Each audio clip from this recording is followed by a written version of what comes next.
Hey, Shalom Duvid. Welcome to another week in review. So, hopefully, I have a good week. Interesting topics prepared for you. And so, we had Ralph on last week and talking about Judaism. Hopefully, this week we'll finally wrap up the almost 2 months now on truth. So, Duvid, the multiple truth hypothesis. So, a lot of due diligence, trying to cover most of the background of the mainstream theories on truth. And, so it's substantially an extremely big topic. And I didn't even do exhaustively, I didn't even cover, Eastern or global theories, mostly just the Western canon. And you look at some ancient theories on truth, mostly through the Enlightenment, scientific theories, and relation to the philosophy of science, but tried to cover the gamut of Western philosophy and the major thinkers, the major theories of truth, and then also the background from a Judaic truth as a virtue, uh, as opposed to the mainstream modern theories of correspondence, coherence, pragmatism. We looked at deflationary identity theory, and it's likely that I'll return to these quite a bit over time. But take almost 2 months out to do a full excursion on truth because it's such an important topic, and I'd like to get more into writing and be able to frame my multiple truth hypothesis. And it would important to me to do the due diligence, cover it well. So let me go right into screen share. So this week at the Royal Society, we had Tim Marshall talking about the geopolitical space race. And Tim Marshall, I have a few of his books on maps, and I enjoy Marshall's books on your maps and geography. So I guess he's got a new book on space and the future of geography, referring to space and national control of various, like the moon or space and the Lagrange points. And so it's a nice overview. And I'll put up my page because I'll try to do another little overview of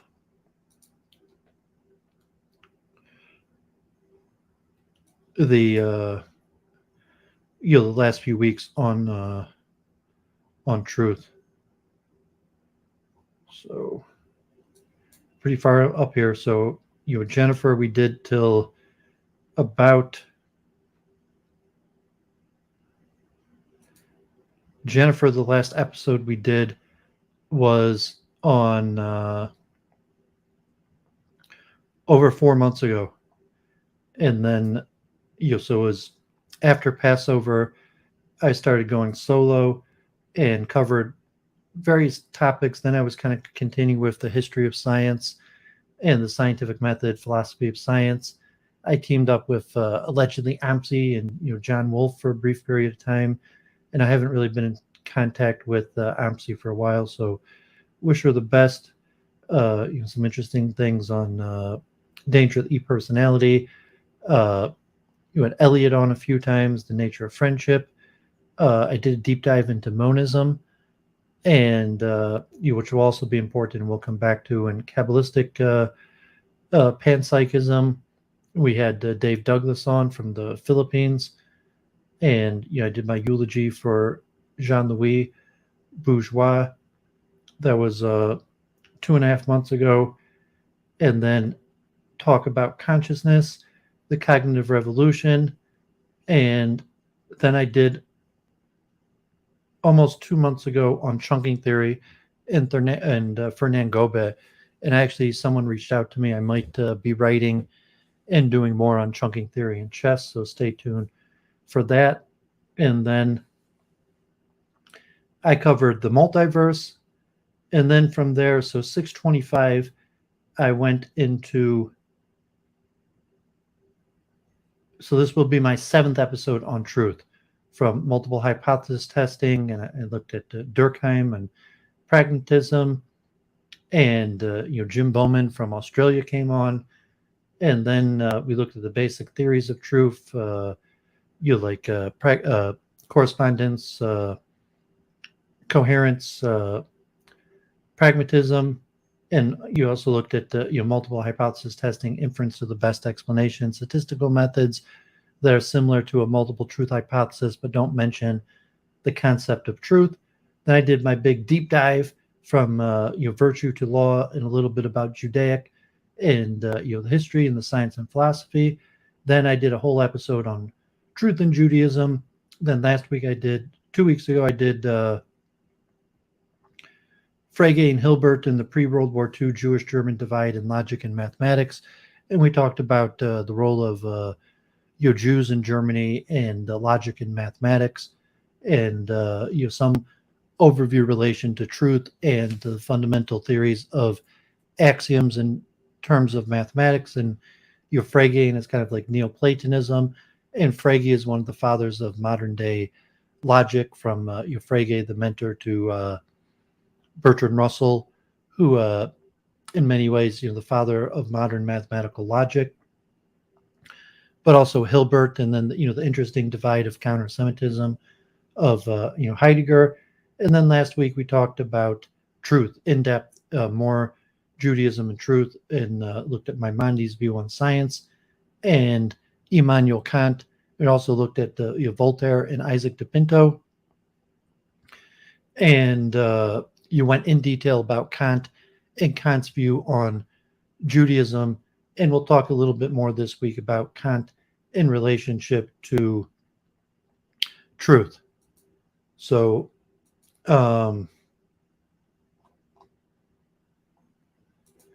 just to mention, doesn't look like I'm going to be attending this, but the Center for Consciousness Study, Hamrove in California, and Encinitas near San Diego, is August 18th through the 20th, 2 weeks from now, on Neuroscience Needs a Revolution to Understand Consciousness. And they have created the schedule, and so the president of the center,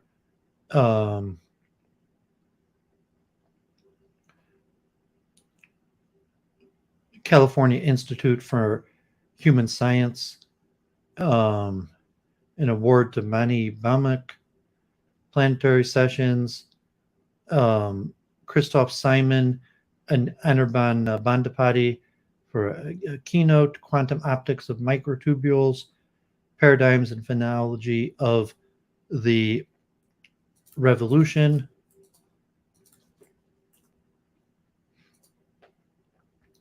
Spiritual and Therapeutic Aspects of Ayahuasca, more on microtubules, free will, and retroactivity with Roger Penrose, Astrobiology and Astroconsciousness, Stuart Hameroff, Spintronics and Neuroscience, Measuring Conscious Proximity, Quantum Consciousness, Varieties of Conscious Experience, Physics of Microtubules, Electromagnetic Fields, Therapeutic Neuroultrasound, Sensors and Machines, Comparing Theories of Consciousness,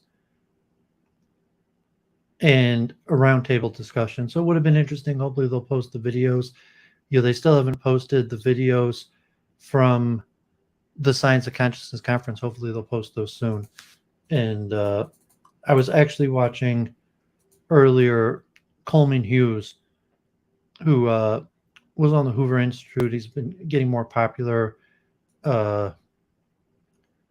has a degree in philosophy from Columbia, and he interviewed this week Philip Goff, who has a conference in America coming up on panpsychism related to physics with Lee Smolin, and he will be debating Sean Carroll.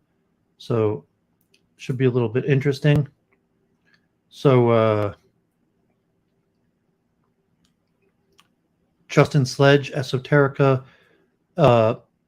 did something non-Western this week. He covered Yukio Mishima. So I actually sold his books, like The Sun and Steel. And so this was a little bit interesting, basic explanation to Yukio Mishima. And I browsed his material. I'm familiar with him. And I actually had his collection, which I sold. So I've been, like, I'm not sure if I have any more of his books. I think I sold all of them. So his books actually sold reasonably well. And, Dr. Sledge put it on as like a form of radical embodiment as opposed to separation of disembodiment in order to reach enlightenment to embodiment and embracing the physical in a kind of combination of like martial arts and Nietzscheanism and like the samurai. And I'd mentioned a few weeks ago for that book on surnames that the samurai in Japan, the descendants, so the samurai have largely been disbanded for like over 150 years. However, their descendants of the samurai have relatively made the elite of like business CEO and politicians in Japan. So some sort of modern formulation of like a samurai Japanese martial arts philosophy, radical embodiment. So anyone's been missing Jennifer, she was on Modern Day Debate Thursday, another flat earth debate. And Orfeo, thanks for tuning in. God bless. Yeah, so we're going to be covering, Brentano, Husserl, Derrida, Foucault, Habermas, all those today. So I'm just sharing some links first, and then we'll jump right in. And I actually have a little bit interesting on, this expression, like the Frankfort School and this concept of speaking truth to power. What does that mean, speaking truth to power? And, from like a non-scientific, logical view of truth that you'll also consider. So Ashley been making the debate circuits. I think she was on the Crucible. And so Jennifer did a flat earth debate. So it was a little bit interesting, good viewership, and they had a ton of questions. And then last night, Jay Dyer and Daniel Hakuto debated Christianity versus Islam. And it was kind of tedious and unfriendly. So, do the diligence and even think like Jay Dyer and his Eastern Orthodox presuppositionalist could be considered a form of the coherence theory of truth. Although I'm not sure if someone's asked that or discussed that with him, but I notice his debate tactics are pretty unfriendly and tedious, and the debate got relatively unfriendly with like muting people in 2 minutes and just kind of like, you're making a fallacy, or personal attacks in the sense like, you don't understand logic. And I'm not sure I learned that much. Like, it was mostly talking past each other. So that debate was unfortunate. Jennifer's was a little bit interesting. I mean, flat earth. So you'll see if she comes back around, but, good for her. She popped out of retirement, and, the numbers have actually been up on Modern Day Debate. So their viewership was 700, which, maybe had been up from lower. Hey, the last Australian, good to see you. Okay, so let's jump into truth. And I'm going to talk a little bit about the Frankfurt School first. So we're going to start with the Frankfurt School. And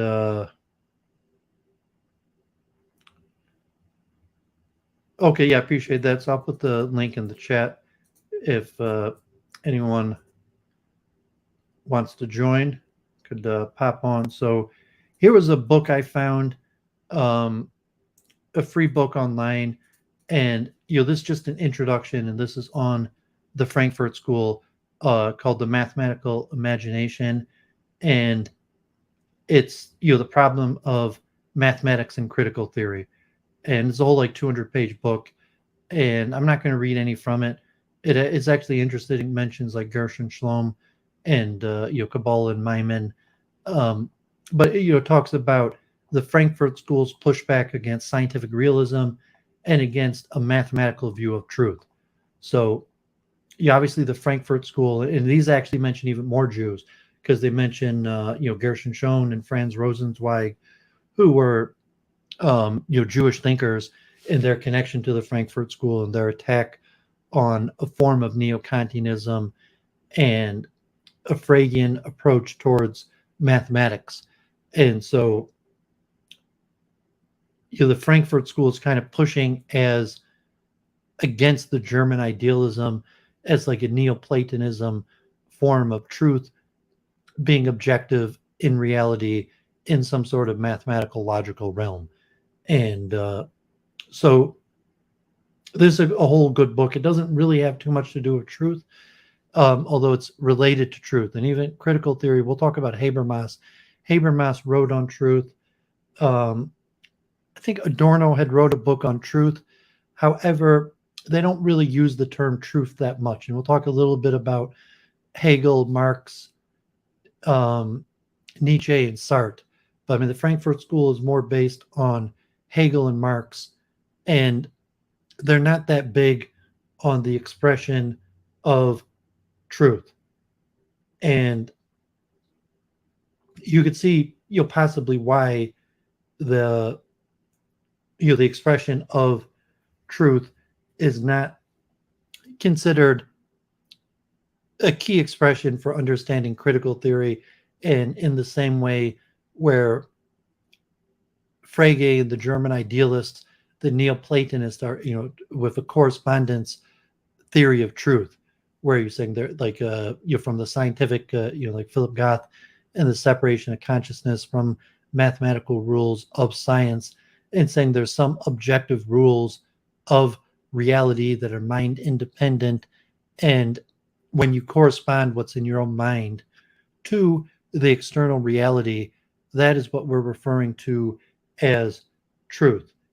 And there'll be some extent in Hegel, Marx, and the Frankfurt School that is like correspondence, but not in the strong sense of like a strong correspondence to reality.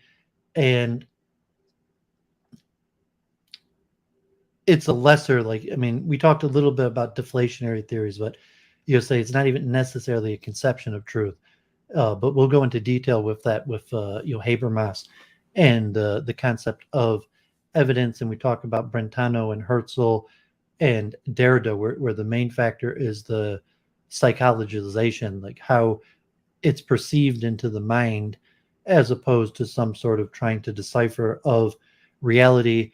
And Frege and the German idealist are going against Hegel and Marx, that are trying to separate truth from its historical situation, where Hegel in the dialectic and Marx putting in a more material and power structures, especially with the advent of critical theory in the Frankfurt School, situates truth and science and all thought within history, which the German idealists were generally trying to separate from. So let's look at this expression here. Like, this part at the beginning might be the most interesting, although some of these articles are pretty interesting. And Brentano is also pretty interesting. So I assume people have heard the expression speaking truth to power. And it's pretty often, like in leftist politics, it doesn't come straight from the Frankfurt School. It actually comes from Quakers and American Christian Quakers, the expression truth to power. And it's not necessarily an expression of the Frankfurt School, although Michel Foucault was a big user of the the concept and expression of truth to power, and we'll see Chomsky pushed back against the concept, although used it in the beginning. But it will say this concept of speaking truth to power is more in line with the Frankfurt School. So speaking truth to power is a nonviolent political tactic employed by dissidents against the received wisdom or propaganda governments they regard as oppressive, authoritarian, or an idiocracy. The phrase originated with the pamphlet Speak Truth to Power, a Quaker Search for an Alternative to Violence, published by the American Friends Service Committee in 1955. Speak Truth to Power is also the title of Global Human Rights Initiative under the auspices of the Robert F. Kennedy. Human rights practitioners who have campaigned for a more just and truthful world have included Gandhi, the Dalai Lama, Mandela, Elie Wiesel. So this interesting pamphlet of the American Friend Service, and in form of nonviolence. So let me just continue, because when we get to Heidegger, and we're not going to really talk about Heidegger today, but it also go back to the Greek we talked about earlier, before in the earlier stream, aletheia, in terms of uncovering or revealing, where truth in the Greek concept, where truth etymology is a Germanic Anglo word, as opposed to the Greek, where truth had this concept of unveiling, which has some resurgence in Heidegger's Being and Time. But in classical Greek, speaking truth to power was known as Parrhesia. The tactic is similar to Satyagraha, which Mahatma Gandhi is used in seeking independence from British India. Historian Claiborne Carson attributes the popularizing of the phrase in America to civil rights organizer and peace activist Bayard Rustin, responding that he adapted it in the early 1940s from a saying of the Prophet Muhammad. Rustin adapted and condensed the concept as part of co-writing the pamphlet Speak Truth to Power, A Quaker Search for an Alternative to Violence, published in 1955. In 1907, Albert O. Hirschman wrote that the subordinates have three options: exist, voice, and loyalty. However, according to Michel Foucault, only the courageous may pursue the truth to power course, as they risk losing their friends, their liberty, and even their lives. Noam Chomsky is dismissive of speaking truth to power. He asserts power knows the truth already and is busy concealing it.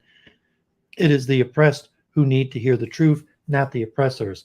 Chomsky's belief that we must speak truth to the powerless inspired a six-part docuseries on the Canadian foreign policy of the same name, released in 2022, of which he also took part. I mean, say the power structures have reason to conceal the truth.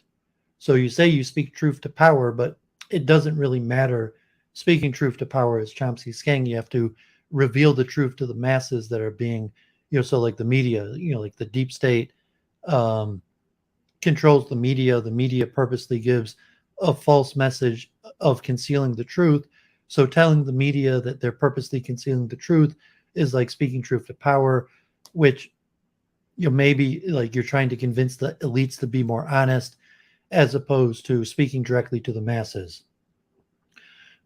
Examples: Alexander Solzhenitsyn and Andrei Sakharov are among those who suffered speaking out against the USSR. In 1936, Japanese finance minister Korikyu was assassinated after suggesting that Japan could not afford its planned military buildup. Dietrich Bonhoeffer in Nazi Germany, Martin Luther King in the U.S., where people who lost their lives for speaking truth to power. Possible like Ellsberg, Rowley, or Edmund. So the expression speaking truth to power is possibly misnomer, like you're saying, like even these examples of like Ellsberg is maybe even like Chelsea Bradley Manning, or WikiLeaks, Julian Assange, is not necessarily speaking truth to power. It's revealing the truth that is known to those in power, to the masses. In education, the Reverend Nick Mercer, an assistant chaplain at the Sherborne School, believes that the human rights and morality should be taught in all schools. Mercer, who gave evidence on mistreatment of detainees in Iraq, once served as a military lawyer. According to Havel, politics should not be ignored because it attracts bad people. It follows that politics requires people of exceptional purity, higher sensitivity, taste, tact, and responsibility. Those who say that politics is disreputable help make it so. Those who claim that politics is dirty business are lying to us. Michel Foucault spoke and wrote about power oppression by examining how technologies of power and knowledge have since antiquity intertwined and developed in concrete and historical frameworks. Paulo Freire, in his seminal work Pedagogy of the Oppressed, explains how oppression has been justified and how it is reproduced through a mutual process between the oppressor and the oppressed. Freire admits that the powerless in society can be frightened of freedom. He writes, freedom is acquired by contrast, not by gift. It must be pursued constantly and responsibly. Freedom is not an ideal located outside of man, nor is an idea which becomes myth. It is rather the indispensable condition for the quest for human completion. According to Freire, freedom will be the result of praxis, informed action, when a balance between theory and practice is achieved. Popular culture, Anita Hill titled her 1998 book, Speaking Truth to Power, in a candid autobiography in which Hill reflects on her experience of testifying in the 1991 Clarence Thomas Supreme Court nomination hearings, gives details of her earlier professional relationship with Clarence Thomas, and explains her motivation for going public with her sexual harassment accusations against Thomas. Carrie Kennedy book, sister of Robert Kennedy, now in the news, Speak Truth to Power, Human Rights Defenders Who Are Changing Our World, with photographs by Eddie Adams, features interviews with dedicated human rights campaigners, including Jose Ramos Horta from East Timor, Diana Ortiz, Guatemala, Baltasar Garzon of Spain, and Desmond Tutu of South Africa. It would say the Speak Truth to Power Institute is named after Robert F. Kennedy. And you see in films, television, so it's a popular expression. And you will see that it's more a misnomer. And this concept of speaking truth to power probably fits best with what we'll see from the Frankfort School and or Michel Foucault, and we'll look at that a little bit more. Just because it mentioned, Gandhi and Satyagraha, which also is a truth concept. Gandhi's Satyagraha of insistence or holding firm to truth or truth force, which is related to nonviolent resistance or civil resistance, coined by Mahatma Gandhi, and also popularized somewhat by Martin Luther King and Mandela. I wrote my essay on this, and we looked over this, so I won't go over the principles, but just the origin of the name and why truth is part of it. Origin and meaning of the name. The term originated in competition in the news sheet Indian Opinion in South Africa in 1906. Mr. Mangalan Gandhi, grandson of an uncle of Mahatma Gandhi, came up with the word Satyagraha and won the prize. Subsequently, to make it clear, Gandhi changed it to Satyagraha of the Sanskrit word Satya, meaning truth, and Graha, plight, insistence, or holding firmly to. Satya is derived from the word Sat, which means being. Nothing is or exists in reality except truth. In the context of Satyagraha, truth therefore includes A, truth in speech as opposed to falsehood, B, knowledge of what is real as opposed to non-existent, and C, good as opposed to evil or bad. This was critical to Gandhi's understanding of faith and nonviolence. The world rests on the bedrock of Satya, or truth. Asatya, meaning untruth, also means non-existence, and Satya, or truth, also means that which is. If untruth does not so much as exist, its victory is out of the question, and truth, being that which is, can never be destroyed. This is the doctrine of Satyagraha in a nutshell. For Gandhi, Satyagraha went far beyond the mere passive resistance and became strength in practicing nonviolent methods. In his words, truth, Satya, implies love, and firmness, Sagraha, engenders and therefore serves as a synonym for force.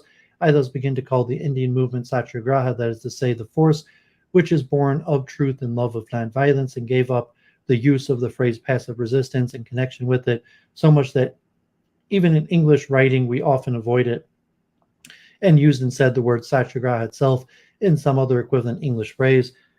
In September 1935, in a letter to Rao, servants of the Indian Society, Gandhi disputed the proposition that his idea of civil disobedience was adapted from the writings of David Henry Thoreau, especially the essay Civil Disobedience, published in 1849. The statement that I derived my idea of civil disobedience from the writings of Thoreau was wrong.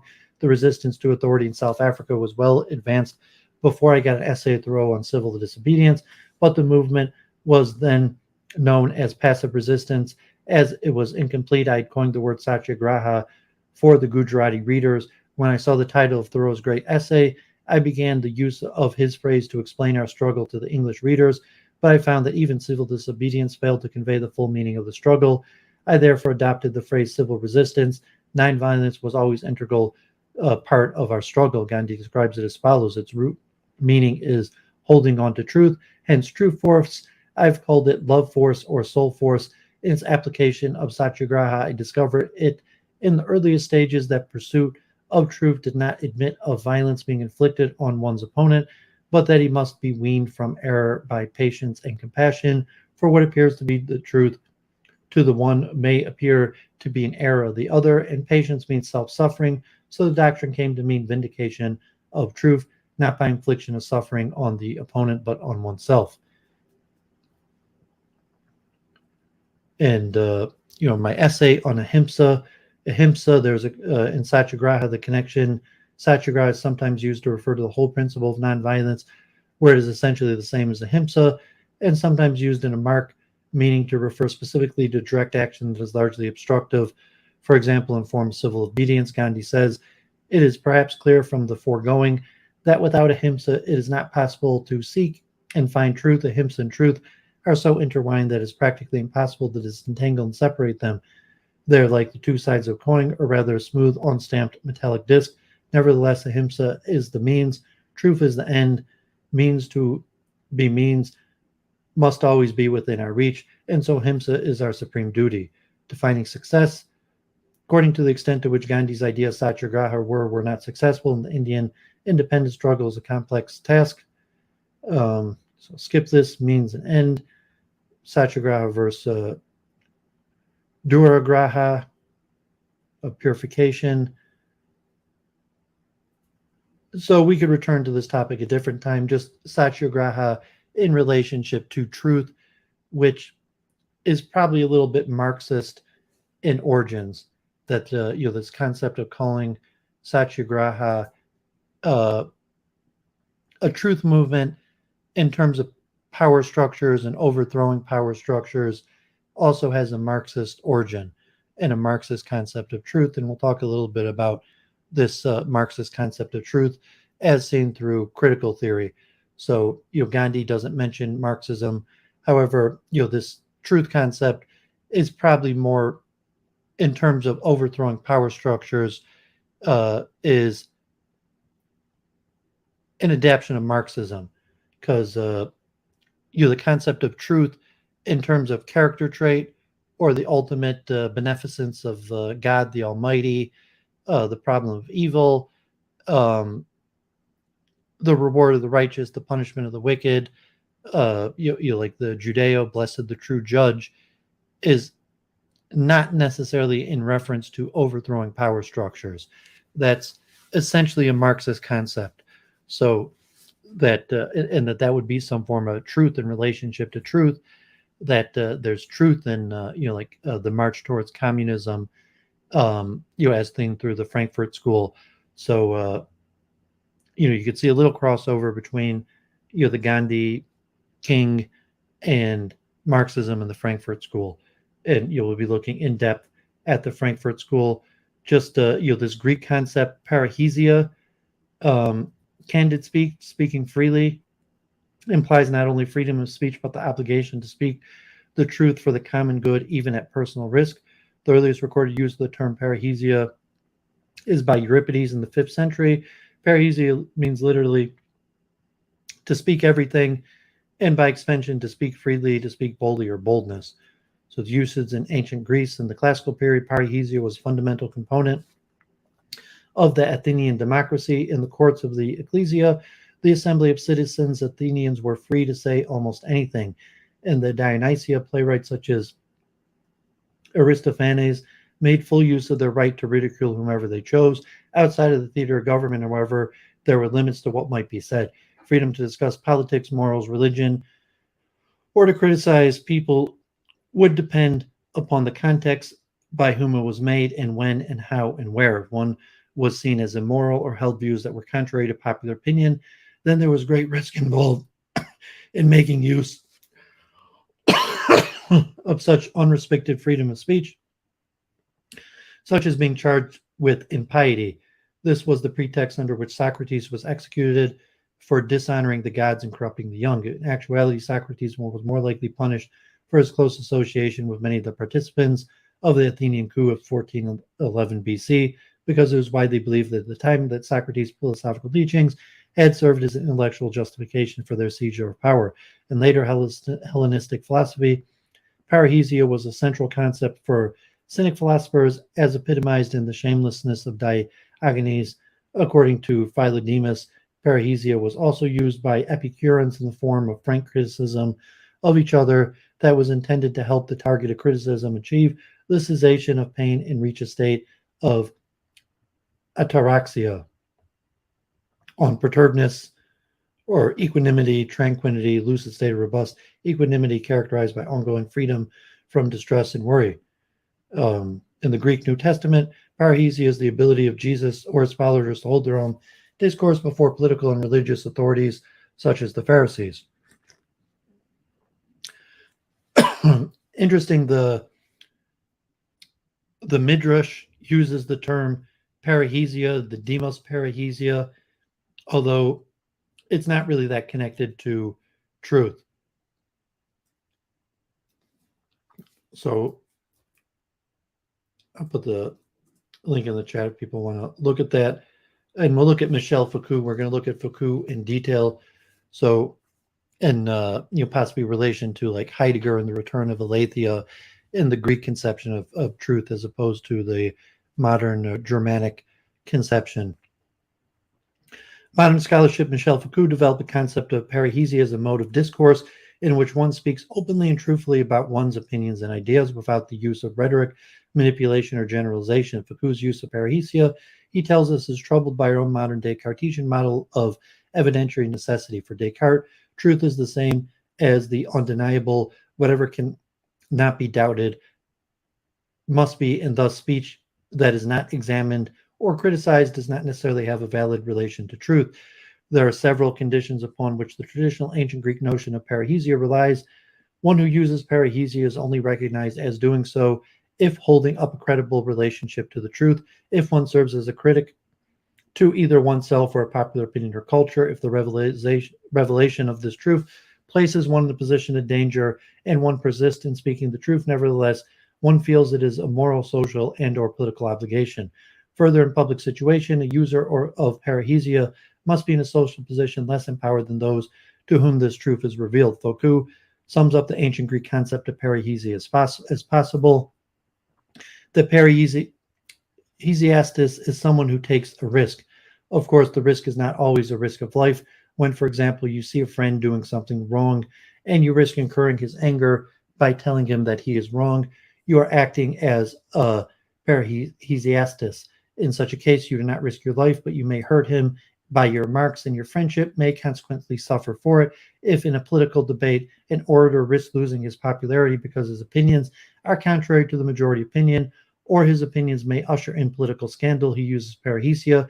Parrhesia then is linked to courage in the face of danger. It demands the courage to speak the truth in spite of some danger, and his extreme form, telling the truth, takes place in the game of life or death. And parrhesia is a kind of verbal activity where the speaker has a specific relation to the truth through frankness, a certain relationship to his own life through danger, a certain type of relation to himself and other people through criticism, self-criticism, or criticism of other people, and a specific relation to moral law through freedom and duty. More precisely, parrhesia is a verbal activity in which the speaker expresses his personal relationship to truth and risks his life because he recognizes truth-telling as a duty to improve or help other people, as well as himself. In parrhesia, the speaker uses his freedom and chooses frankness instead of persuasion, truth instead of falseness or silence, the risk of death instead of life, and security, criticism instead of flattery, and moral duty instead of self-interest and moral apathy. Foucault further writes, the parrhesiastis is the person who says everything. Thus, as an example, in his discourse on the embassy, Demosthenes says it is necessary to speak with parrhesia without holding back at anything, without concealing anything. Similar to the first Philippic, he takes up exactly the same terms and says, I will tell you what I think without concealing anything. So, in relationship to speaking truth to power, so parrhesia in ancient Greek is like this exemption from punishment for speech and critical speech of those in power in politics and comedy. So specifically, in the public hall when talking about politics, or in the theater, there was a special exemption where it was much less likely that you would be punished. And you could see today, like, oh, it's comedy. Like, there should be a special exemption for um, hurting someone's feeling, for saying something politically incorrect, for questioning those in power, because it's comedy. And so that's actually from the Greek Parrhesia and the ancient Greek theater, where in the theater people had, for comedy, for theater, had a special privilege to um, insult people and say things that they might have been punished otherwise. To say, like, they're not going to revolt, or just putting forward ideas and for political debate. And is related to the speaking truth to power concept. And speaking truth to power, we'll see, is an extension of critical theory, Marxism, and the belief that there are power structures, and these power structures are intrinsically false. And so the goal of Marxism, critical theory, the modern derivatives of critical theory, is to break down false power structures. And so, conceptually, you could be like, speaking truth to power is getting in the face of powerful people, and like Maxine Walters, or even Trump in January 6th, or any case of protest where you're getting in the face of the powerful and exposing that their power structures are false. Most commonly seen today, which would be critical race theory and the concept of white privilege.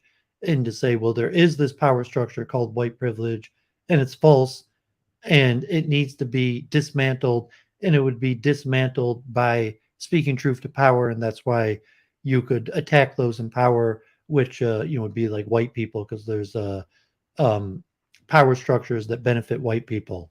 And that would probably be the most modern version of it. And also you'll see with Chomsky. So we look at Chomsky, so let's look real quick at Horkheimer and his Eclipse of Reason. So I thought about reading more, like I shared the link, and we're not going to go that much into detail on Horkheimer and critical theory, but it's mentioned here, Eclipse of Reason, 1947, books by Max Horkheimer, in which the author discusses how the Nazis were able to project their agenda as reasonable, but also identifies the pragmatism of John Dewey as problematic due to his emphasis on the instrumental dimension of reasoning. Horkheimer deals with the concept of reason within the history of Western philosophy. He defines true reason as rationality, which can only be fostered in an environment of free critical thinking. He details the difference between objective, subjective, and instrumental reason, and states that we have moved from the former through the center and into the latter through subjective and instrumental reasons are closely connected. Objective reason deals with universal truths that dictate that an action is either right or wrong. It is a concrete concept and a force in the world that requires specific modes of behavior. The focus of the objective faculty of reason is on the ends rather than the means. Subjective reason is an abstract concept of reason and focuses primarily on means. Specifically, the reasonable nature of the purposes of action is irrelevant. The ends only serve the purpose of the subject, generally self-advancement or preservation. To be reasonable in this context is to be suited to a particular purpose, to be good for something else. The aspect of reason is universally conforming and easily furnishes ideology. In instrumental reason, the sole criterion of reason is its operational value or purposefulness, and with this, the idea of truth becomes contingent on mere subjective preference, hence the relation with subjective reason. Horkheimer argues that modern philosophy has increasingly advocated subjective rationality to the point of rejecting any form of meaning or objective rationality enabling technocracy.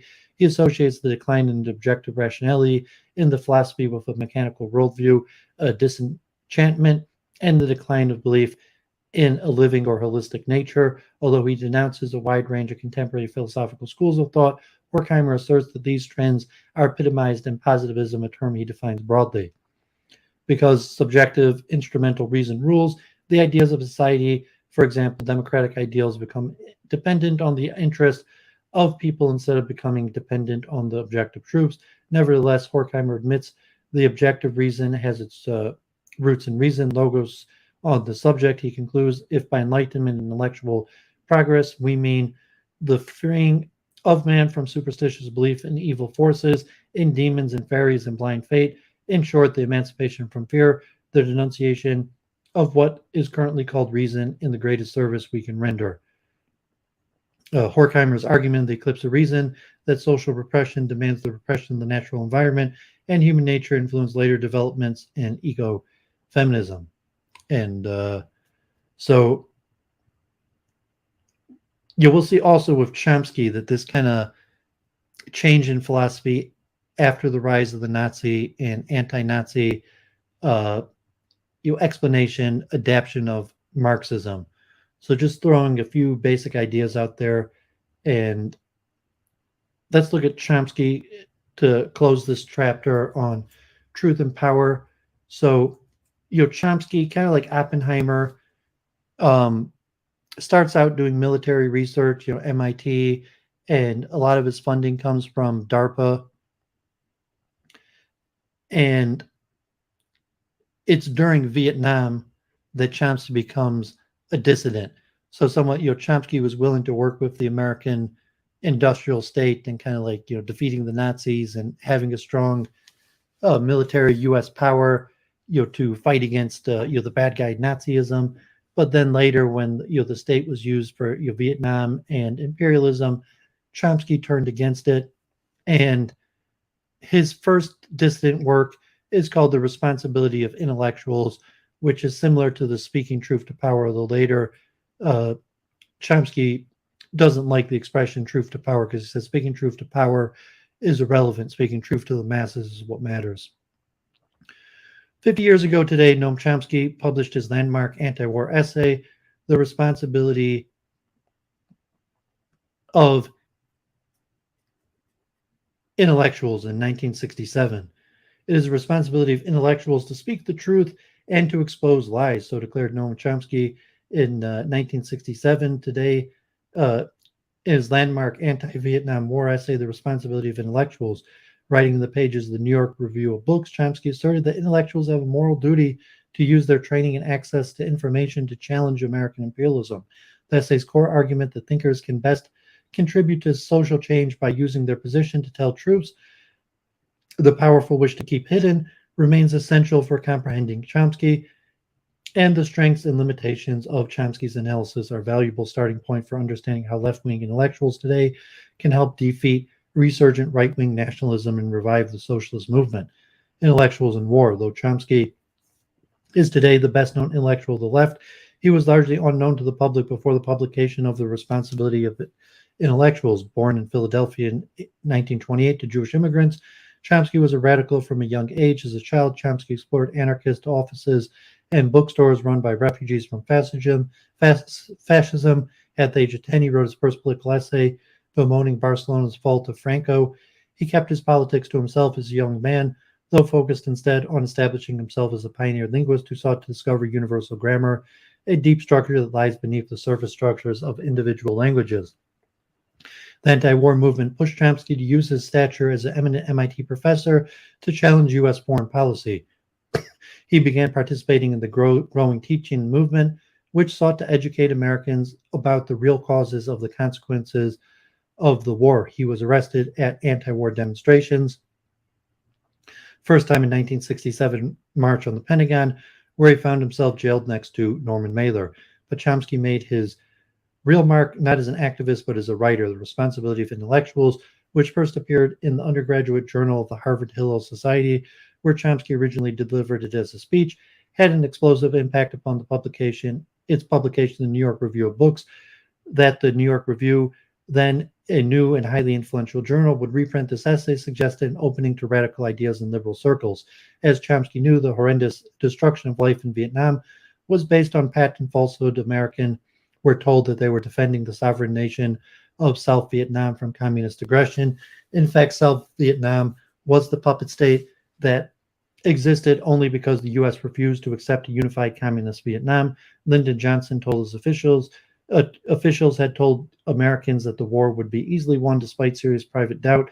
American soldiers who died or suffered lasting physical or psychological wounds were given little explanation for why they were sent to war, at least until 1968. The mainstream media hid the true extent of the damage the U.S. did to the Vietnamese through forced relocations of villages, excessive bombing of North Vietnam, and the use of chemical warfare.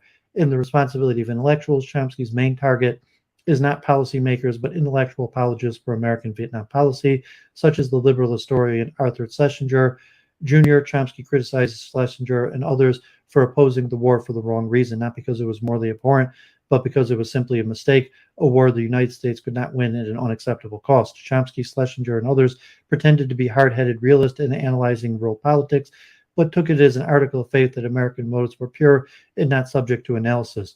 2 years later, in his first and best book, American Power, The New Mandarins, Chomsky would label these intellectuals as the new mandarins because of their subservience to state powers, against the cult of the expert, which urges citizens to defer to foreign policy analysts. Chomsky proposes a conception of intellectual responsibility that asks intellectuals to use their relative freedom from state repression to oppose American imperialism and aid its victims. Intellectuals, Chomsky writes, are in a position to expose the lies of government, to analyze action according to their causes and motives and often hidden intentions. In the Western world, at least, they have the power that comes from political liberty, from access to information and freedom of expression. Chomsky's consciousness. Written in a withering, sarcastic tone, Chomsky is a brilliant polemic against the Vietnam War and American imperialism more generally, but however convincing is a statement about intellectuals' moral responsibility, its political analysis is incomplete. Chomsky's strongly rationalistic philosophy, which also underpins his linguistics, sees all humans as hardwired to come to the same conclusions. There's a single truth. Those who refuse to acknowledge it simply have been corrupted by power. Similarly, Chomsky believes we could achieve a socialist society if we could only dispel all the harmful illusions our society promotes. A radical consciousness, he argues, will almost certainly develop as a natural consequence of objective study and thinking that frees itself from mythology. But merely exposing lies doesn't spur social change, and total certainty in a single truth induces a dogmatism determined to democratic discourse. By turning disagreement into a question of an individual's moral motives, it invites sectarianism. It also makes coalitions politically difficult to achieve a concrete goal like ending the Vietnam War. Radicals need help. That means not writing off liberals. Finally, Chomsky's moralistic view of politics sometimes leads to a kind of Manichaeism that overstates the extent, coherence, and perfidy of American power.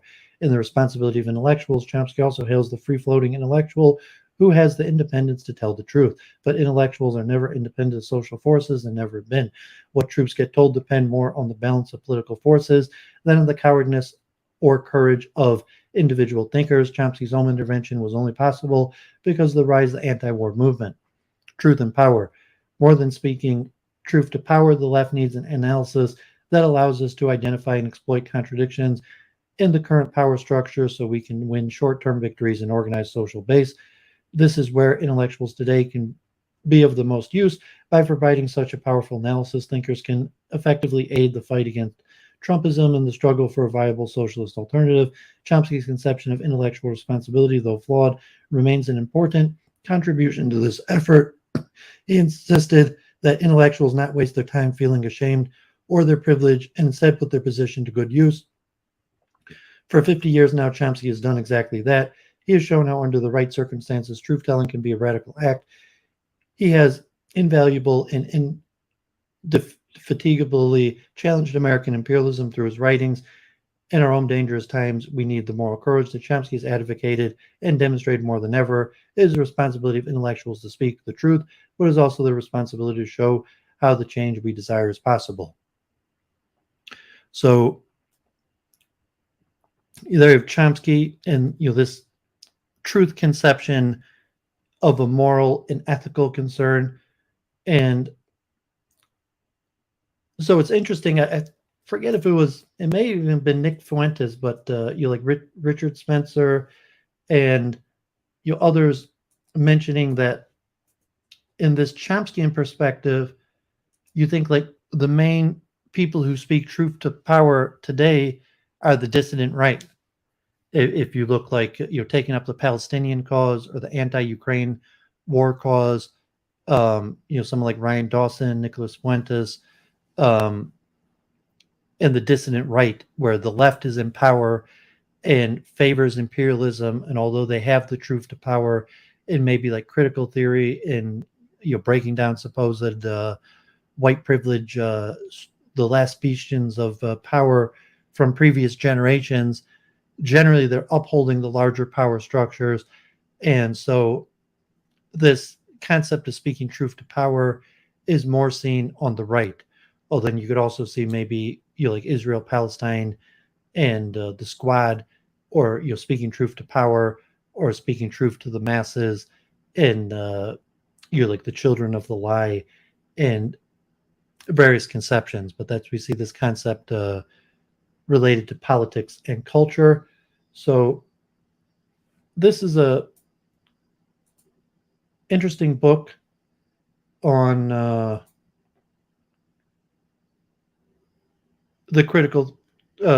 Frankfurt School and critical theory. I'm just going to look at this short section on truth. Maybe it's not a whole book. Actually, I think it's a whole book, like 150, 200 pages.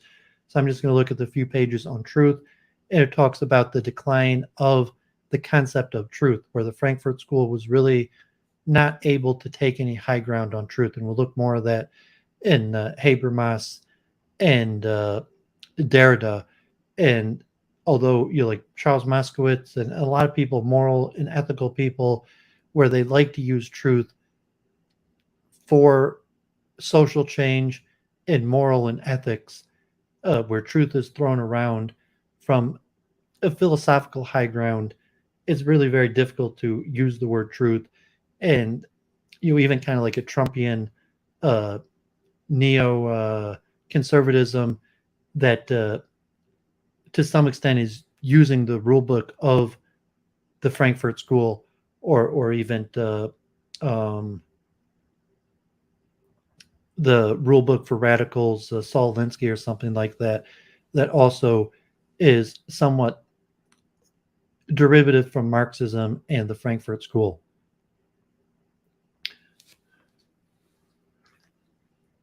The problem of truth.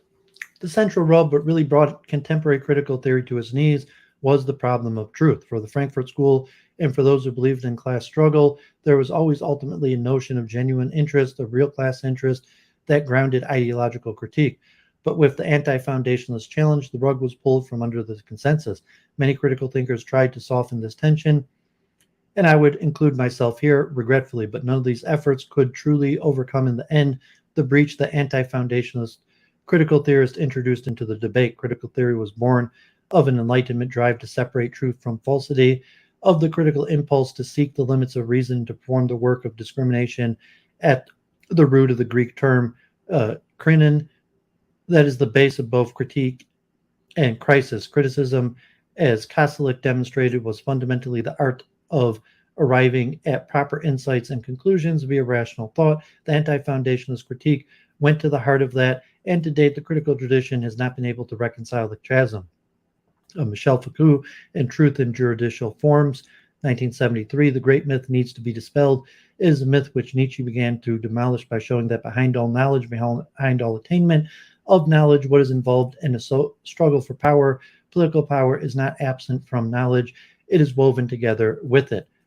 It is crucial here to get a full sense of the chasm, the tension between the traditional critical framework and its anti-foundational challenges, illustrated best by the confrontation between the method of ideology critique and that of regimes of truth. The conflict at heart always comes down to questions of knowledge, truth, and falsity. At the one end, the critique of ideology constitutes itself as a particular form of knowledge that rested on specific epistemological conceptions tied to the faculty of class interest.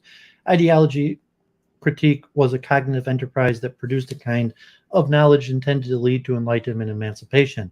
At the other end, Foucault's theory of knowledge power or savior power amounted to a radical critique of knowledge. It aimed to unmask precisely the great Western myth, the illusion that it's possible to sever knowledge from power or achieve objectivity. That myth, Foucault declared, had to be, in his words, liquidated, a far more forceful expression than dispelled.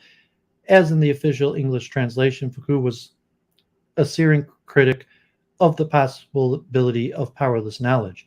To be more concrete, in the early 1970s, Foucault directly challenged the ideas of class interest and proposed instead that social relations be modeled on the matrix of civil war. The matrix would call for a constant re-examination of how power circulates through society, always questioning the categories through which we even analyze power, always re-examining the ways in which power and subjectivity are transformed.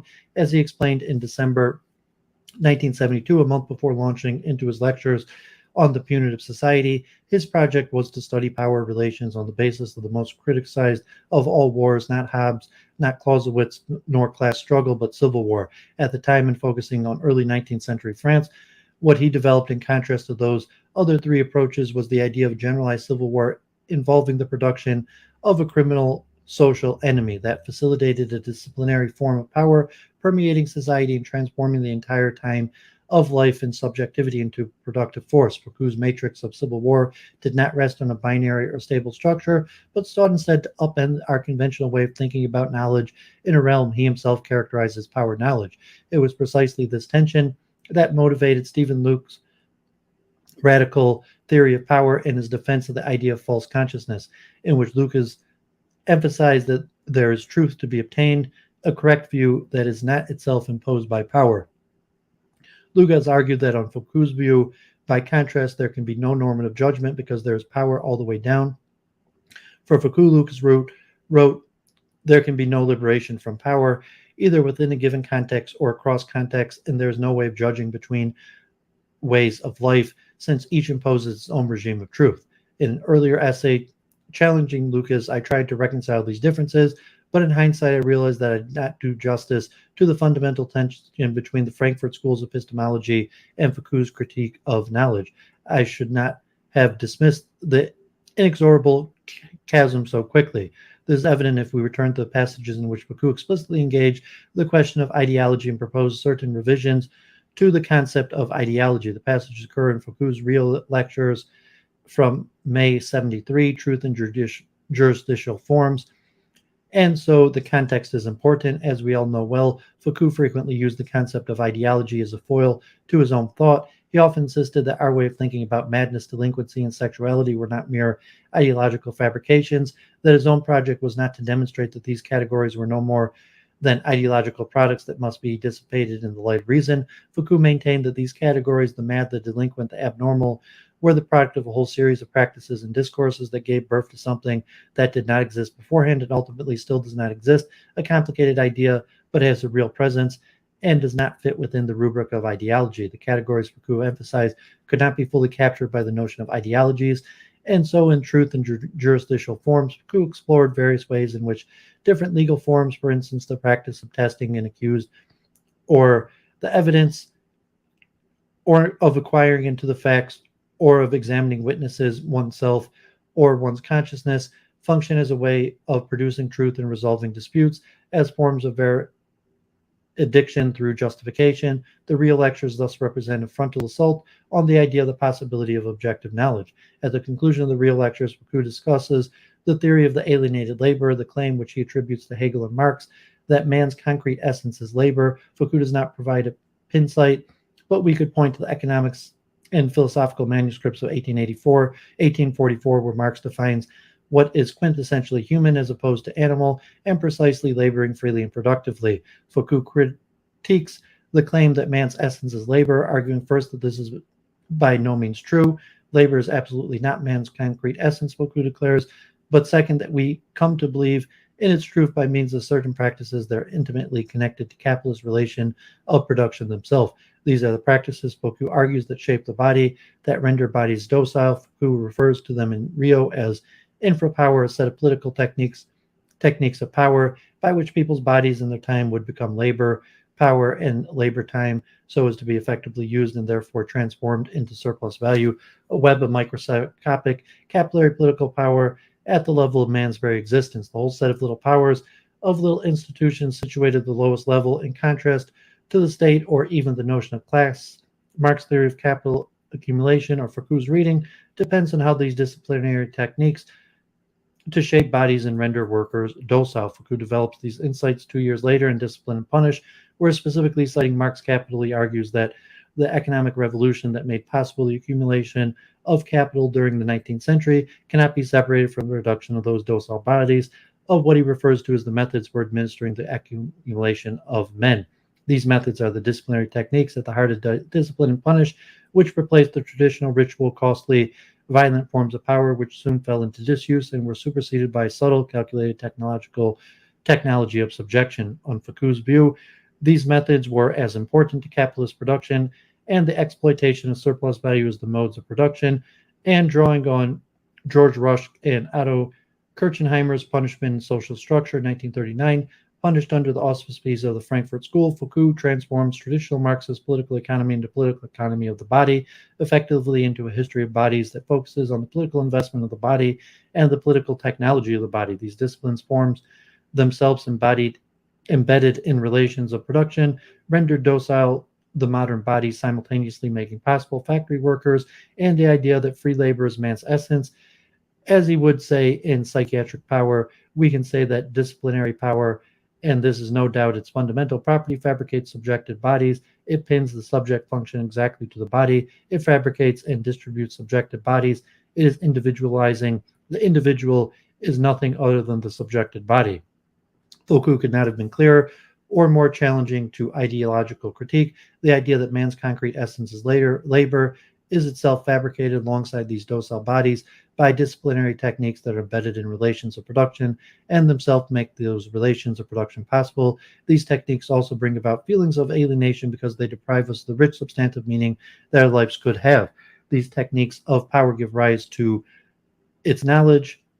knowledges such the idea that labor is the essence of man, but more broadly the idea that man is an object of science and real. Foucault specifically proposes that this power gives rise to a series of knowledge, a knowledge of the individual, of normalization, of corrective knowledge that proliferates in these institutions of infra-power, causing the so-called human sciences and man as an object of science to appear. This rehearses the argument at the end of the image of man written in sand, disappearing under the waves. As Foucault explains, if what I have said is true, it cannot be said of these forms of knowledge and these forms of power operating over and above productive relations merely expresses these relations or enable them to be reproduced.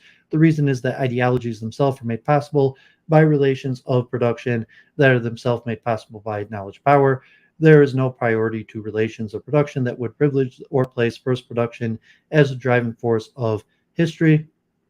Ideas are necessary to enable political economy. The relations of production are themselves shaped by conceptions of the self that enable docile bodies to man the factories.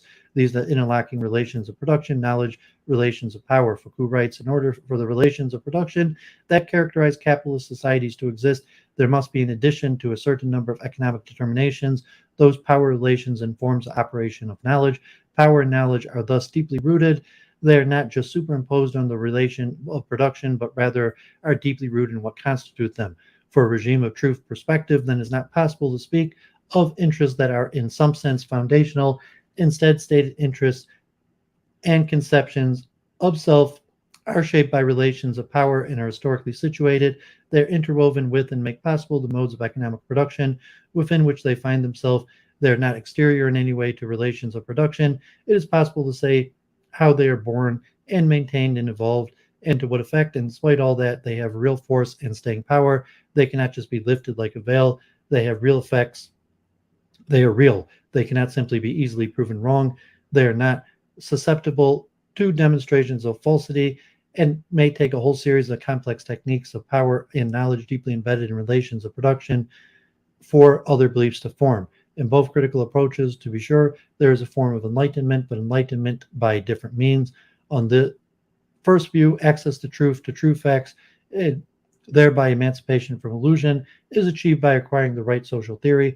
On the second view, there is no access to powerless knowledge, There can at best be unveiling of current forms of repression of or relations of power achieved through the denaturalization of dominant ideas.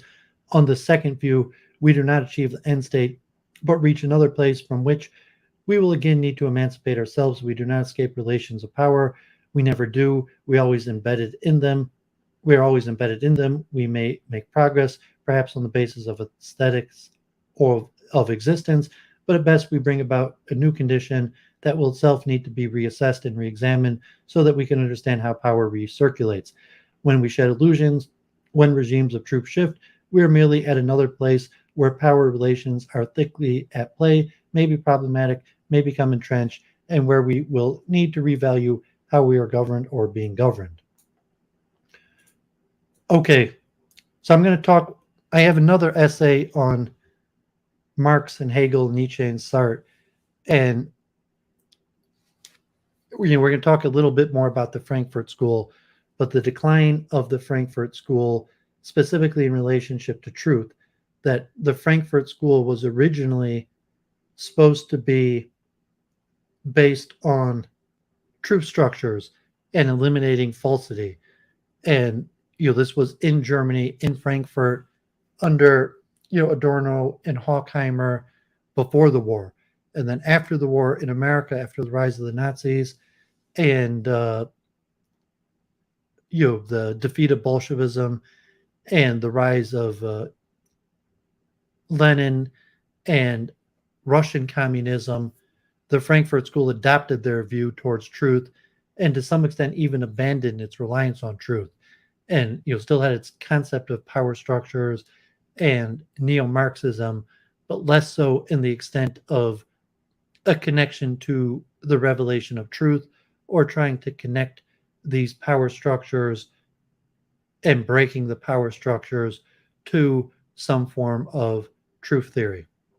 So just last year, I may use this for an event this week and just on discernment and kind of like a Christian group of self-improvement. So it's a little bit related. So I'll just go over this quickly. This concept of discernment, which is somewhat related to truth. So, discernment, the ability to judge well, the quality of being able to grasp and comprehend what is obscure, the faculty of discerning, discrimination, acuteness of judgment, and understanding, from the Greek word anakrino, which means to examine or distinguish, the same word for critique and critical theory, and not necessarily related to uncovering the truth, like aletheia or Parrhesia that we talked about earlier. It's not necessarily like discernment, discerning what is true from false, because discernment might be in cases where it's not a question of true and false. So psychologically, discernment is an intentional practice which develops the ability to act in accordance with those agencies that are conducive to integration of the personality and which avoids or resists those influences that would bring about psychic fragmentation or disintegration. So you're discerning, not necessarily discerning true from false, but discerning a course of action that integrates the whole. And within like Christianity, the spiritual context, discernment is to understand or know something through the power of the Spirit. And this word, krino and anakrino, is used over and over again in the New Testament. So Matthew, judge not, and you will not be judged. For with what judgment you judge, you shall be judged, and with what measure you use, it shall be measured to you. 1 Kings 3:9. So give your servant an understanding heart to judge your people, to discern between good and evil. For who is able to judge this great people of yours? Hebrews 4:12. For the word of God is living and active, sharper than a two-edged sword, piercing to the division of soul and spirit, of joints and marrow, and discerning the thoughts and intention of the heart. So we're talking about discerning, like differentiating the conflicting resources, not necessarily like uncovering one truth. So similar to like a multiple truth hypothesis, where you have multiple factors, maybe all the factors are somewhat, so to say, truth, but you have to discern through them for some greater purpose. Romans 1:22, do not be conformed to this world, but be transformed by the renewal of your mind, that by testing you may discern what is the will of God and what is good and acceptable and perfect. In Romans 2:1-3, therefore you have no excuses, O man, every one of you who judges, for in passing judgment on another you condemn yourself, because you, the judge, practice the very same things. We know that the judgment of God rightly falls on those who practice such things. Do you suppose, O man, you who judge those who practice such things, and yet do them yourself, that you will escape the judgment of God? And 1 John 4:1, beloved, do not believe every spirit, but test the spirits to see whether they are from God, for many false prophets have gone out into the world. And so discernment versus judgment. Judgment implies a power differential with the person judging,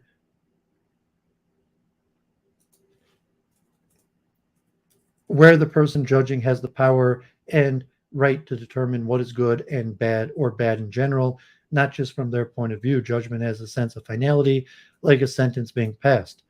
Discernment, however, is more personal and conscious approach. Discernment is the cognitive ability of a person to distinguish what is appropriate or inappropriate.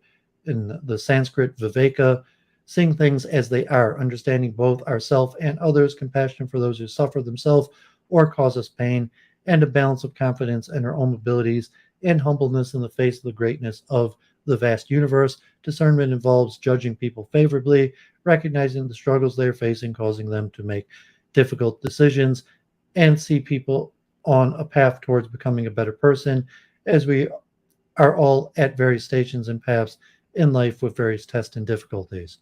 So I might be going to a group and I'll be reading. So I thought that had some relationship to truth, this concept of, so to say, discernment, and also relation to the downfall of critical theory, where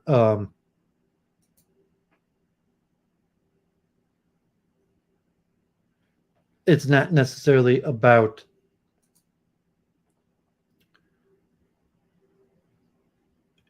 from the Judaic understanding we talked about the last few weeks with truth being beyond human comprehension, God the true judge, especially in relationship to virtue, to good and bad, the ultimate truth, God's purpose behind creation, how we're judged, that is beyond human understanding.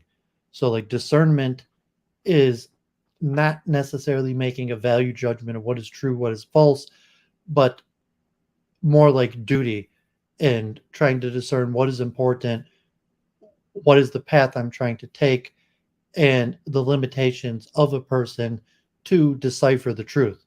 That you can't discern the truth, you could just discern your best course of action or how to see things as they are, as opposed to a judgment is implying somewhat of figuring out the truth, the definitive ruling of the truth.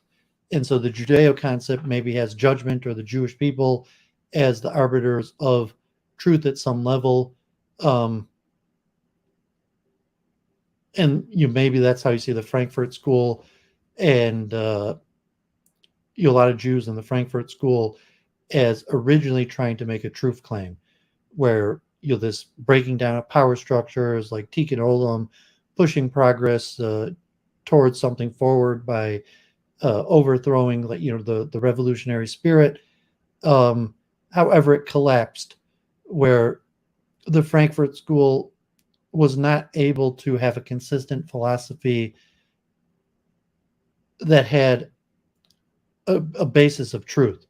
So you'd say like some form of social progress, some loose based mind dependent course of action, and still probably the Frankfurt School is the dominant theory in political thought in modern day society, even though it's not well grounded and largely rejected. And so the irony of society operating at something that philosophers have already rejected for 50 years, but in return for what? Versus like a Fregean, Russellian logic of how the material world works that doesn't really have anything to say about human suffering. So,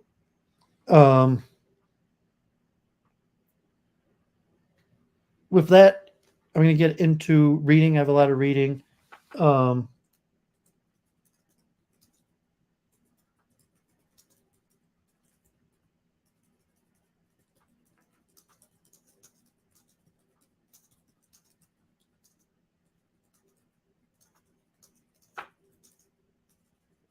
Just give me a second here.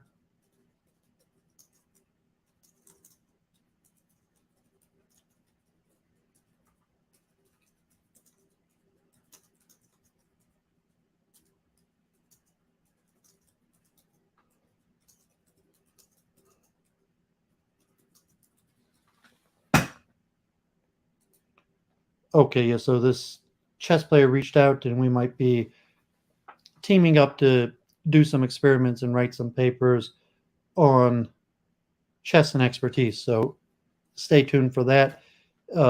Maybe next week I'll even start talking a little bit about the research. Okay, so let's read some papers. And so I'm going to start with a little like Hegel, Marx, Nietzsche, and Sartre. You most want to cover Marx. Then I'm going to go into Brentano and the psychologism of his mind dependent or psychological approach to philosophy and truth, which leads into Husserl, who Husserl was a student of Brentano, and Heidegger is a student of Husserl, and also the Frankfort School or Freud has a lot of basis off of Brentano. We'll look at Michel Foucault and the structures of truth and power, and we'll look at Derrida on truth, and then we got Habermas. I got two articles on truth, one on Habermas, Kantian pragmatism and truth, and Habermas's consensus theory of truth, and another one on Brentano on truth and evidence, understanding truth from a first-person point of view in terms of the psychological approach to truth as less than a mind-dependent version of truth based on the psychological understanding of how the mind understands it, as opposed to like a Fregean approach. So, and this will probably close my 7 weeks now on truth. So it's possible I'll cover truth one more time next week, but in all likelihood, I will. This will close 7 weeks now of truth straight, and we'll see what we can review if I go to something else. Again, Orfeo saying he failed analytical philosophy 14 times. So Duvid's not giving you a grade. So you're here. You continue studying these topics, and there's not going to be a test, but you could try reading these papers along. You can even hop on the stream, try to discuss some of this, test how much knowledge you are. And kind of like Jennifer, Church of Entry, I was told her, where one of my main goals is to get it right. Not say, oh, I have my ideas and I want to say what I think, but and I do kind of want to do that, but I just want to get this stuff right. So going over, so I'm correctly saying what Hegel, Marx, the Frankfurt School, Nietzsche, Heidegger, Frege, Hilbert, all these people. I want to get right what they said, and then to put my ideas within the pantheon of thought, and the due diligence for writing a paper that hopefully eventually I will be able to publish, and then I'll be able to correctly source and quote what other people said, and to say my ideas, how they fall in relation to the pantheon of thought. Okay, so this is actually from New Zealand.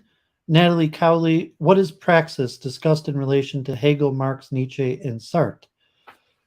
This essay examines the concept of praxis in the work of four writers, Hegel, Marx, Nietzsche, and Sartre. The first section unpacks the concepts of Hegel central to a Praxian approach, becoming and dialectic together with Marx's utilization of them. The next section constitutes a more extensive discussion of praxis using the work of Nietzsche, extracting from his notoriously equivocal writings a distillation of his Praxian intent. The penultimate section mines the writings of Sartre for a reading of praxis that, like that of Nietzsche, posits individual free will as the whole sole facet of being, and thus the agent for individual purpose and transformation. The last section compares and contrasts the various conceptions of praxis with an emphasis on the similarities between them and the transformative promise of each. It is concluded that while the respective praxis of Hegel and Marx provide emancipatory and revolutionary potential at a societal level, they are not considered the role of the individual consciousness once an absolute state is realized. Both Nietzsche and Sartre can offer the individual ways of being in life with no ostensible meaning, whatever that life is lived in an ideal society, whether that life is lived in an ideal society or one that is deemed to be in lack. Introduction. The notion that praxis has typically been defined in a Marxist manner, exemplified in Marx's exhortation for theorists to not simply interpret the world, but to change it. The thrust of Marxist praxis is the transformation of subjectivity through the process of human action or labor upon an object, which is described in Marxist philosophy by the use of a revised concretized Hegelian dialectic. However, as Vasquez 1977 has pointed out that the philosophy of Marx does not represent the complete expression of praxis. The philosophical consciousness of praxis has other antecedents, in particular Hegel, from which Marx's notion is derived. Furthermore, various forms of praxis have followed Marx's social, productive, and revolutionary praxis, which, rather than attending to specific human practical needs, seeks to facilitate cognitive transformation in order that full humanity is realized and expressed. Artistic praxis is an example of this and can be discerned in such theories as those of Friedrich Nietzsche and Jean-Paul Sartre. For the purpose of this essay, a broad definition of praxis is required before a closer examination of the notions of praxis in the various configurations.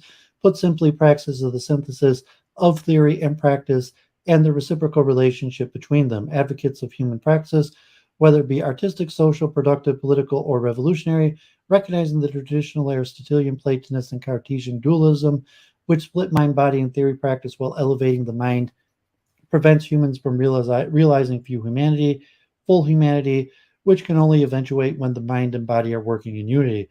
Because of these hierarchical dualisms, any form of practical activity is seen as base and is carried out by the average man, while sublime theoretical life becomes confined to an elite, resulting in a generalized depoliticization of the average people as they concern themselves with practical activity and everyday needs.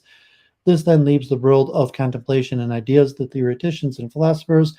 In these circumstances, what Vasquez terms as an ordinary consciousness develops, which regards the practical world as the world of things and meanings in themselves, maintaining a separation between the practical object and the subject, rather than seeing objects as having practical significance because they are constituted for and through human beings.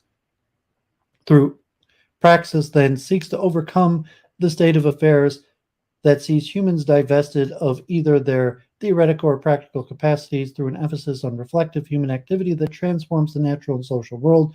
For Vasquez, ordinary consciousness, with its spontaneous and unreflective conception of practical activity, cannot rise to a true philosophical conception of praxis until it grasps the significance of the mutually constituting relationship between subjectivity and the objective world, until it recognizes the practical activity cannot be separated from the realm of theory, as both contribute to the writing of history and the process through which humans form and create themselves. This essay will present praxis as has been theorized through a chronological trajectory, beginning with Hegel's vital contribution to the development of the current understanding of praxis and its subsequent adoption and transformation by Marx. The philosophy of Nietzsche will then be examined, where it shall be shown that although neither the Hegelian nor Marxian influence is acknowledged in his works, Nietzsche's praxis exhibits implicit Hegelian influences.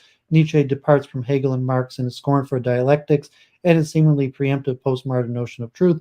but his conception of praxis is decidedly Hegelian in its holistic view of man-nature and its belief that truth can only be known through action.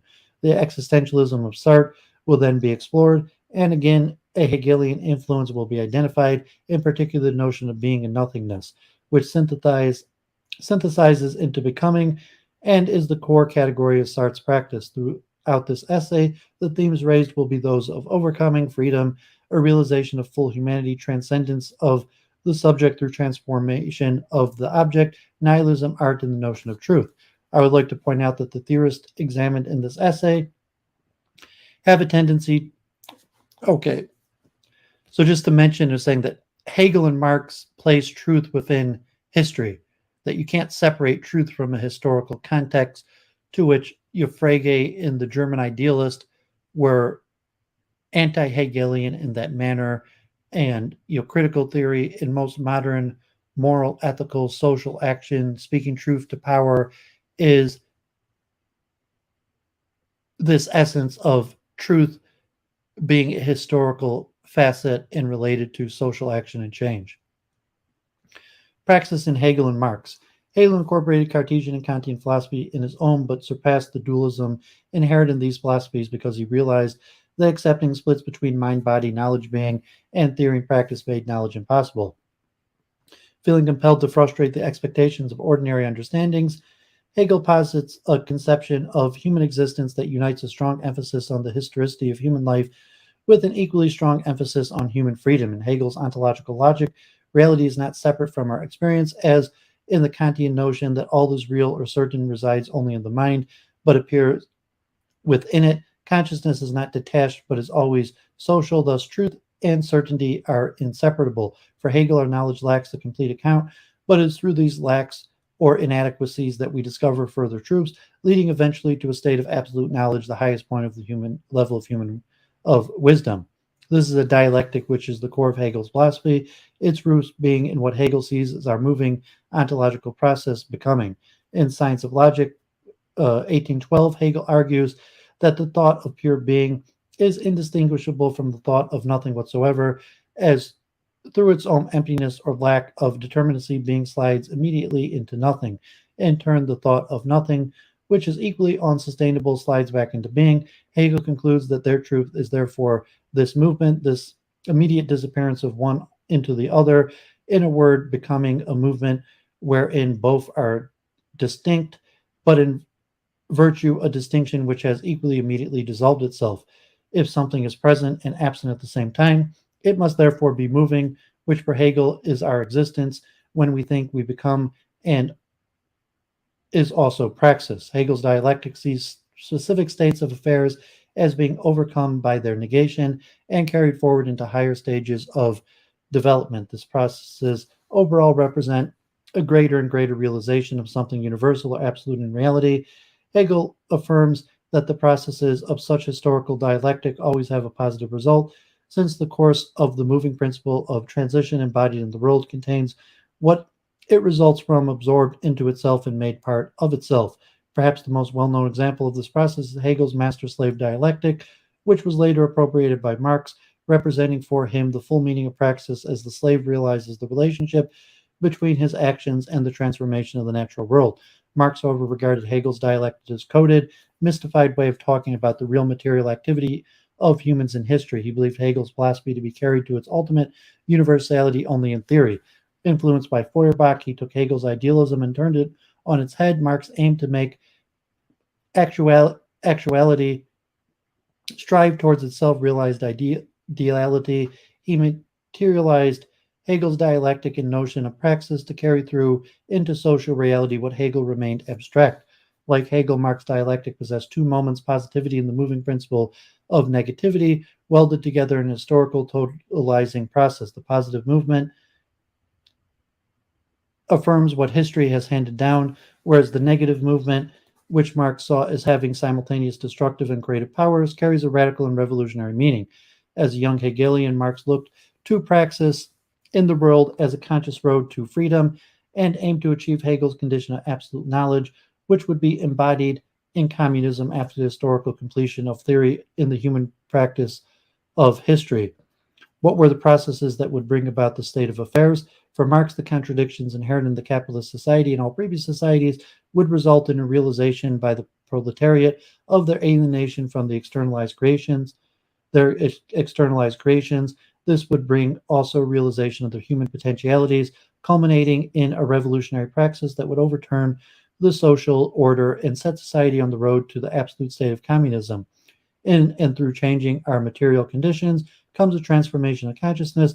When humans in their practical activity have created both the congruence and the incongruence of their thinking with their world, they are then in self-conscious critical practice, and societies rendered less determining, more directive, and planful of the dialectic journey towards communism, which appears to incorporate forces of contradiction and human agency. Theory will be transcended if it has proven an adequate and true expression of each process. What then becomes a practice in humans creating their world when an ultimate state is reached, and if the ideal of a better society is written into the results of the developed and developing historical dialectic, what place has human action or agency? Perhaps the answer to these lie in the difference between humanist and scientific Marxism, or maybe Nietzsche can give us some idea of what becomes a praxis in society. If society reaches a state of absolute knowledge, perhaps we can overcome ourselves individually with a will to power that will see us striving towards the Overman. Ubermensch. Okay, Orfeo, thanks for tuning in. God bless. Good to see you. Nietzsche, integral to the interpretation of the diverse, scattered, and at times seemingly incoherent theories of Nietzsche is an understanding of the man himself. Through his writings, he embodied the very thoughts he was espousing, and it is here that is perhaps the starting point for exploration of Nietzsche's thought, which, as shall be shown, can only lead to full human praxis. Like Hegel, Nietzsche was against the separation of mind and body and aimed to confound traditional philosophical ways of thinking through a critique of religion, reason, nature, God, space, time, and morality. It can be argued that Nietzsche personified the very praxis he advocated, as through his work he opened up a way of thinking and valuing that grows out of the transformative process itself. Through his critical encounter with the ideas that are central in our traditional Western culture, Nietzsche's way of thinking was formed and empowered by the transvaluing process that develops. His philosophy is itself a process of self-overcoming, an idea that is central to Nietzsche's thought. The process of self-overcoming is an accumulation of Nietzschean thought that has its beginning in several core concepts, which shall now be described. Firstly, on the genealogy of morals, 1887, Nietzsche calls into question the value of morality and reveals the dubious pedigrees of moral concepts such as goodness, evil, guilt, and self-sacrifice, thus undermining the view that they are absolute and apply to all people at all times. For Nietzsche, morality is not something fixed for all time to be discovered in the world, but is a rather human creation. He therefore argues that meanings of key moral concepts can be transformed by a creative act of will. Nietzsche, through his prophet Zarathustra, and thus spoke Zarathustra, 1883, proclaims the death of God. God is dead, says Zarathustra, and human beings should remain true to the earth. There is no God nor any other ordering principle.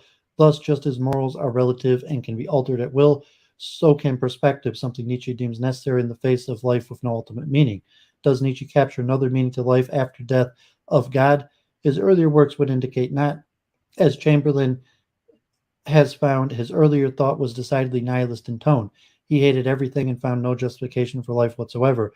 However, as an intellectual and philosopher, Nietzsche appears to have been unable to rest upon nihilism, so he pushed his theories to an ultimate solution, and thus spoke Zarathustra, where we meet the concept of the Übermensch, and later the eternal recurrence and the will to power. These concepts are life-affirming and embody Nietzsche's idea of individual human praxis. The concept of the eternal recurrence can be best understood in relation to overcoming of the aesthetic ideal. According to Nietzsche, the Christian interpretation of the world, with its focus on self-denial, aesthetic values, and a linear view of time which involves a progression towards death, after which we'll be rewarded or punished on the basis of whether our souls are in a state of grace or sin, is life-negating and ultimately nihilistic. It suggests that the real significance of any particular action has nothing to do with its connections to other parts of the causal scheme of life. By contrast, the notion of the eternal recurrence holds that the entire flux of life is a causal nexus which cyclically repeats itself over and over. It emblemizes life affirmation, and as Magnus puts it, is a visual and conceptual representation of a particular attitude towards life. This attitude must be one of accepting that we do not need answers to eternal questions, we do not need to be free from pain, and that life will repeat itself with no ultimate purpose or meaning, with no deathless transcendence, which is for Nietzsche an important aspect of self overcoming. Linked to this idea of the Übermensch, a human being who has overcome the aesthetic ideal, who accepts the image of the eternal recurrence, while realizing that there is no truth and no justification for life, and who affirms a life that is nothing more than its own passing. The Übermensch for creation's sake, loves without further justification, and has a sense of play and aesthetic appreciation of life, which is the will to power.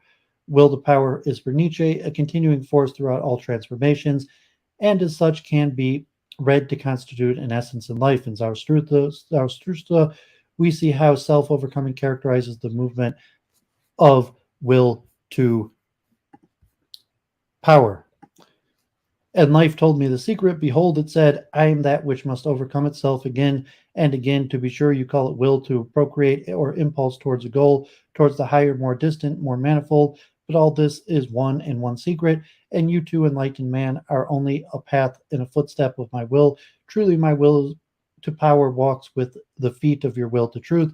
He who shot the doctrine of will to existence at truth certainly did not hit the truth. This will does not exist. For what does not exist cannot will, but that which is in existence, how could it still want to come into existence?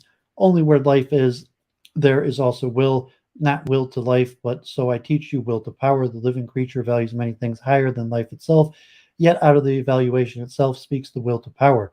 This passage displays not only the links between the eternal recurrence, the overhuman Übermensch, who has overcome himself to the extent that he can endure the thought of an eternal return and the will to power, but also Nietzsche's scorn for enlightened man and his will to truth. For Nietzsche, there can be no truth, only that which we create. Truth will become apparent in our material world as we act upon it, but will not remain the truth for long as it is continually transformed. Clearly a precursor to postmodern thought, Nietzsche argues for the plurality of perspectives, a plurality of truths, which none taking precedence over the others. However, how does Nietzsche escape the paradox which has often plagued postmodern theorists, in which one asserts and undermines simultaneously the truth of the claim that there is no truth? As Solomon has argued that after giving us a framework where there are no facts, only interpretation, Nietzsche hits us with his hammer approach to philosophy, using uncompromising judgments and statements of the facts that are often brutal, disruptive, and anything but just an opinion. Nevertheless, Nietzsche's unorthodox opinions and philosophies challenge a lot of tradition and cherished beliefs. His pessimism of strength is life-affirming, showing that he wanted to side with the world whatever it was like. Yet the same world to Nietzsche was essentially illusory, and he managed to see the world positively by viewing life as a form of art. Nietzsche's praxis, therefore, is one that is individual, life-affirming, artistic, and experimental. One could even discern a dialectic process in his thinking, though he appeared to reject such common modes of thought and resolution, such as the process of self-overcoming, whereby one constellation of values transformed into another one by means of powers and conflicts with the first constellation. Nietzsche's practice allows for self-creation in the midst of uncertainty. It suggests we find our lives meaningful if we approach their events as aesthetic material. He postulates an aesthetic goal that we can pursue with maximum effort, arranging our activities in such a way that they can contribute to our project. The visions of the overhuman, the eternal recurrence, and the will of power are part of Nietzsche's answer to the meaning of individual human life. Nietzsche almost adopts a ludic approach to life, demonstrated in Zarathustra's quote, "We should consider every day lost on which we have not danced at least once, and we should call every truth false which was not accompanied by at least one laugh." Like Sartre, who shall now be discussed, Nietzsche stresses self-transformation and personal resolution, and shares with Sartre a personal, passionate, and engaged sensibility. His own life and works have displayed an existence in self-creation and self-validation. As Solomon points out, Nietzsche is no one other than the net effect of his writings, an idea that will be explored further with Sartre. Sartre. Jean-Paul Sartre was a French philosopher, novelist, and playwright whose philosophical movement, existentialism, gained wide currency in Europe and North America during the 1940s and 50s. The basic premise of existentialism is that existence comes before essence. That is, the explanation of human action can never be found in a resort to a given human tendency as essence, but only through practical lived experience existence. Sartre has obvious influences in Hegel and Marx, yet the problem of method, 1963, criticizes Marxism as a fossilized schematic system in dire need of contact with lived experience. He states that Marxists insist on standing in their own light. Here, Sartre attempts to reconstruct a dialectic method for Marxism and make a bridge between Marxism and existentialism, whereas his earlier work were more phenomenological, drawing on such writers as Weber and Lukács. Sartre forms a conception of praxis as having the shape of transcendental project dominated by situated intentionality. Sartre's Hegelian influence can be seen in Being and Nothingness, 1969, in which Sartre sees the nature of consciousness simultaneously is to be what is not and not to be what is. We are, in one sense, our possibilities of transcendence, what we are not, yet we are not simply a product of our genes and environment, not to be what we are. In addition, for Sartre, human consciousness is characterized by a gap at the heart of our being, a nothing. Consciousness is always consciousness of something. It is never only itself. Concrete nothingness is experienced when we recognize that something is absent. And for Sartre, this ability of human consciousness to see things as missing is part of the transcendence of consciousness, much like Hegel's lack, which drives us to discover further truths or a more complete account of knowledge. Sartre's account sees that it is our ability to see things as unrealized that reveals to us a world of potentiality. According to Sartre, humans are free, not free from something specific, but simply free, condemned to be free. Man simply is, not that he is simply what he conceives himself to be, but he is what he wills, and he, as he conceives himself after already existing, as he wills to be after that leap towards existence. Man is nothing else but that which he makes for himself. This is the first principle of existentialism and of Sartre's praxis, which contends that as we are free from any morals, values, essence of human nature, we must choose. Individual life, human life consists of choices. We are responsible for everything we do, and thus we are nothing more than the sum of the choices to date. There are specific aspects of our lives which are given, such as where we are born, who our parents are, eye color, which Sartre terms aspects of our faculty. Our past choices are also part of our facticity, and the self project advocated by Sartre posits the need to think beyond these aspects, the facts of our past and the givens of our existence, and projects ourselves into the future possibilities. This is transcendence. Sartre draws on Hegel further with notions of transcendence and immanence, or for itself and in itself. A being for itself is any being capable of self-consciousness. A being in itself relates to inanimate objects and anything which lacks self-consciousness. Transcendence is the capacity for the for itself to project itself into the future. For Sartre, this process is hindered by what he terms bad faith, which is a kind of self-deception in which we lie to ourselves and flee from freedom. We attempt to deny our freedom to act and become an in itself rather than a for itself. Sartre's most famous example of bad faith is the cafe waiter. The waiter seems determined by his role as a waiter, but Sartre points out to the waiter, however hard he tries to become his role, cannot be a waiter as an inkwell is an inkwell. Human consciousness is something becoming, and as such cannot transform into something that is. Therefore, the waiter is in bad faith, as he is trying to deny his freedom to choose and thus transcend.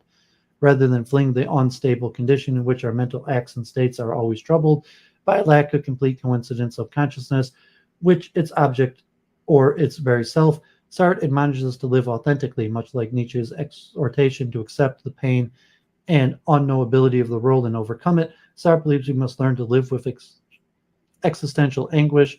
Man is without excuse. We must always make choices instead of attempting to avoid it, which is being in bad faith. We cannot coincide with ourselves consciously. We cannot be fully factical and totally transcendent at the same time. Sartre's praxis, then, like that of Nietzsche, is a way that draws the full conclusions from a consistently aesthetic position. Life is nothing until it is lived, but it is yours to make sense of, and the value is nothing else but the sense that you choose. The human subject is an irreducible center of free praxis, and as such, our purpose is in life is to take our raw materials and arrange them in such a way that we are continually and intentionally creating, which is being directed towards a specific project will ultimately transform us. Sartre had been criticized, however, for overestimating human freedom and focusing almost entirely on the individual and the choices he makes rather than the social context in which groups of people live. His rebuttal on existentialism and humanism, 1948, those states that when humans choose For themselves, they choose for all humanity. All of our self-creating actions create at the same time an image of humans as how they ought to be. Sartre argues to choose between this or that is at the same time to affirm the value of that which is chosen, for we are unable ever to choose the worst. What we choose is always for the better, and nothing can be for the better unless it is better for all. Responding to the change, the existentialism overestimates human freedom, ignoring real physical or social economical constraints. Sartre later acknowledges the limitations placed on organic praxis, but continued to insist that a man can always make something out of what is made of him, which is perhaps the axiom of Sartreanism, existentialism, humanism. A further critique is that Sartre's philosophy is decidedly moral in tone, as he exhorts us to live authentically and responsibly, despite his emphasis on the contingency and fictitiousness of morals. Conclusion. In comparing and contrasting the respective praxis of Hegel, Marx, Nietzsche, and Sartre, it has been shown that all respect the irreducible difference between consciousness and the world. All these theorists accept that we are of more than we know, which is illustrated in Hegel's lack, which leads to further knowledge, Marx's revolutionary consciousness contained in the negative moments of the dialectic, Nietzsche's eternal recurrence of striving towards the overhuman, and Sartre's acceptance and anguish in life filled with choices. A key difference between theorists is that for both Hegel and Marx, we can reach a state of complete or absolute knowledge, whereas for Sartre, and particularly Nietzsche, we will never know everything, and we must accept this. All of these theorists believe that humans must prove the truth of their thinking and practice. We can only know our human consciousness or objects through ongoing activity. Truth for both Hegel and Marx is contained in each stage of cognitive development when it's proven to lead dialectically to the next stage. The idea of truth for both Nietzsche and Sartre differ in that there is no eternal truth, only that which is self-defined through activity or projects, and which alters as each project is realized and our intentionality of striving reaches towards the new truth. A further similarity between these practices of Marx, Nietzsche, and Sartre is the emphasis on the material world. Marx's self-mediating historical dialectic took a stand on the status of possibilities of human action within such a dialectic mediated by the Feuerbachian inversion of Hegel. The theories of Nietzsche and Sartre are similarly atheistic, creating meaning in the only way possible in a life with no God or any other ordering principle. For both Nietzsche and Sartre, the accumulation of one's life monuments are to be directed towards some definite end, although for Nietzsche the world is ultimately without goal. It is circular, but the end in mind is made up of projects that constitute the drive to self-overcoming. The events of one's life should be approached as artistic raw material to be harnessed in the aspiration project towards greatness. This is one crucial departure from the praxis of Marxism, which has as its project the transformation of society. The praxis of Nietzsche and Sartre focus on the individual. Both are an artistic, aesthetic, personal endeavor that will transform society as the individual transcends himself. Both initially nihilistic, the theories of Nietzsche and Sartre eventually display life affirmation. For Nietzsche, what drives the transformative process is the will to power, while Sartre emphasizes the acceptance of utter freedom and responsibility, insisting on the primacy of free organic praxis in the midst of alienation. Marx has had a practical conception of history as an endless ongoing process of reality transcendence, as critics have pointed out, and as was suggested at the onset of this essay. This view cannot be reconciled with the utopian ideal of communism as an end state of humanity society. In exploring the more personal notions of praxis put forward by Nietzsche and Sartre, I've attempted to offer an example of what might become of praxis if ultimately society eventuates. Rather than attempting a merger of all the theories discussed into a new grand narrative, I employed a little theoretical speculation. As Nietzsche has pointed out, under peaceful conditions, the militant man attacks himself. The respective practices of Nietzsche and Sartre give us an example of what humans might strive for and the meaning that might be given to life from an individual basis. Okay, so,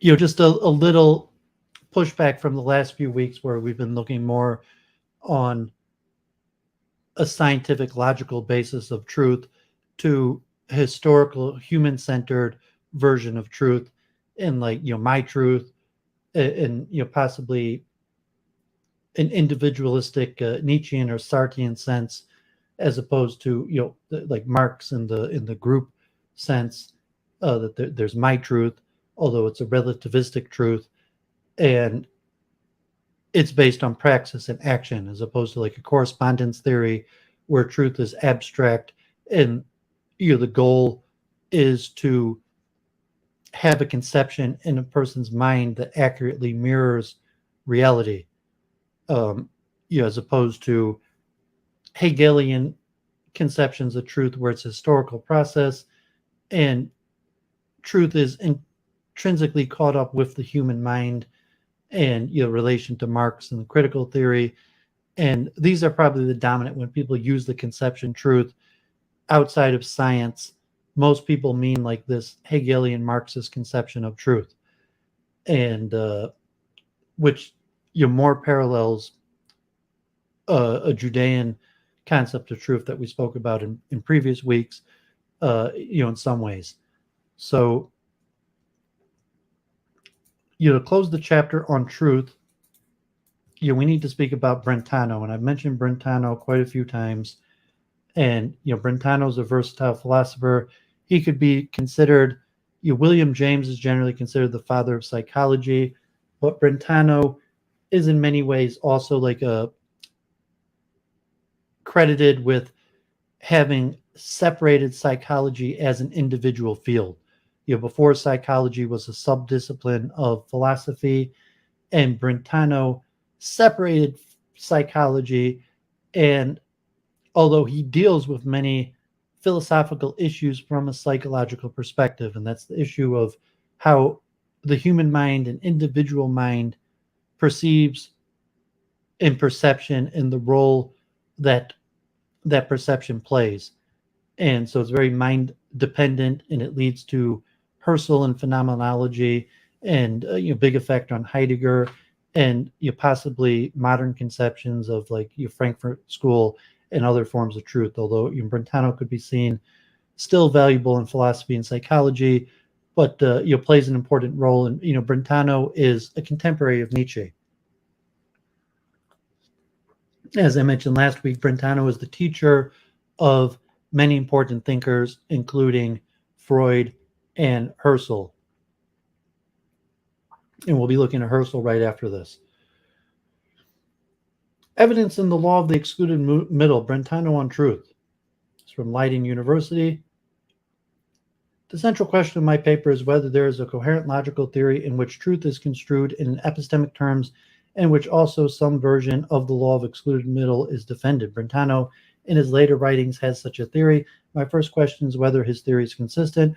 I will also make a comparison between Brentano's view and that of an institutionalist at the present day, namely per Martin Loff. Such a comparison might provide some insight into what is essential to a theory that understands truth in epistemic terms. Brentano's theory of truth. Brentano developed his theory of judgment in the 1870s, presented his theory not only in opposition to the traditional SSP theory of judgment, but also in opposition to the logical realism of that century, in which the bearers of truth and falsity, the propositions as well as their truth and falsity, are understood as being independent of the knowing mind. For Brentano, the basic notion of his theory of truth is not truth of a proposition, but correctness of a judgment. A judgment is correct, richtig, if it judges the objects adequately, Brentano says in 1889. The correspondence definition of truth says nothing more. One of Brentano's central criticisms of the correspondence definition of truth is that such a definition does not explain how we may know something, for he says, it is not through a comparison between a thing and my judgment that I can determine the truth or correctness of my judgment about that thing. According to Brentano, the correspondence definition of truth is merely nominal and does not explain anything about the notion of truth. We may elucidate the notion of truth, though, by appeal to examples of judgment of whom we know that they are correct. For Brentano, it is evident judgment that have the central role. Brentano's life as a priest gives us some background for his views on truth. Brentano was very much opposed to any form of dogma of which he was not able to see the truth himself. Concerning the dogma of papal infallibility, this was to be promulgated in 1870. Brentano helped the German bishops who opposed it by pertaining to a special brief for them, unlike Descartes, who was confronted with conflicting philosophical theses. Brentano took the standard for truth in what oneself clearly sees, what one can judge with evidence. To know truth, it makes in the end no sense to listen to authority. One of Brentano's mottos was down with prejudices. For Brentano, the opposite of prejudice is something that we know, which means that we judge it with insight. For Brentano, a correct judgment is always a piece of knowledge. A judgment is correct insofar as it is logically, that is epistemologically justified. A judgment is correct or right if it is as it should be, which is only in the case if it is judged with evidence. An error is a judgment that is not knowledge. Truth and correctness are difficult, though related notions. A judgment is true if it is in all respects, except possibly for its being evident, similar to the judgment of someone who would make this judgment with evidence. He makes true assertion who asserts what is an evidently judging person would assert. From this definition, it follows that Brentano implicitly makes a distinction between what is evident, known, and what can be made evident. For a judgment to be true, it is not necessary that someone actually judges it with evidence. A judgment is true if it is possible for someone to judge it with evidence. A true judgment is evidenceable, one might say, although Brentano never used this term. Brentano adheres to the traditionalist view that there are two different ways for a judgment to be evident. Either it is immediately evident in itself, or is evident insofar as it is inferable from evident judgments by application or evident rules. The latter type of evidence is called immediate evidence.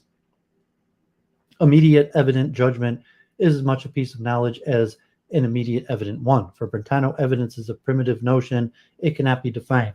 Still, something can be said about it. Examples of evident and non-evident judgments can be given so that we may be able to see what an evident judgment is. Sometimes it appears to us that we judge something with evidence, where in fact we judge only blindly. Such blind judgments have in common with evident judgments that we do not doubt them, but there are also important differences between the two types. Only evident judgments are judged with clarity. Blind judgments are no better than prejudices. We cannot be grounded with reason. A judgment being evident does not consist with its in a kind of natural force or special feeling. Such a feeling or force does not distinguish the evident judgment from prejudices. Evidence is not a psychological notion. On the contrary, evidence is objective. If something is judged with evidence, it is impossible that it is contrarily is judged with evidence at the same time. Even God's omnipotence could not make that which when I judge something with evidence, someone else judges the opposite with evidence. Also, there is no degrees of evidence for these characteristics. It follows for Brentano, evidence is transcendent or absolute notion. When I have evidence, I cannot err, Brentano says. Brentano also holds that judgments being evident is epistemically accessible to the person who judges with evidence. This means that evidence is a phenomenological character of certain judgments, but the same notion of evidence cannot function both as transcendent and epistemologically accessible. Brentano's oscillation of these two uses of evidence shows the notion of evidence is inherently ambiguous. Gunter Parzig's perception of observation concerning Husserl's theory of evidence also applies to Brentano's theory of evidence. One cannot use a transcendent and a non-transcendent phenomenological notion of evidence at the same time. If evidence is a phenomenological notion, it gives us no guarantee for the truth of our judgment. If an evident judgment cannot turn out to be incorrect, that is, if a judgment being evident gives an infallible guarantee for the truth of our judgment, evidence is a transcendent notion and cannot be epistemically accessible in the sense that we are sure that we judge with evidence. As Brentano says, he who judges with real evidence, who truly knows, is certain of the truth of his judgment. He knows that no one can judge the contrary with evidence. For Brentano, there is no distinction between real evidence and evidence. The law of the excluded middle. To resume the central question, can one consistently combine a theory of truth according to which truth is what can be made evident with the law of the excluded middle? To say at the least, there is a tension between the idea that truth is understood in epistemic terms and the thesis that every statement is true or false. For there are statements for which we do not have the method to decide whether they're true or false, such as Goldbach's conjecture that every even number greater than 2 can be expressed as the sum of 2 primes, or statements about the past whose truth or falsity nobody can establish. Brentano formulates the law of non-contradiction, which he considers to be the central law of thought, as follows. It is impossible that someone who rejects something, what someone else correctly, that is, evidently acknowledges, rejects it correctly. Similarly, that someone who acknowledges something, what someone else correctly rejects, acknowledges it correctly. To put it simply, the law of non-contradiction says that two contradictory judgments, only one could be correct. Two judgments are contradictory if one affirms what the other denies. For Brentano, affirmation and denial are two primitive forms of judgment, which means that they are not defined in terms of each other. For Brentano, this law is apodictic rejection of a person who correctly judges the opposite of someone who judges with evidence. Being a rejection, the law does not have existential import because it is an axiom. It can be known to be true purely by considering the concepts used, notwithstanding the fact that concepts used are empirical, such as that of evidently judging person. The correctness of the judgment can be determined immediately and in a priori. Brentano's law in terms of judgment and correctness, therefore, it is really a principle concerning knowability, which is at the heart of his logic and theory correct judgment. The law does not concern a relationship between the true values of propositions. Rather, it concerns a relationship between the correctness of different judgments. The law of non-contradiction is really an explication of the notion of correctness, which shows that Brentano meant his notion of correctness or evidence to be objective. The law of the excluded middle for Brentano has the following form. It is impossible that someone who rejects something that someone else incorrectly acknowledges rejects it incorrectly. Similarly, that someone who acknowledges something that someone else rejects incorrectly acknowledges it incorrectly. For Brentano, the law of the excluded middle says that two contradictory judgments, only one can be incorrect. For example, if I see that the judgment the square is round is incorrect, I immediately see that the judgment it is not the case that the square is round can also be incorrect. The first question to be raised, what is the relationship between what Brentano calls the law of the excluded middle and his law of non-contradiction? Brentano says that the law of excluded middle is not of the type of the law of non-contradiction, but he also says that the law of the excluded middle says the same as the law of non-contradiction, but in a disjunctive form. These theses seem to contradict each other. We may find a solution for this problem in the formulation of the law of the excluded middle as presented above. What does it mean to say that someone incorrectly acknowledges something? Incorrect does not mean the same as non-evident. It is the stronger notion where something cannot be made evident. How can we know that judgment is incorrect? We know that the acknowledgement of A is incorrect because we are unable to deny A with evidence. False equals incorrect is what contradicts an evident judgment. It is in accordance with the notion of non-contradiction to say that what contradicts an evident judgment cannot be made evident. So the terms incorrectly acknowledging A and correctly rejecting A are equivalent. Thus, this means that we may substitute the one for the other in what Brentano calls the law of the excluded middle. Such a substitution exactly gives the law of non-contradiction. That we are allowed to make the substitution depends on the equivalence that is implied by Brentano's definition of incorrectness, which itself contains a version of the law of the excluded middle, an affirmation of something is incorrect if and only if the denial of that thing is correct. We may conclude that Brentano defends some version of the law of the excluded middle. It is impossible that a judgment is neither true nor false. Here we have the broader notions of truth and falsity. For this law concerns the possibility of knowing something.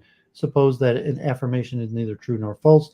So that affirmation is not true. That is, it cannot be judged without evidence because of the definition of truth as what is possibly judged with evidence. If it cannot be judged with evidence, it cannot be made evident. Therefore, by definition, it is false. But by supposition, it is not false. Therefore, there is no affirmation in general, no judgment that is neither true nor false. In his later writings, Brentano defended his version of the law of excluded middle, namely that the law is a negative form as presented above. How can Brentano defend the law of the excluded middle while at the same time defining truth in terms of evidence? Brentano's earlier writings presupposed a notion of an ideal judger unfettered by human restrictions. All correct judgments are judged by God with evidence. In his later writings, Brentano gives more prominence to the idea of the other knowing beings having essentially the same proofs as we have. When we speculate about other beings which possibly take part in having knowledge, we see that their knowledge must fall into the human region where it is directly accessible to our investigation. Care should be taken not to say anything about beings who could have axiomatic knowledge of a different kind from ours. It is not so clear what we are to understand by the notion of evidently judging person in the definition of a true judgment, whereas his earlier thought, Brentano could resort to the notion of God, the ideal judger. He now presupposes that ideal judger should know the way a human being knows. The ideal judger is someone like us, except that for him, the circumstances are different. For example, we can assume that he has more practical resources to investigate whether a judgment is correct. Brentano's position reminds one of Aristotle in the Nicomachean Ethics, where it is said that what is good is what appears to the good man. He himself is the norm or standard of what is good. Henry Pietersma, who rightly makes the comparison with Aristotle, believes that the ideal subject, which he takes to be presupposed by Brentano's definition of truth, is never an actual subject because no actual subject is infallible. I agree with Pietersma that we are fallible, but I do not think that this captures Brentano's ideas. The notion of an ideal subject is important for Brentano's philosophy. It makes sense only if the subject does not differ essentially from us. The aim of Brentano's definition of truth is to make it possible for us to determine whether there is truth or not. We can speak of an ideal judger, but such a judger must potentially be one of us. Like Aristotle, Brentano takes a starting point in concrete human beings that act good or judge correctly. There is simply no point in positing another world besides or above our world, whether it is inhabited by ideal objects or by an ideal subject. Brentano and the institutionalistic notion of truth. Owing to the modal element of Brentano's definition of truth, there is more to truth than what is actually known. An epistemic theory of truth that does not distinguish between possible and actual evidence cannot be very convincing, because it has to say that a judgment becomes correct or true the moment it is judged by someone with evidence. We should not have a notion of knowledge and correctness that depends in such a way on what contingently happens at a certain time. A similar distinction is made by Martin Loff. He distinguishes between the notion of the judgment A is true and is actual, and the judgment A is true is potential, that is, between what is known and what is knowable. Further, some ideality should be allowed for in order to avoid that what is knowable changes from day to day because of the invention of new instruments. How blind judgments are evaluated is what distinguishes an epistemic theory of truth from a non-epistemic theory. A non-epistemic theory has it that blind and evident judgments may be correct in the same manner, namely if they have the same content. An epistemic theory has it, although a blind judgment may be true, the act that issues a blind judgment is not correct. A blind judgment is a form of error insofar as the judger has no knowledge. It is also clear that the epistemic theory of truth needs a distinction between immediate and immediate evidence. Sometimes knowledge is the result of what we immediately see, such as something which is red has to be colored too. The moment we see the terms, what the terms mean, that is, the moment we apprehend the concepts, we immediately grasp the correctness of the judgment. Other times, knowledge is the result of a chain of inferences. Without this distinction, our theory does not match with what we intuitively understand as knowledge. Many logical and arithmetical truths need successive steps to see that they are true, which means they're not immediately evident. They have no lesser claim to knowledge, though a distinction between immediate and immediate evidence is also made by Martin Loff. The difference between epistemic and non-epistemic conception of truth depend on the underlying order of concepts. They depend upon whether we hold truth to be prior and understand knowledge in terms of truth, or that we hold evidence to be prior and construe truth in terms of it, together with such notions as possibility of immediacy. The crucial role of the rational order of concepts is most clearly presented in Martin Loff in A Path from Logic to Metaphysics. In Brentano's time, the distinction between process and product, between state and act, or between judgment and proposition was not obvious at all. In Brentano's theory,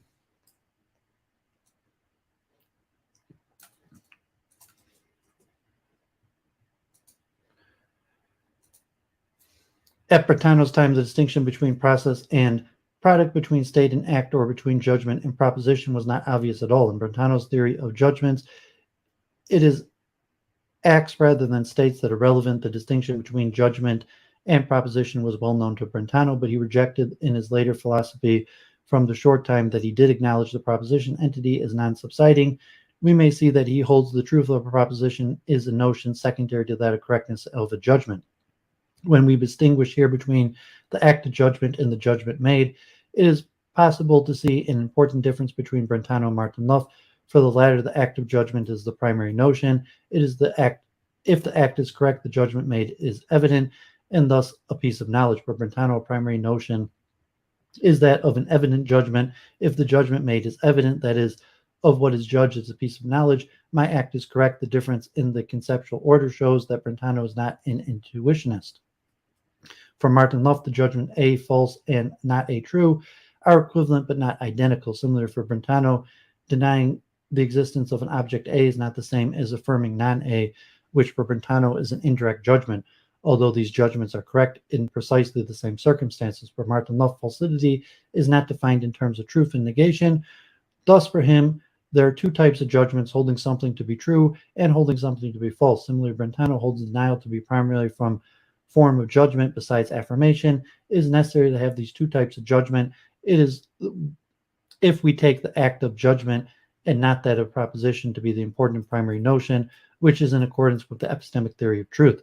The main problem in Brentano's theory of truth goes back to this Cartesian quest for certainty. This problem shows itself in the tension within his notion of evidence as being both transcendent and phenomenological at the same time. It is clear that a transcendent or absolute notion of correctness is needed in order to avoid a form of subjectivism. But why ask of our theory that the very same notion of evidence is also that of epistemically accessible evidence? Isn't the case that we can always ask, but was it real evidence? Was it real truth? Martin Loff makes here a distinction between knowledge and real knowledge. Finally, in the lecture held in 1994, Martin Loff makes it clear that any intuitionist may defend a negative version of the law of excluded middle. There are no two propositions which can neither be known to be true nor be known to be false. This leaves open the possibility that there are propositions for which we have no method to decide whether they are true or false.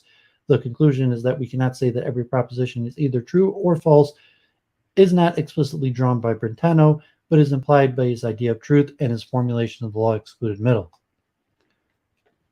Okay, so that part of Brentano was pretty complicated, and we're going to return to Brentano relatively quickly. So, I mean, later tonight, I'm going to go more in detail into Brentano. So I see hemorrhaged all my viewers.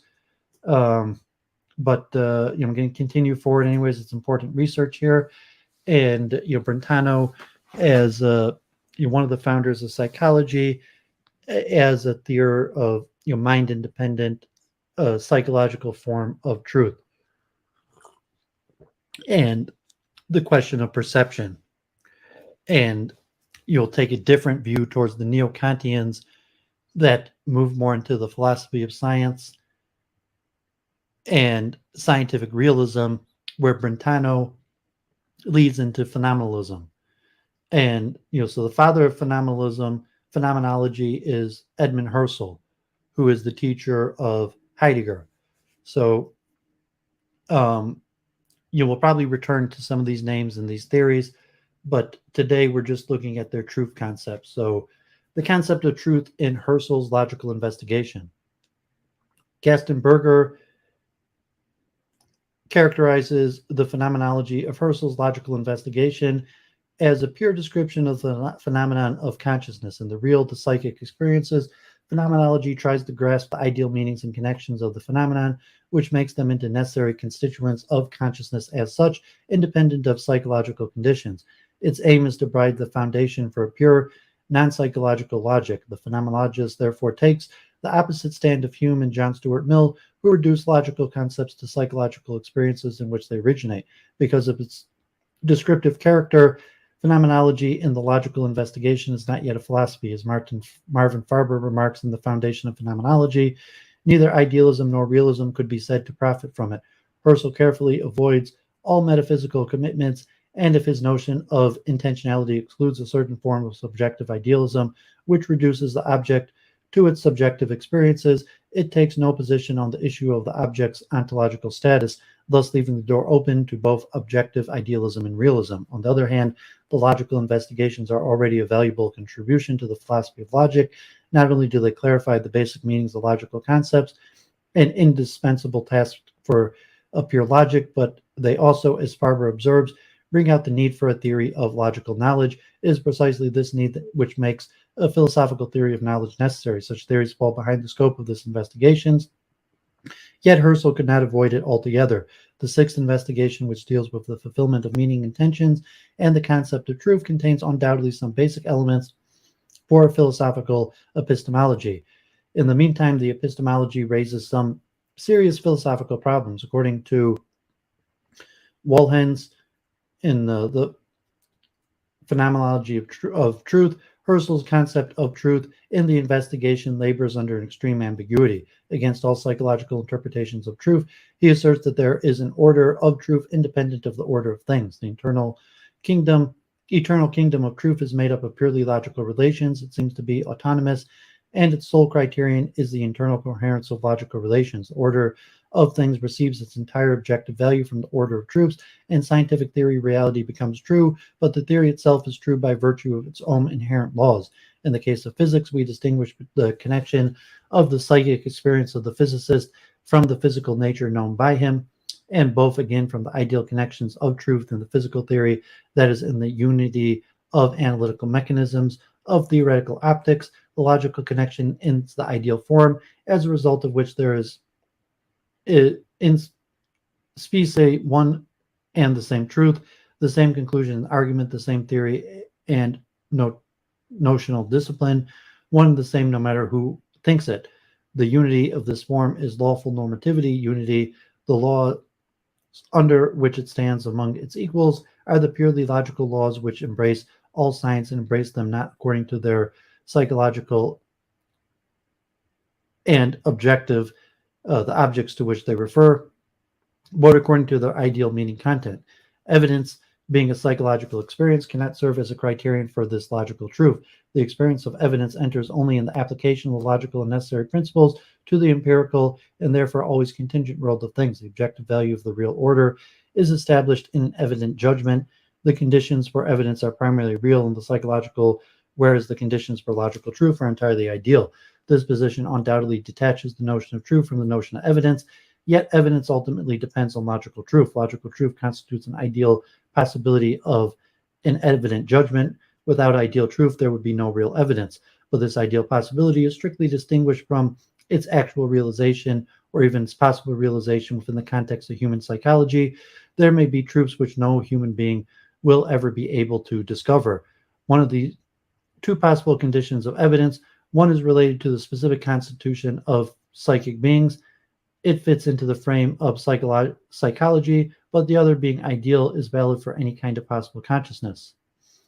It would seem then that we might summarize Husserl's position by asserting that the world of truth rules the world of things without being ruled by it. Contrary to this assertion, however, Husserl defines truth in the sixth investigation as the correlate of the act which identifies a meaning with its perceived fulfillment, or as the ideal relationship between a meaning and its intention. In these two definitions, truth depends on fulfilling of a meaning intention. Such a fulfilling, however, can only be realized by an intuition, that is, by an act in which the intended object itself is given to the knower in its bodily presence. The idea of this givingness is the sense perception. This presence of the object which constitutes truth is not always an immediate perception, but at least it is ultimately founded in active sense perception. Evidence arises from the recognition of the identification of meaning and intuition, and truth is nothing but an ideal correlate of evidence. None of the definitions of truth which Husserl discussed in the sixth investigation refers to the strictly logical criterion of eternal coherence, as we would expect after his strong affirmations of the independence of the ideal order from empirical processes of the first part of the logical investigation, whereas in his attacks on psychological interpretation of truth, a certain logicism seemed to be predominant. He now seems to be more inclined towards intuitionism. Truth is constituted by the real presence of the object.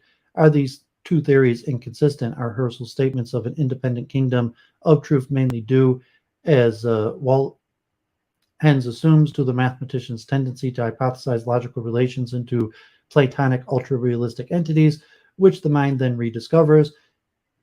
It certainly is true that Husserl's strong expressions were inspired by his concern to safeguard purely logical forms from the intrusion of psychologism.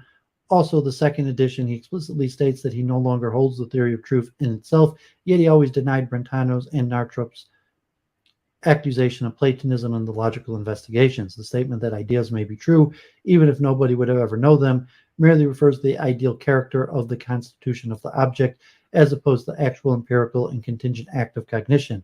It does not imply, however, that the truth can be independent of knowledge as such.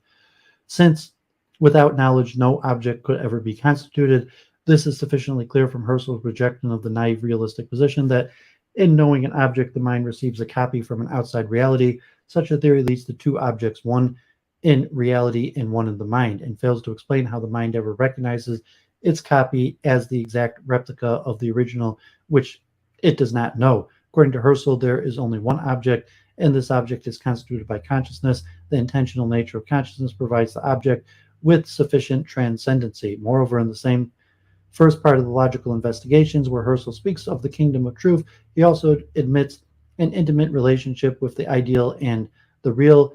It has to be made clear what the ideal in itself and its relation to the real is, how the idea ideal is related to the real and how it can live in it, and thus come to cognition.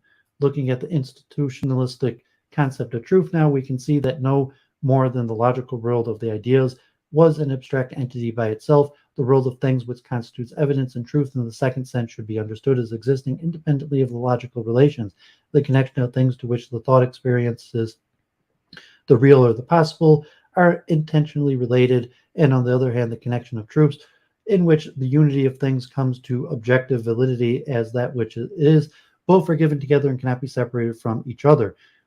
The two quoted texts definitely rule out the Platonic theory of a truth in itself, in which reality participates on a lower level. We may conclude that there is a distinction, but not a separation, between the realm of things and the kingdom of truths.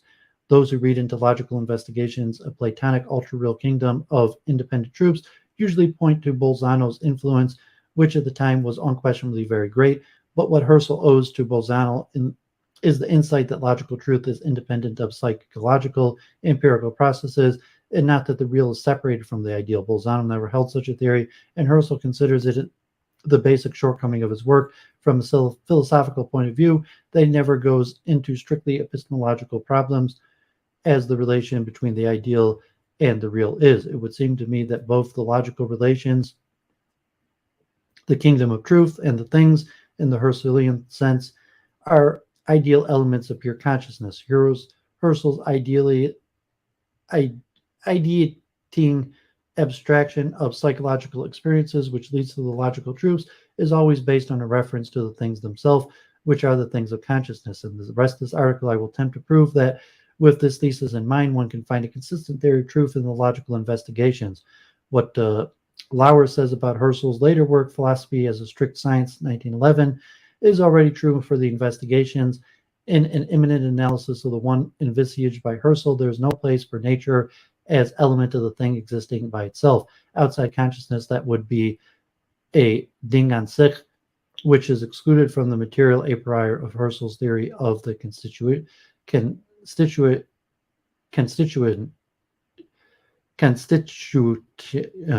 is the material element which remains identical in all the possible variations of an objectively present to consciousness. The ultimate reason for the immanentism is to be found in the notion of intentionality, so basic for a correct understanding of the logical investigation. It is a well-known fact that Husserl received this notion from his master Brentano. Less known is how profoundly he changed it and how important this transformation was for the problem of truth. For Brentano, intentionality is basically a psychological category.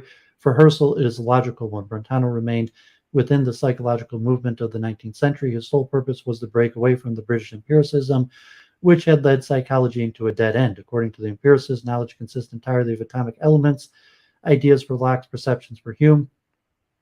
Judgment does not provide an existential link between those elements. According to John Stuart Mill, nothing more than a predicate and a subject is required to constitute a proposition. The copula is merely a grammatical connection without any existential import. Brentano returned to the scholastic theory that besides a subject and a predicate, every proposition, even one which deals with a fiction, contains a reference to reality, which brings the elements together in one existential whole. This reference to reality to an object is the basis of the notion of intentionality. In his Psychology from an Empirical Point of View, Brentano had the following statement, which Husserl quotes with approval. Every physical phenomenon is characterized by what the medieval scholastics called the intentional, or also mental, existence of an object, and what we, although not with total unequivocal expressions, would call the reference to a content, the direction towards an object, whereby something real is not to be understood here, or the immanent objectivity. It is interesting to see how Brentano changes the notion of intentionality from a realistic philosophical into a psychological one.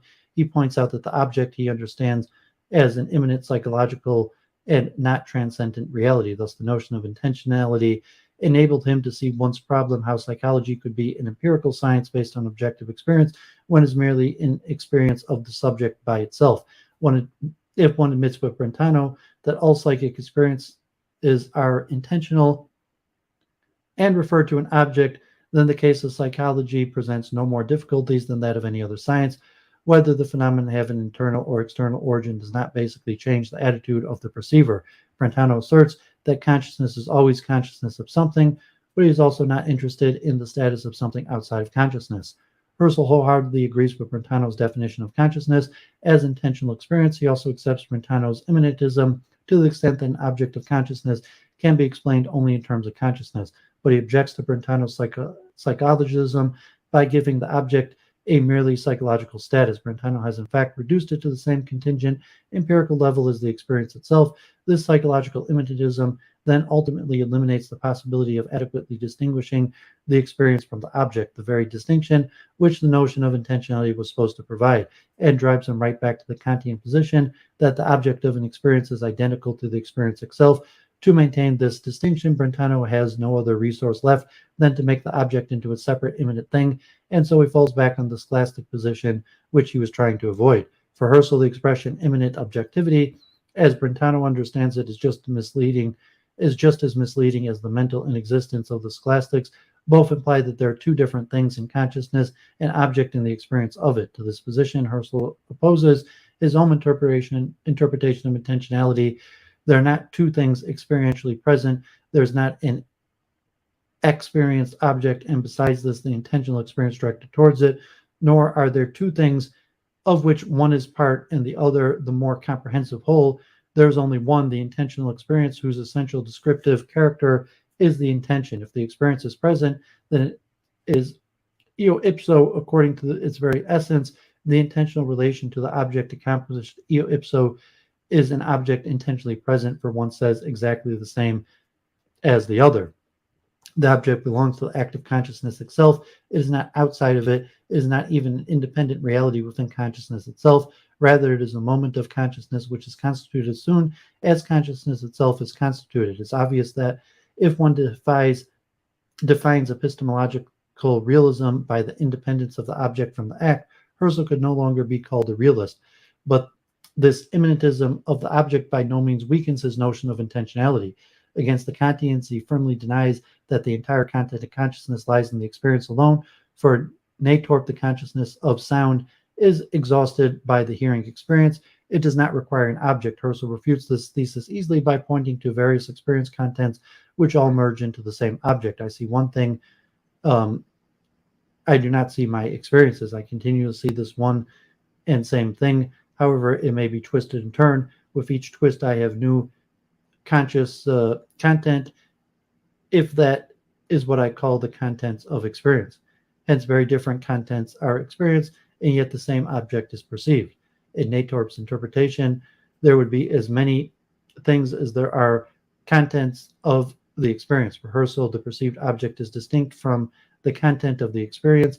The latter presents the object but does not include it. Contents of experience are merely fragments or complete acts of intentional experiences. Husserl's immanent intentionality enabled him to deal with the problem of truth without reducing it to a psychological experience. In the only place where it can be solved within consciousness, contrary to the psychologizers, the Kantians, and Brentano, his notion of intentionality asserts the independence of the object with respect to the psychological process out of which it arose. Mainly under the influence of Bolzano, Husserl transformed Brentano's psychological category of intentionality into the most valuable asset for the foundation of his anti-psychological theory of logic. It is in this light that we ought to understand Husserl's strong, almost Platonic statements about the autonomy of logical truths. But with equal force, he affirms in the Kantian tradition, and against any form of naive realism, that truth is in the mind and that it is an object of experience. His definition of truth as the correlate of the meaning fulfillment in the sixth investigation by no means diminishes the non-psychological and, in that sense, independent character of truth. It merely asserts that the truth is immanent in consciousness, that it results from an intentional experience, without, however, being determined by the psychological factors which made the experience possible. In that sense, it remains true that logical truths are independent not only of the contingencies of human psychology, but even of human psychology as such, no matter for which being and in which world. Husserl's so-called intuitionism is nothing but an affirmation of the immanent character of truth. It should be clear that the givenness of the intuition which fulfills the meaning and constitutes truth is not caused by the physical impressions of a transcendent thing upon consciousness, even if we assume that such a physical impression upon consciousness is not a contradiction. We would still have to explain how physical contact is transformed into a mental intuition. Furthermore, in most cases of evidence, there's no sensuous perception at all. Insight in the solution of a mathematical problem, this leads us to the conclusion that the intuition is just as immanent to consciousness as the meaning. Otherwise, we abandon the initial assumption of Husserl's theory of intentionality that the object is constituted in the intentional experience. Again, I see no other interpretation possible than that one in which Lahr proposes for Husserl's later work. In the ideas, this theory will be completed by the identification of intuition with the immediate presence of an essence. At this point, one might object that the meaning-fulfilling acts in which truth is constituted are extrinsic to the meaning itself. It would seem then that if the meaning is immanent, the fulfilling of the meaning is transcendent and has to come from elsewhere. But this conclusion does not follow. The extrinsic character of the fulfillment with respect to the meaning does not place it outside of the realm of consciousness and immanent intentionality. If the fulfillment is an act, be it only a partial act, which is not the same as part of an act, then it must necessarily be immanently intentional. Husserl's statement that in the fulfillment the object is realized is not to be understood in an ideally realistic sense. Real here means ideally present, as explained in philosophy as a strict science and worked out systematically in the ideas. Yet Husserl's concept of intuition in the logical investigations differs from the one in the ideas. In the ideas, the intuition is the result of an ideating abstraction. It is the presence of an essence. If in the logical investigations, the intuition which fulfills a meaning and constitutes a true judgment precedes the ideating abstraction, only the ideating abstraction leads us to pure logical concepts of truth in itself, whereas the fulfillment of a meaning merely results in the individual true judgment. Comparing the two, Husserl says the factual situation stands for us now not only as signified, but as real, and in it, the object itself as what it is, precisely such and not otherwise, as it is tended to this in this cognition, that as such has become the actual truth, individualized in the experience of the evident judgment, reflecting on this individualization and accomplishing an ideating abstraction. We make the truth itself rather than this particular object into our comprehended object. We thus grasp truth as the ideal correlate of the fleeting subjective act of cognition, as the one opposed to the unlimited multiplicity of possible acts of cognition and cognizing individuals. It would seem that Husserl's conception of truth still suffers from a certain ambiguity. On the one hand, truth is a result of an intuition in which the thing itself is given. On the other hand, the truth in itself is the result of an ideating abstraction leading for the mind from the realm of things into the kingdom of truth. The answer to this objection is that the concept of truth itself allows a distinction, but that this distinction by no means implies inconsistency. The two kinds of truths are closely related to each other. Inconsistency there would be if one excluded the other, as in the case of an immanent logical truth on the one hand and a transcendental intuitive truth on the other. It is obvious that if the truth consisted of the mental intuition of an outside reality, it could no longer consist of a purely logical structure, but Husserl makes it abundantly clear that the things which are given in the true judgments are by no means outside realities. In most cases, they are purely ideal objects, a mathematical equation. As the external logical truth, Husserl states that in the introduction to the second part of logical investigations, the logical concepts as valid units of thought must have their origin in the intuitions. They must originate through an ideating abstraction of certain experiences. Consequently, there can be no truth without intuition.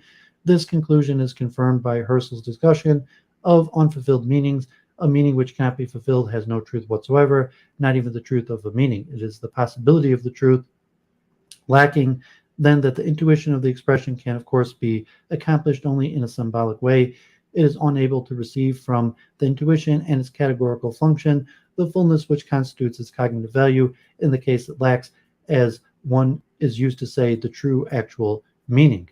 All truth, therefore, is ultimately based on intuition of the things themselves. But in one case, the intuition itself constitutes the evidence whose ideal correlate is truth. In the other, the fulfilled meaning is only the starting point for an ideating abstraction, which will give us the truth in itself. In the first case, we have a factual contingent knowledge. In the second, necessary and universal knowledge. The second form of truth is always based on the first, in this sense that the necessary connection of logical truth have the origin in real intuitions, meanings which are merely experienced in remote, vague, figurative intuitions. If in any at all cannot satisfy us, we want to return to the things themselves.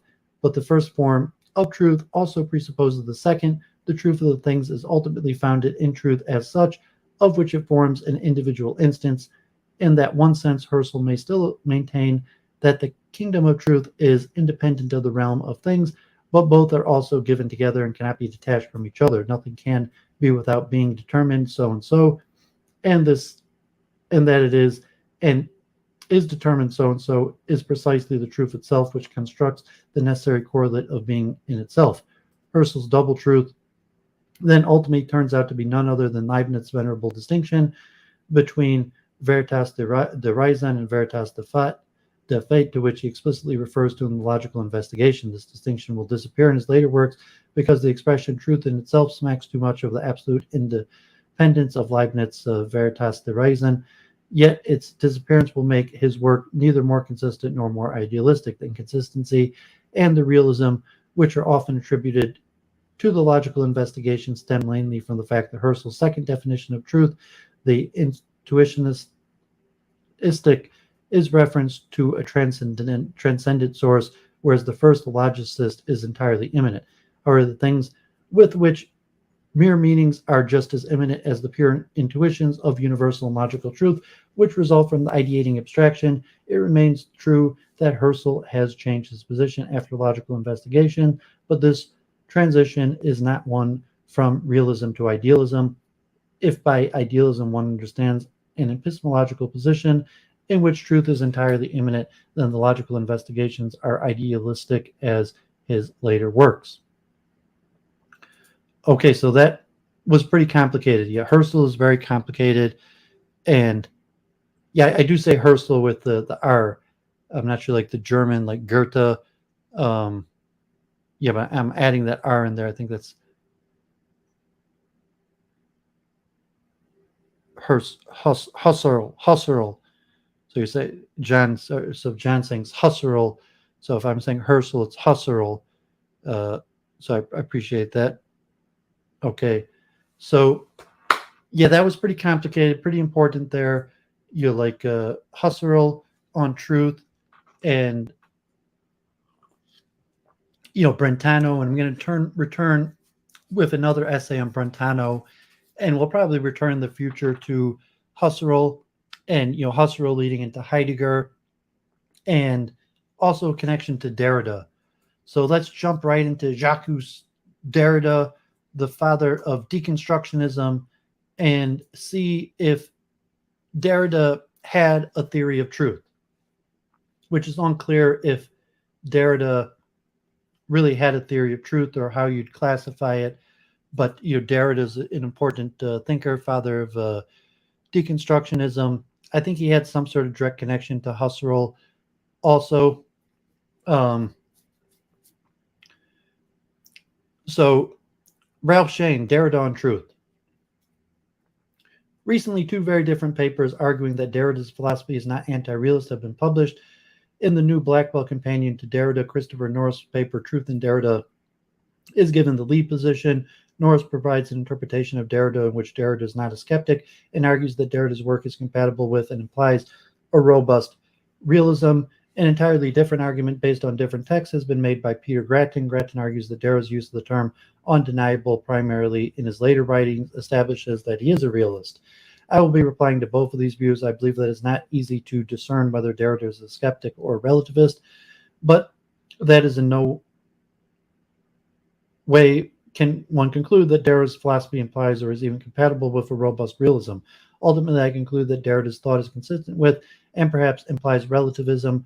Thus, perhaps is Derrida's structural, perhaps not the perhaps of uncertainty. The concept of truth has been one of those targeted by Derrida since his early writings. In his concluding speech and Phenomena, Derrida says that we have experienced the systematic interdependence of the concepts of sense, ideality, objectivity, truth, intuition, perception, and expression. Derrida set out to make the conception of truth, along with other key metaphysical concepts, tremble, and this goes beyond the claim that all truth claims are mediated, which is Norris's view of the matter. Norris fails to adequately explain what trembling means or how it is compatible with realism. His view fails because he does not go deeply enough into Derrida's ideas. Grattan, on the other hand, realizes that stronger measures are needed to defend Derrida. However, I would argue that he does not follow the full implications of his own insights into Derrida's philosophy. I will begin by sketching the two different arguments presented and then provide general objections to each, and we'll briefly examine the text, which I take to be crucial for examining Derrida's view on truth. And finally, we'll sketch what I take to be Derrida's conception of truth. Norris's, Derrida, and Grattan's. Taking a statement, I disagree with very few particular statements of Norris on Derrida's. Norris tells us Derrida does not intend to imply to simply disregard the concept of truth. Derrida is looking for anomalies, logical dilemmas, and hitherto unlooked-for complications of sense, and claims to have found the necessary and transcendently deducible condition of possibility of the processes of the production of truth and sense. Derrida follows standard hermeneutical practices and standard logic until he reaches these complications, conditions of possibility, at which point he works with an alternative logic. Norris also treats the question in the context in terms of the division between analytic and continental philosophers, allowing him to argue for the superiority of Derrida's approach to Wittgenstein. Although I disagree with his polemic against Wittgenstein, I do think it is helpful to consider the relationship of Wittgenstein to Derrida on this question. In addition, I completely agree with Norris's treatment of Derrida's response to Husserl, so I will not be revisiting that episode. So far, so good. The problem concerns what is omitted in Norris's account of Derrida, the trembling, the abysmal, the attack on the metaphysical security. Norris avoids the impossible and the other. The argument of this paper will not be, once these are taken into account, Norris's conclusions concerning Derrida's philosophy that it only undermines representationalism theories of truth, or those who believe that the truth allows for immediate or transparent access, are not strong enough. The key question is this: once we have reached the level of the quasi-transcendentals, what effects will they have on the ordinary truth claims? On Norris's view, our security in believing that the truth is not shaken. Relevant here is Norris's claim. Here, in one of the few statements of Derrida's view to which I disagree, our truth claims, though not our ultimate conceptions of truth, must always acknowledge, whether overtly or not, their dependence on some given system or structure of representation. The examination of what Derrida says about truth will show that he does not exclude ultimate conceptions of truth from his critique. That critique might not be that the ultimate conceptions depend on a given system of representation, but that they call for a system of representation. It might also be, and Norris's formulation is inadequate for limiting itself to representation, that the ultimate conception falls within metaphysics in some other way. Grattan's argument is entirely different from Norris. Whereas Norris appeals exclusively to Derrida's earlier text, Grattan appeals mainly to Derrida's later text.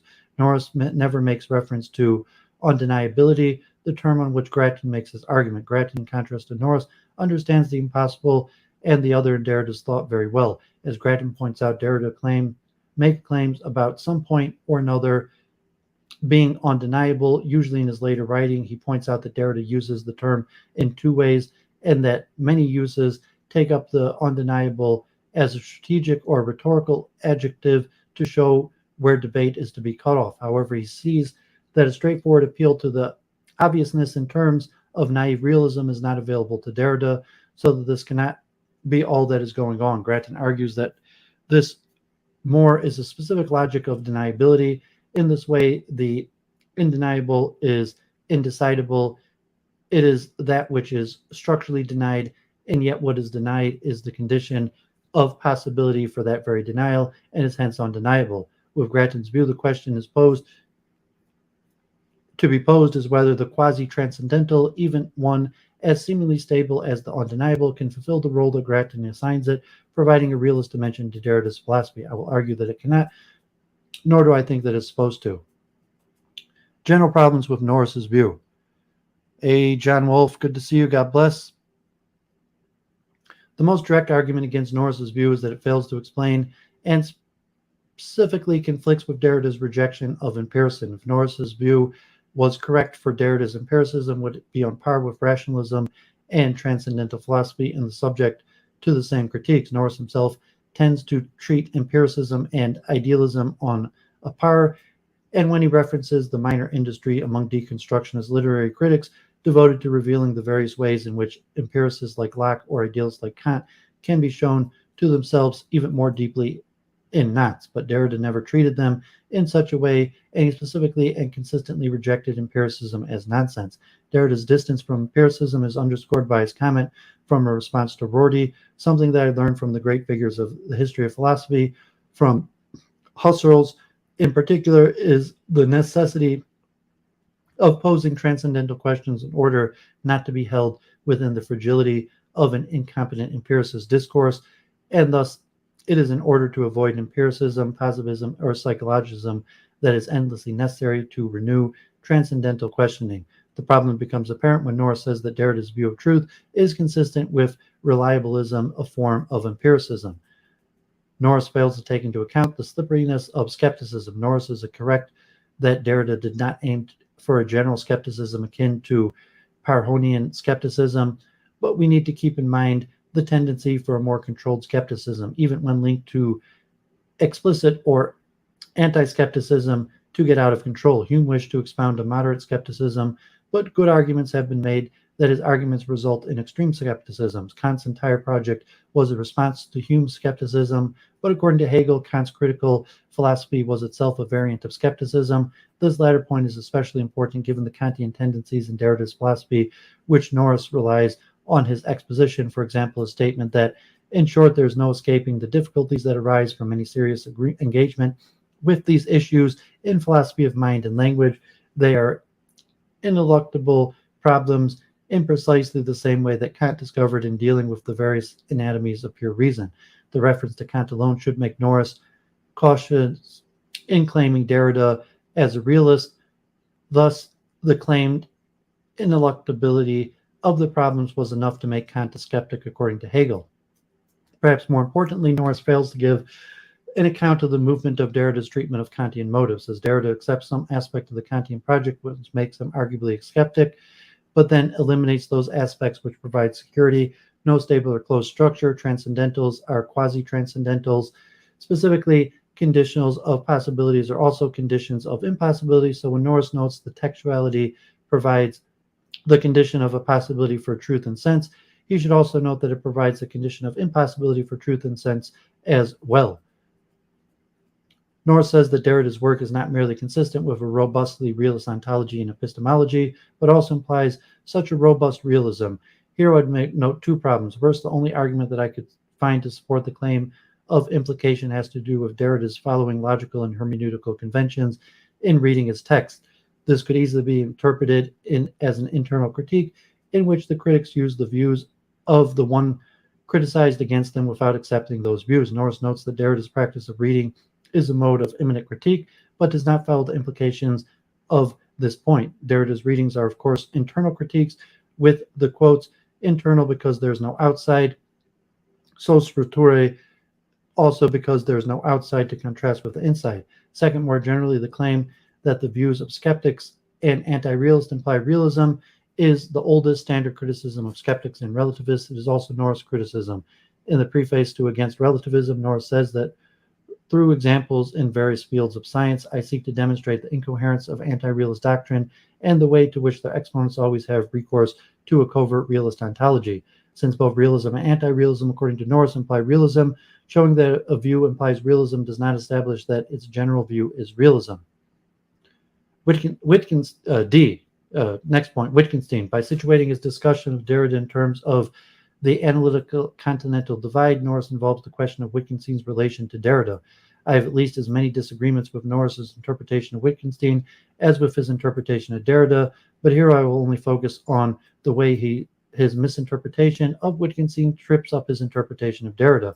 I wish to focus on Wittgenstein as a therapeutic problem dissolver of the Blue Book and the philosophical investigation. Norris nods to this Wittgenstein when he says that Wittgenstein's followers take the orthodox, later Wittgenstein view to be that philosophy should not be in the business of propounding doctrines, theories, hypotheses. However, Norris is later Wittgenstein has a theory of truth, specifically a linguistic communitarian theory of truth.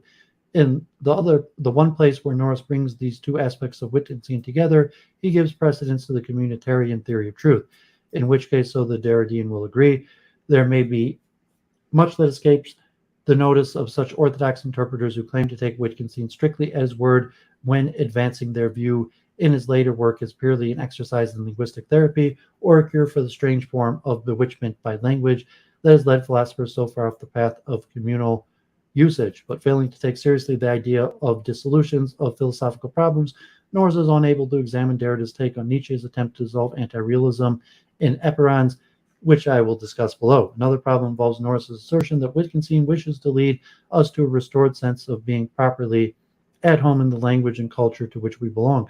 The first question about this claim is what justifies the use of the word properly here, other than it asserts an obvious Derridean target. Is there a difference between using at home and being properly at home? Once we get past this point, I would agree that it might fit some of Wittgenstein's formulations concerning what he was doing. A philosophical problem has the form I don't know my way about, but it fails to fit others to let the fly out of the fly bottle. Further, I would suggest that the sense of being properly at home fits even more closely Norris's epistemological views as spelled out in Against Relativism, where he appeals to distinctions between genres, science, philosophy versus fiction, and poetry, history versus fiction. The appeal to these distinctions in the stark and settled way that Norris does sharply contrast with Derrida's discussions on the question of genres. Norris's polemic against Wittgenstein is also relevant to his argumentation in favor of his interpretation of Derrida at the point where he uses an argument based on the use of the words without contrast. He does this in the first chapter of Against Relativism in response to the interpretations of white mythology, which he opposes. This interpretation takes Derrida's argument to show that philosophy is a species of rhetoric and science is nothing beyond pre-scientific tropes. Norris says, but this raises the awkward question as to what could possibly be meant by the term pre-scientific, if all science, every last criterion of scientific method and truth is thus reduced to the level of sublimated metaphor of white mythology. It is the same question Derrida poses when he remarks. The quote from Derrida, which follows, raises the question but doesn't answer it. Nowhere in the passage does Norris answer this question, and it would appear that he thinks the answer is obvious, and he is imputing his view to Derrida. But this is a point in which Wittgenstein and Derrida disagree, and Norris's view is Wittgenstein's, not Derrida's. In the Blue Book, Wittgenstein says the words used without contrast are used wrongly and misapplied. Derrida, on the other hand, says that when the words are used without contrast, their meaning is menaced. I interpret the latter as saying that the meaning trembles at the limit, as Norris never mentions trembling or the impossible in his interpretation of Derrida. It would appear that he uses one of Wittgenstein's therapeutic tools in his argumentation for his interpretation of Derrida.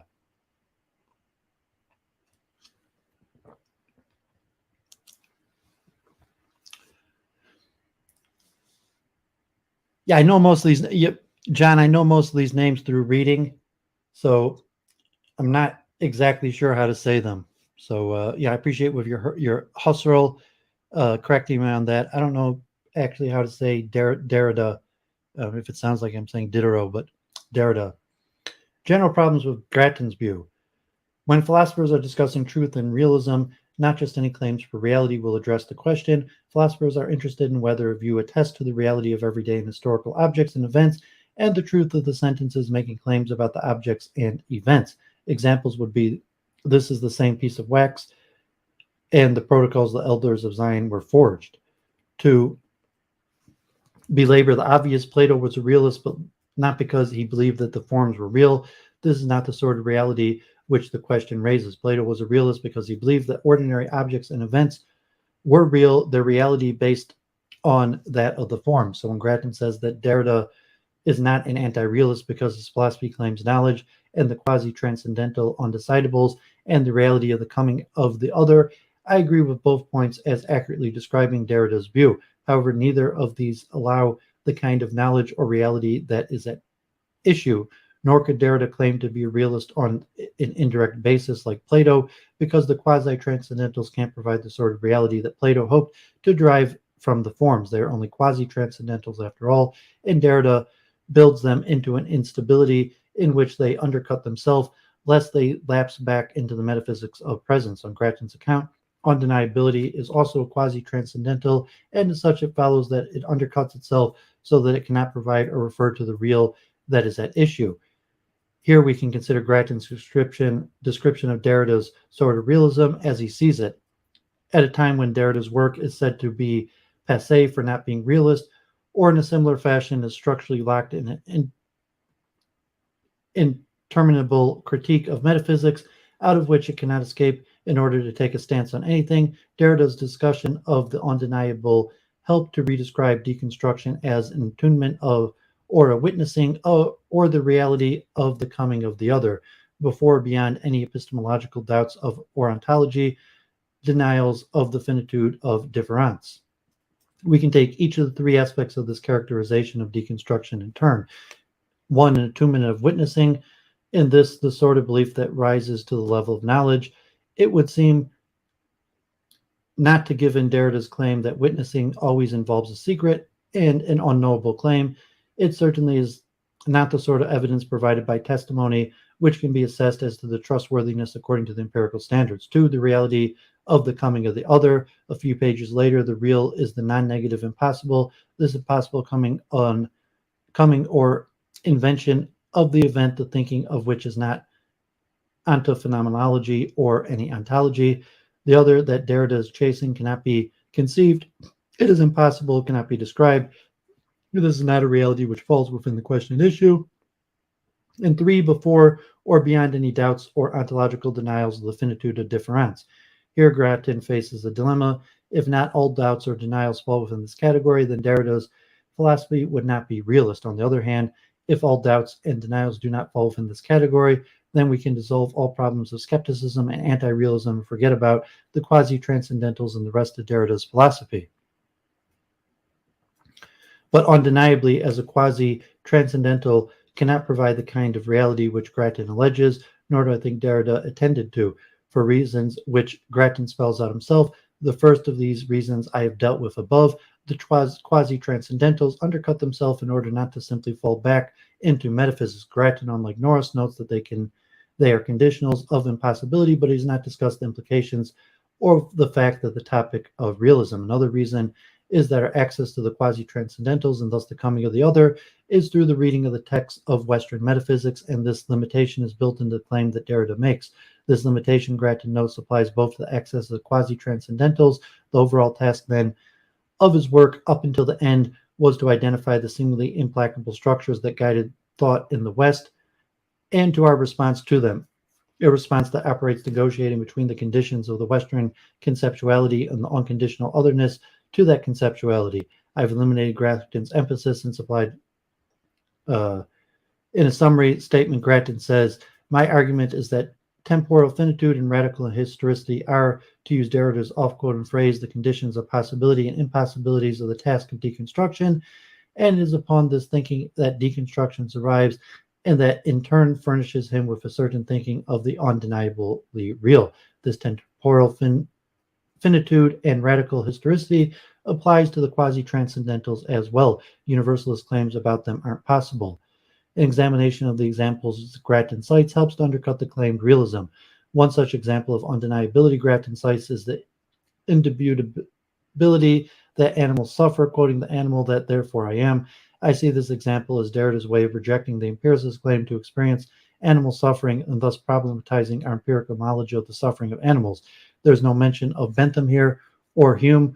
According to animals, not only could feel but also think. The example helps to make the point that I made above. The empiricist thinking is utterly foreign to Derrida's philosophy. Second example is democracy. For example, the experience of democracy is precisely this relation of undeniable deniability. The experience of democracy is thoroughly paradoxical experience in tune with the paradoxicality of democracy. It gives us no rational justification for democracy as a governmental form or for any specific response to the paradoxes. As Derrida says at the beginning of Foy et Savoir, he and the other seminary participants have a taste without reservations for Republican democracy as a universable model, a taste, not a justifiable claim. A third example of undeniability is death. Here I wish to step outside the frame of Grattan's discussion, which focuses on Derrida's death penalty lectures, note two ways in which the example supports the arguments in the preceding subsection. First, Grattan is precise in stating Derrida's view about death, which all of the qualifications this entails. There's no denying itself. According to Derrida, we are considering what gets called death. Death is always the name of a secret, Derrida says, and Grattan quotes that a discourse which constantly undercuts itself with so many qualifications can be a realist discourse in implausibility. Second is that Derrida follows Heidegger's discussion on death on many points. Grattan focuses on his critique. It is worth noting one aspect of Heidegger's discussion, which Derrida does not criticize. With Heidegger, it is never clear whether one can consider non-Westerners as Dasein, and thus it is not clear whether they die in the sense that he specifies in being in time. Suppose one were to accept, for the sake of argument, Grattan's claim that Derrida's philosophy is saved by the quasi-transcendental undeniability from anti-realism. This would imply that if the concept should fail, Derrida's philosophy would, against his intention, imply anti-realism. Here, Grattan would need to face the slipperiness of skepticism and anti-realism noted above with respect to Norris, although this paper is limited to interpreting Derrida's views and not exploring their truth. In this case, the latter is relevant to the former. The objection to undeniability and quasi-transcendental is this. As Grattan points out, part of the structure of undeniability, according to Derrida, is that in rejecting an undeniable claim, one can only deny it. In this discussion of democracy quoted in Grattan, I underscore undeniable to suggest only deniable, the only protective recourse being that of a send-off through denial. However, Descartes does not merely deny that animals suffer, he has constructed an entire theory of mind to try to justify and defend that position. Again, a dilemma. Either one denies this aspect of the quasi-transcendental through the example of animals on the grounds that it only holds with regards to democracy, which seems entirely ad hoc, or accept that it fails to withstand scrutiny on the basis of its falsity. Either way, it seems the concept doesn't hold up. Without it, according to Grattan's position, Derrida's position is anti-realist.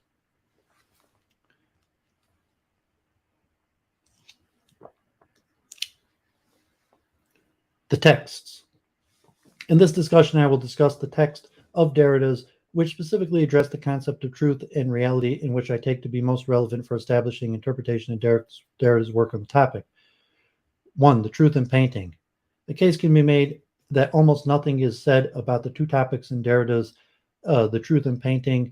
This book is about that is the inside-outside of art and of metaphysics. The two models of truth that he mentions are the same from signature event context, so I discuss those below. However, there are 2 points which I would note as a prelude for this part of the paper. First, Derrida claims that the phrase truth of the truth is an abysmal expression. He is commenting on the quote from Cézanne, but also setting up the book. We are experiencing the truth about the truth, but the endeavor of providing it involves vertiginous self-reflexivity, a deconstructive mise en abîme, which is central to Derrida's work. For the robust realist, however, there is nothing paradoxical or vertiginous about the phrase. Not every self-reference, after all, is paradoxical or vertiginous. Second, I believe that this is the first text where Derrida uses the phrase making truth, citing Augustine. Nothing seems or of great significance in this initial use. It could be said that this only applies to aesthetic truth, but then he uses the phrase repeatedly in Circumfession, specifically quoting Augustine. Again, I don't think these uses alone should lead one to conclude that Derrida is a relativist. For one thing, faire la vérité could be translated as doing truth, and Augustine's use of the phrase seems to be better translated in this way.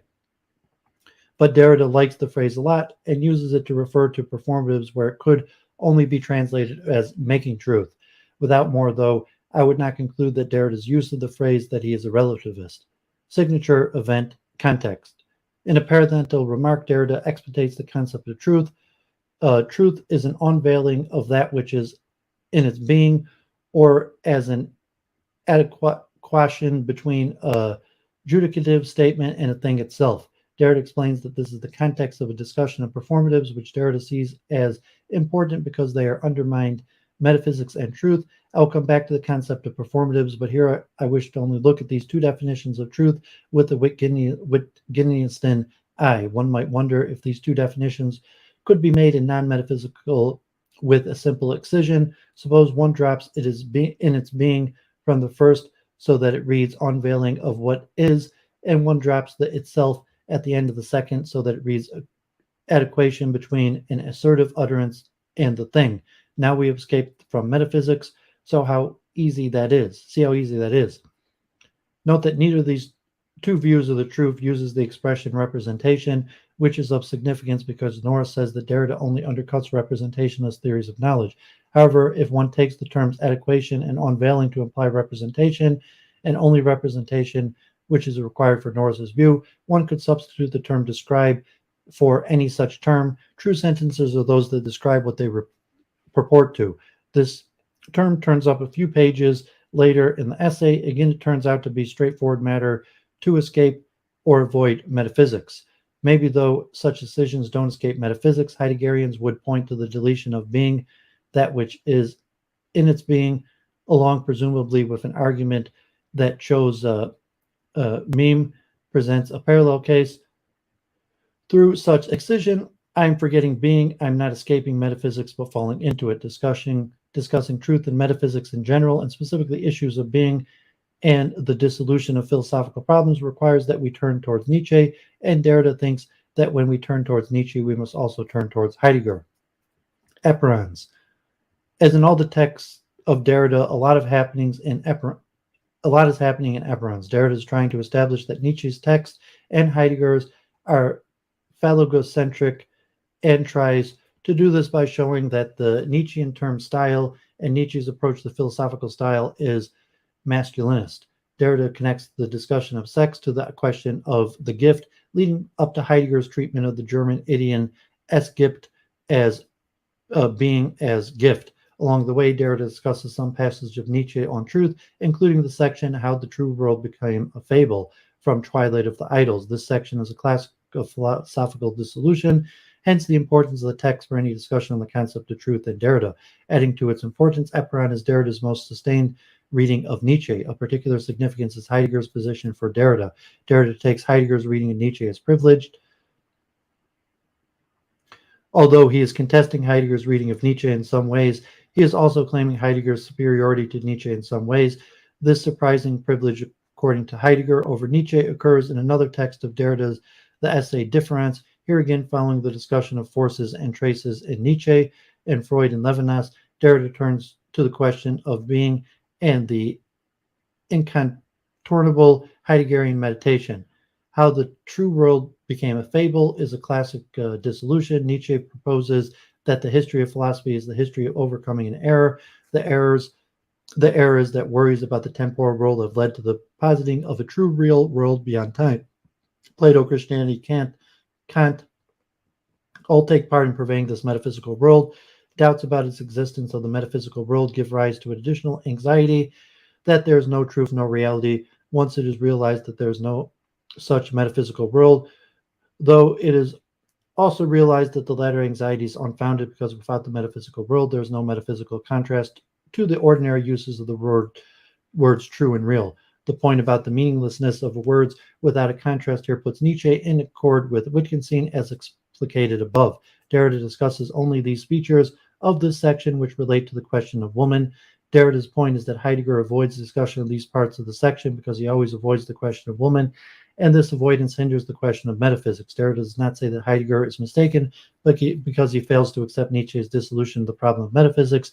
This point is fundamental. Not only is it fundamental, but Heidegger specifically recognizes it as such.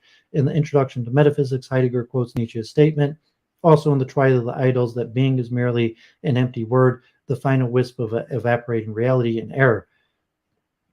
He then goes on to note that if Nietzsche is right, then his entire project is an error and has to be given up. Derrida never comments on this passage. If he sided with Nietzsche here, though, it is very difficult to see how he could give Heidegger the privileged position that he does in Eperons and Difference and everywhere else. Nor does Derrida discuss those passages in Nietzsche which strongly suggest robust realism and genealogy of morals, even plain, harsh, ugly, repellent, unchristian, and moral truth, for such truth do exist.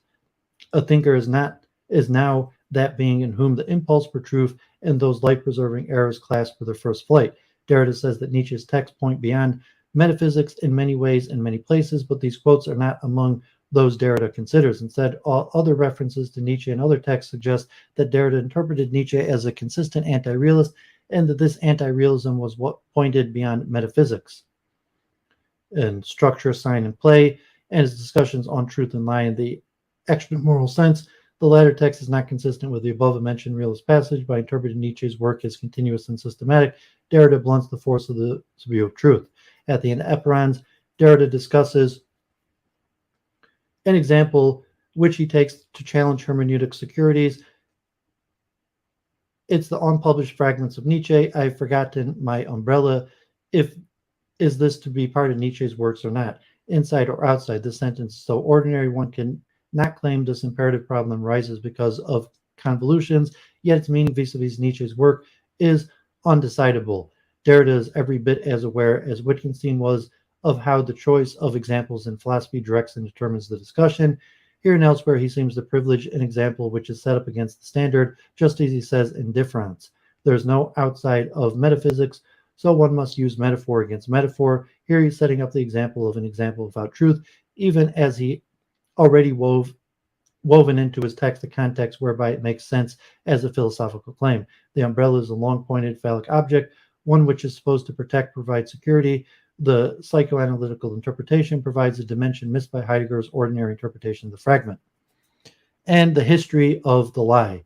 It would be quite difficult to draw direct conclusions from history of the lie on the epistemological issues at issue here. Derrida begins the essay by referring to Nietzsche's How the True World Became an Error, but he does so as to disavow its relevance to his discussion. A lie is not an error. Furthermore, Derrida is concerned with the irreducibly ethical dimensions of the lie. Caution is thus required. However, relevant points are raised and should be considered. First, Derrida mentions real facts and reality without scare quotes.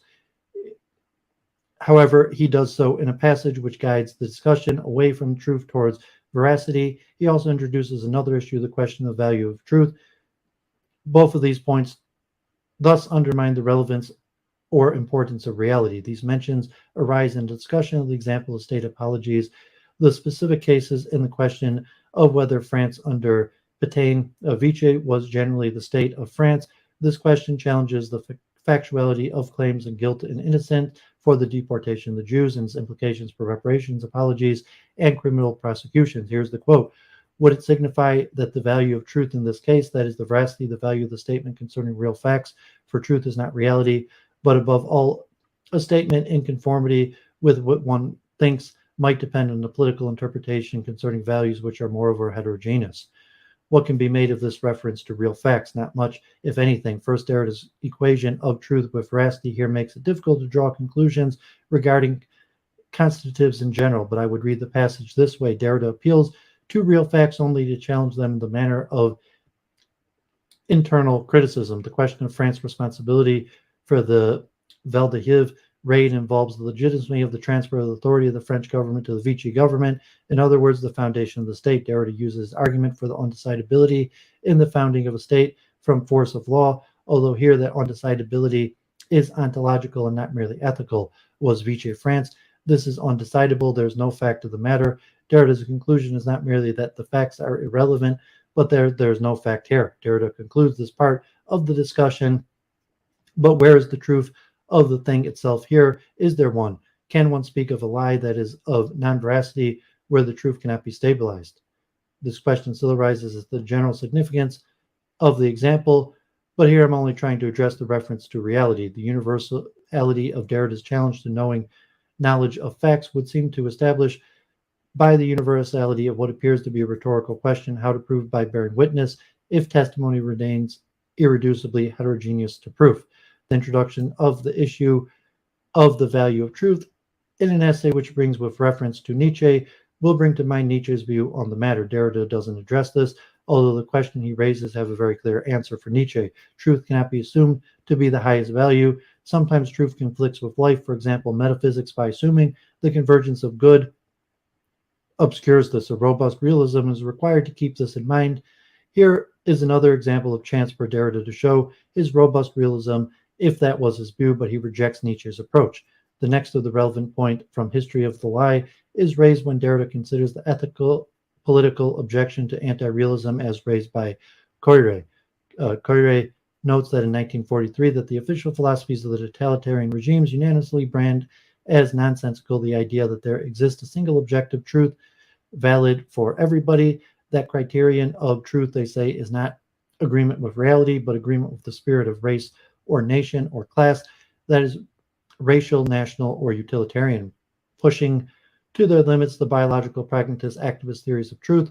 Derrida says that this objection, as it denounces all pragmatist and activist theories of truth, can touch on deconstructionism, can be aimed at deconstruction. It risks paralyzing or disqualifying deconstruction in advance. Derrida's response raises many points of relevance here, but the most important point to be made concerns what he doesn't say. He doesn't say, I'm a robust realist on truth, so there's no worry here. And his discussion indicates that he wouldn't say this. He used the phrase of belief in the stable and metaphysically assured opposition between veracity and lie to characterize what he is against, with the substitution of error for lie. This is the equivalent for Derrida of robust realism. Such a substitution would be relevant here if Derrida believed in such a realism. Instead of saying that, Derrida employs a number of arguments against the ethical political objection. It is not strictly relevant for this paper whether Derrida's responses to query are sound, so I will not address this issue. However, it is irrelevant to note that this is ethical political objection to anti-realism, which concerns Derrida, not the epistemological objection. It is also relevant to note that he responds by attempting to turn the objection around by claiming that totalitarian regimes depend on the traditional distinction between truth and lie. Whatever the merits of Derrida's claim, he would not have chosen this strategy as a response if he was a realist. Force of law. In Force of Law, performativity is the order of the day, but Derrida also discusses constitutives, while the context concerns statements about justice, and more specifically, haste, urgency necessary in taking action. Derrida makes it clear that the discussion applies to a broader range of statements. Certain key statements are phrased to be entirely general. All constitutives depend on performative structure. Derrida says no distinction is to be drawn between performatives and performative structure, and performatives make truth. A performative no longer responds to the demands of theoretical rationality, and it never did. It was never able to. Of this, one has an a priori and structural certainty, since every constitutive utterance itself relies, at least implicitly, on performative structure. The dimension of justice or of truth of theoretical constitutive utterances in all domains, particularly in the domain of the theory of law, always thus presupposes the dimension of justice of the performative utterances. The dependence of knowledge claims on faith or belief is also made in Foy's Savior, where Derrida says that knowledge is not structurally free of belief or faith. Just prior to this passage in Force of Law, Derrida cites Kierkegaard. The instance of a decision is a madness, says Kierkegaard. This quote has significance for Derrida, far exceeding the context, and is decisive for the issue of factuality. The universality without condition. The universality without condition is a key text for examining the concept of truth in his work. The concept of truth is discussed throughout, and here Derrida says he wishes to make something happen to the concept of truth. At the end of the essay, we see what this is. Derrida begins by noting the connection between the universality and truth. A key sentence, the university professes the truth, and that is its profession.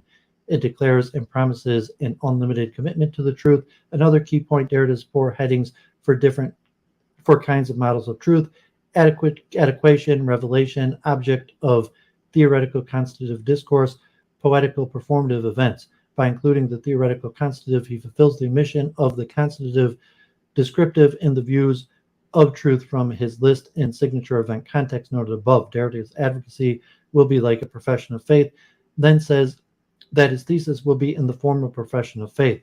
The question as to the status of and the changes in the value of truth are to be suspended for the moment. The reference to the truth is referred to as enigmatic. However, enigmatic as it may be, the reference to truth remains fundamental enough. While the clause is logically consistent with a robust realism, it is not enigmatic at all.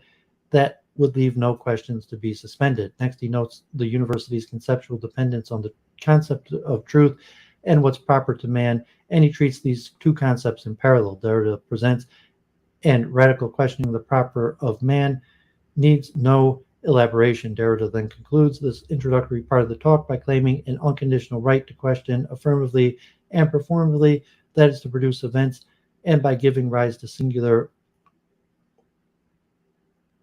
or vase, which the events of thought constitute by such overrays, would be a matter of making something happen to this concept of truth or of humanity without necessarily betraying it. After discussing globalization and other topics, Derrida returns to the topic of truth. There are 2 points which he says that one needs to conserve and change at the same time in a non-dialectic fashion. These are certain neutral theoreticism, and except that his theoreticism always depends on a performative profession of faith. Derrida says that neutral theoreticism is needed because it provides the chance for critique, including deconstructive critique. Note that he does not say that this should be affirmed because some statements are simply or complexly true. He does not appeal here to the concept of truth. In concluding, Derrida says that another step is necessary. This step will allow something to happen which will revolutionize, overturn the authority that one attaches to the humanities, specifically au savoir. This step places one beyond the performant constitutive distinction, according to Derrida. Referring back to his earlier discussion, the performative and events, Derrida says the events produced by standard issue performatives, which rely on accepted conventions, are not events in the strong or full meaning of the term. This events allow the impossible to arrive, and this is what deconstruction aims for. This discussion of the events and the impossible takes place at the limit, and thus is an example of impossible happening. Here we have Derrida following the same discursive mode as his earlier writings. He has reached the problematic limit of metaphysics, and his discourse trembles at the limit. What is unclear in the text in general is whether the constitutive retain any critical force when one has reached this limit. The idea of truth as an event in its Heideggerian form is not consistent with a robust realism, nor with regard to ethical political objection discussed in the history of the lie. It is clear whether, having reached this limit, constitutives retain any critical force. In the conclusion, I will argue that they do not. Conclusion. It seems quite clear that Derrida's philosophy does not imply a robust realism, nor is it consistent with such. He challenges the concept of truth, making it tremble, and this trembling is communicated to an ordinary truth claims. The vertigo in Derrida goes all the way down. The quasi-transcendentals are each paradoxical in some way, which undermines their transcendental status. However, his views do not fall under many of the unusual sorts of anti-realism. His views are not a standard sort of skepticism because his claims of knowledge are quasi-transcendentals, a paradoxical type of knowledge, hence non-savoy, but knowledge nonetheless. Furthermore, traditional forms of skepticism and relativism often attempt to do away with the paradoxicality and vertigo, which is the medium of deconstruction. They are themselves metaphysical, making assured claims about the other. Even the paradoxical relativism of Heidegger, to which Derrida comes the closest, undercuts its paradoxicality and, as Derrida tells us, falls back into metaphysics by thinking in terms of proprietary speech and justice as gathering, since it's a scattering, not a gathering, according to Derrida. Derrida's philosophy is consistent with and perhaps implies a paradoxical relativism and skepticism, one which assumes the full force of its paradoxicality.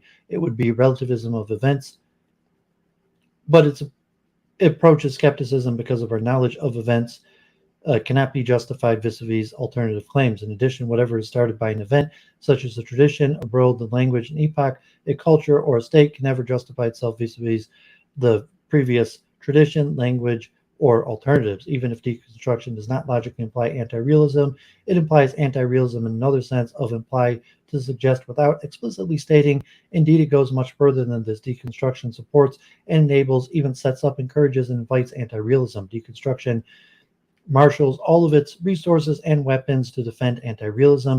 It prevents any refutation of relativism or skepticism, leaving realism defenseless. Returning to the question of logical implications, I say that Derrida's philosophy perhaps implies a paradoxical relativism for 2 reasons. Due to Derrida's view on the limits of thought and language, stating and justifying standard relativism positions is not possible. However, deconstruction implies a conditional relativism. If there were to be an event, the truth would be relative to it. While deconstruction cannot specify and know an event, it cannot deny it either. If someone were to assert the occurrence of an event, deconstruction cannot refute the claim. As noted above, its entire conceptual machinery is set up to prevent any such denial or refutation. Furthermore, the relativism is conditional in a second respect, one that brings us back to the slipperiness of anti-realism. If Derrida is wrong about the limits of thought and language, if we can unproblematically know about the other, then this would follow in a straightforward way. The coming of the other is the event, as one can see in the following point made by Grattan concerning the real quoted above, so is truth. So if truth is relative to the event, then truth will be relative to other people, other cultures, other eras. The event makes truth. It is here that the phrase making truth fits in the full meaning. Impossible, the events bring the impossible. It is here that I think the slipperiness of skepticism and relativism would enter if Derrida's view were in some way attempting to or committed to avoiding them. The impossibility is a slippery concept. In the first instance, Derrida takes much of the concept from Bataille and Heidegger, transplanting it from the primary physical and sexual limit experiences to the realm of philosophy, rejecting Bataille's belief that at the limit one fuses with other human beings, and substituting the generalized Levinasian view that one reaches or responds to the other. Derrida takes from Bataille specifically the idea that when one reaches the limit, one's discourse has a skeptical status of non-savoir. But the impossible is also a Kierkegaardian concept, and the Kierkegaardian aspect of Derrida's concept is decisive, and are there any limits to the event? If we consider the Kierkegaardian version of the concept, the answer would be no. Here, the importance of the concept of decision. For Derrida, all facts depend on concepts, but there are no corresponding dependence of concepts on facts. All sets of concepts run aground. Their deconstruction is the running aground. Different sets of concepts deal with the situation better than others, but the claims of superiority are provided from the perspective of the particular conceptual approaches and are not rationally justifiable. Choosing one conceptual approach is going to depend somewhere along the line on a decision. Derrida closes off rational justification here by choosing Kierkegaard's view of decision. Okay, so that was pretty complicated. John, if you're still there, thanks a lot. So I see some Last Australian and John in the chat. Appreciate you still being there.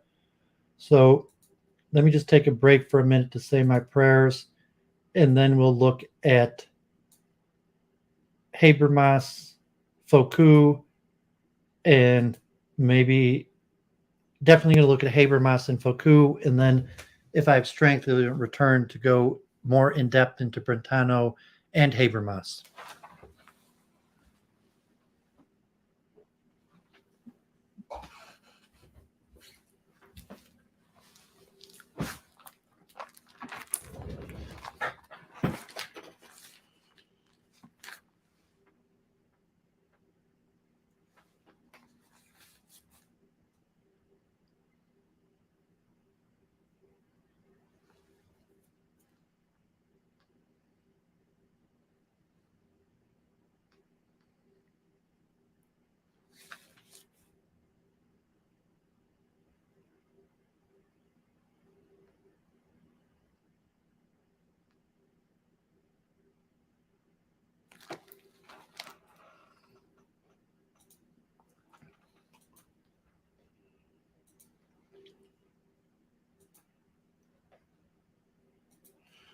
Okay, so I'm going to pour myself a drink.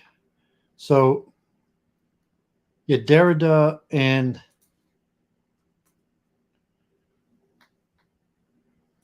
Husserl, very important to know, although they're unclear as like a systematic philosophy. So phenomenology is developed by others, and like so Heidegger becomes the main name.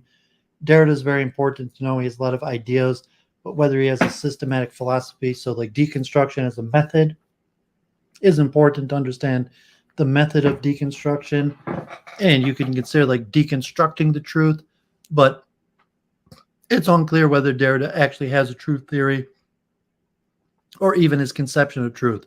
So, the expression he wants to make truth tremble, which would be different than the deflationary view, and so that's unique to Derrida's theory of deconstruction.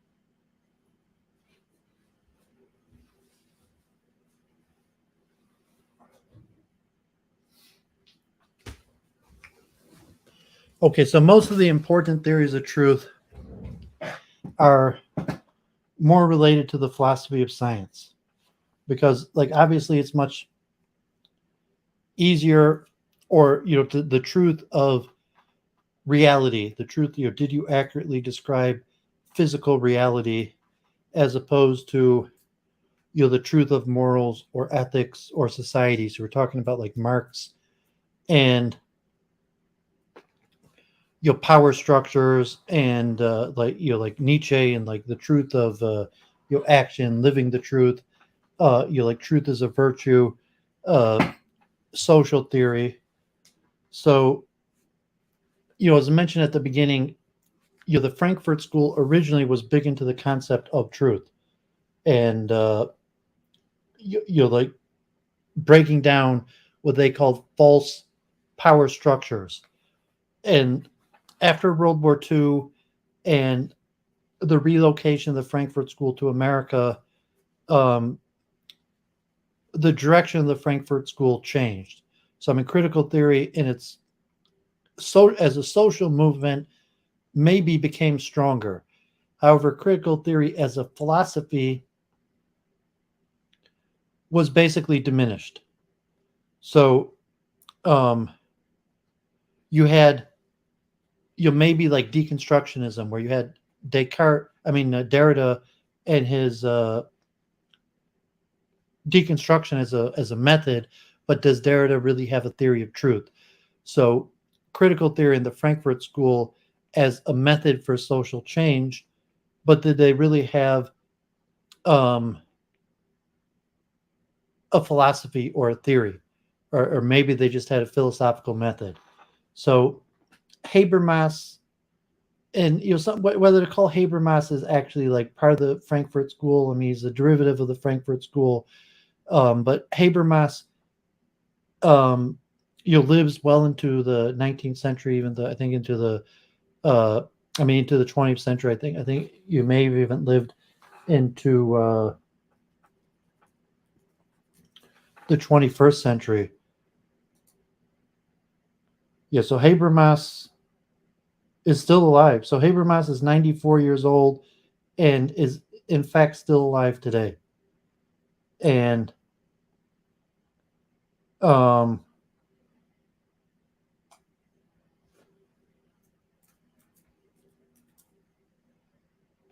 not even sure if Habermas is Jewish.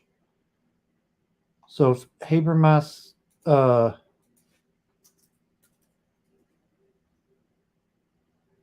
so Habermas is like one of the very few non-Jews that are part of the Frankfurt School. So, if you think so Habermas is one of the very few non-Jews who are part of the Frankfurt School, still alive today, that he has the theory of truth.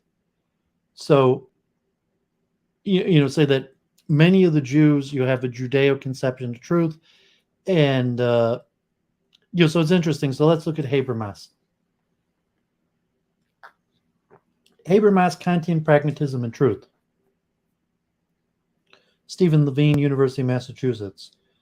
In his book Truth and Justification, Habermas replaces his long-held discourse theoretic conception of truth with what he calls a pragmatic theory of truth. Instead of taking truth to originate in the communicative interaction between subjects, this new theory ties truth to the action context of the life world, context where the existence of the world is ratified in practice. This, Habermas argues, overcomes the relativism and contextualism endemic to the linguistic turn. This article has two goals. One, to chart in detail how Habermas' new theory of truth overcomes relativism and contextualism, and two, to argue that the thesis that Habermas' specific way of meeting this objective is flawed insofar as he resists relativism and contextualizes by yoking truth to a concept of objectivity that is not consistent with the larger pragmatic transformation of his thought. In his book Truth and Justification, 2003, Jürgen Habermas characterizes his theoretical project as a type of Kantian pragmatism. Kantian pragmatists address the lacuna in Habermas's work that has existed since knowledge and human interest, namely the relative neglect of issues in theoretical philosophy. While Habermas' formal pragmatics has obvious relevance for theoretical philosophy, its explicit purpose is to formulate a theory of communicative action, which itself is meant to ground a critical theory of society and a discourse theoretic conception of morality, law, and democracy. Kantian pragmatism, in contrast, directly addresses two theoretical questions that arise in light of this linguistic turn: the epistemological question of realism and the ontological question of naturalism. The first asks how we can secure the notion of an objective reality that is the same for all, even if our access to the objective world is always mediated by language. Without an answer to this question, the relativist and contextualism endemic to the linguistic paradigm appear unavoidable. The second asked how the normativity that pervades the life world can be reconciled with the fact that social cultural forms of life evolve naturally. Although these issues are intertwined for reasons of space, we will address only the former question. The major innovation of truth and justification is Habermas' embrace of the thesis that the question of realism can be addressed only by examining both the horizontal communicative relations between subjects and the vertical relations that subjects establish with the world through action. In other words, to establish realism, we need not only a theory of communication, but also a theory of action and learning in which reference to the objective world is ratified in practice. The Kantian pragmatism outlined in Truth and Justification thus moves beyond the linguistic pragmatism embedded in Habermas's theory of communicative action and joins forces with pragmatism in its classical variant. In this way, Habermas distinguishes himself from other contemporary pragmatists like Rorty, Brandom, Appel, and Putnam, whose work generally remains at the level of linguistic representation. While these thinkers are concerned with practices, they are mostly concerned with linguistic cognitive practices and not with the practices and actions by which agents cope with problematic situations in the objective world. But without accounting for the latter practices in addition to the former, the problem of realism and hence the threat of relativism and contextualism cannot be satisfactorily addressed. We can arrive at a more detailed understanding of the situation by examining the new theory of truth outlined in Truth and Justification. There, Habermas puts forward what he calls a pragmatic theory of truth as a replacement for his long-held discourse theoretical conception of truth, which equates truth with what is rationally acceptable in an ideal speech situation. He does so because the latter theory cannot make sense of the intuition that truth is an unconditional property that cannot be lost. By failing to do justice to this intuition, however, the discourse theoretic account cannot explain how truth claims transcend any given context of justification, even an ideal one. On this construal, contextualism is unavoidable. Habermas avoids this result by arguing that the concept of truth is an unconditional property that cannot be lost, rather than originating in our justification process, as the discourse theoretical conception holds. It actually is grounded in the practical background certainties that underlie our action within the world. Because truth is ultimately tied to action context in which the existence of the world is ratified in practice, subjects can be sure that their linguistic representations refer to an objective world that is the same for all. This article has two goals: one, to chart in detail how Habermas' new theory of truth overcomes relativism and contextualism, and two, to argue for the thesis that Habermas' specific way of meeting this objective is flawed insofar as he resists relativism and contextualism by yoking truth to an overly narrow concept of objectivity, one that is not consistent with a larger pragmatic transformation of his thought. The issue of relativism and contextualism is pressing for Habermas because he accepts the post-Kantian movement towards detranscendentalizing the knowing subject. On this conception, reason is no longer located in the transcendental consciousness, located outside of space and time, but rather within everyday communicative life world practices. But in situating reason among the rule-governed communicative practices of the life world, it becomes an open question whether the traces of transcendental reason vanish in the sand of historicism and contextualism, or whether the reason embodied in historical context preserves the power for immanent transcendence. In this section, we shall trace how transcendentalization can be seen as leading to relativism and contextualism, while in the next we will outline Habermas' strategy to maintain reason's power for immanent transcendence. Transcendental philosophy is concerned not directly with objects, but with the a priori conditions that provide for the possibility of empirically cognizing objects. For Kant, the objectivity of our knowledge is secure because these conditions are universal and necessary. Peirce, the thinker who Habermas most closely follows on this issue, enacts a detranscendentalization of these conditions by tracing them back to our capacity to use science. And undertaking a general critique of the Cartesian assumption that underlie modern epistemology, Peirce formulates a semiotic theory of mind in which a representation is a representation of an object, not simply by being causally provoked by the object, but by being interpreted as a representational object by another representation, its interpretant. In place of the didactic concept of a linguistically represented world, Peirce solves the triadic concept, the linguistic representation of something for a possible interpreter, by necessarily taking part in the triadic structure of the sign. A sign stands for an object to an interpreter in some manner. Mental representations themselves become semiotic tokens. Here, the basic impulse of the linguistic turn is found to examine the structure of the mental. We can circumvent introspection and psychology generally and instead examine linguistic structures. Peirce's schema is unusual, however, because it requires, in addition to a semantic examination of signs and expressions, a pragmatic one. For if expressions always represent states of affairs in some way for some interpreter, then expressions would not be able to establish a semantic relation to objects if they were not also capable of being employed communicatively. While a truth conditional analysis of expressions might be appropriate in certain theoretical contexts, for Habermas we must embed the capacity to represent objects in the wider capacity to interpret signs, exchange reasons, and engage in symbolic rule-governed practices in general. In widening our view in this way, we are not only concerned with empirical judgments, but grammatical propositions, objects of geometry, gestures, speech acts, calculations, logically connected propositions, actions, social relations, interactions, in short, basic types of rule-governed behavior in general. In examination, such behavior, our focus shifts from examining reason's explicit rule consciousness to explicating the practical knowledge that makes it possible for subjects capable of speech and action to participate in these sorts of practices. This shift is necessary to avoid the regress of rules, the regress generated by the need for higher order rules to interpret the application of rules. Instead, the explicit deployment of a rule is embedded in the intuitive and habitual know-how that implicitly informs mastery of these rule-governed practices. In other words, the abilities that make up reason must be seen as embedded in the implicit knowledge that supports the totality of the web of basic practices and activities of a community that articulates its form of life. This has ramifications for how we should think of Kant's categories of the understanding. These categories, which for Kant are rules by which a manifold is reduced to unity in judgment, are, after the pragmatic turn, explicit and implicit rules of inference that tie together signs and symbolically articulated web of basic rule-governed practices.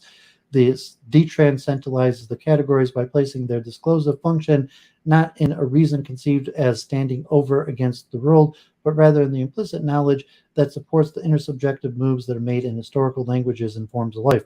One can immediately discern here the danger of relativism and contextualism, for if transcendental rules no longer signify something rational outside the world, they mature into expressions of cultural forms of life and have a beginning in time. As a consequence, we no longer have, without qualification, claim universality and necessity. For Habermas, this result is built into the basic concept of the linguistic paradigm, just as skepticism is built into mentalism, because if experience is linguistically saturated such that no grasp of reality is possible, that is not filtered through language, and the languages that are the condition of possibility for grasping reality are both plural and historical, then the notion of the fundamental rules built into the language are invariant across language and forms of life become unintelligible.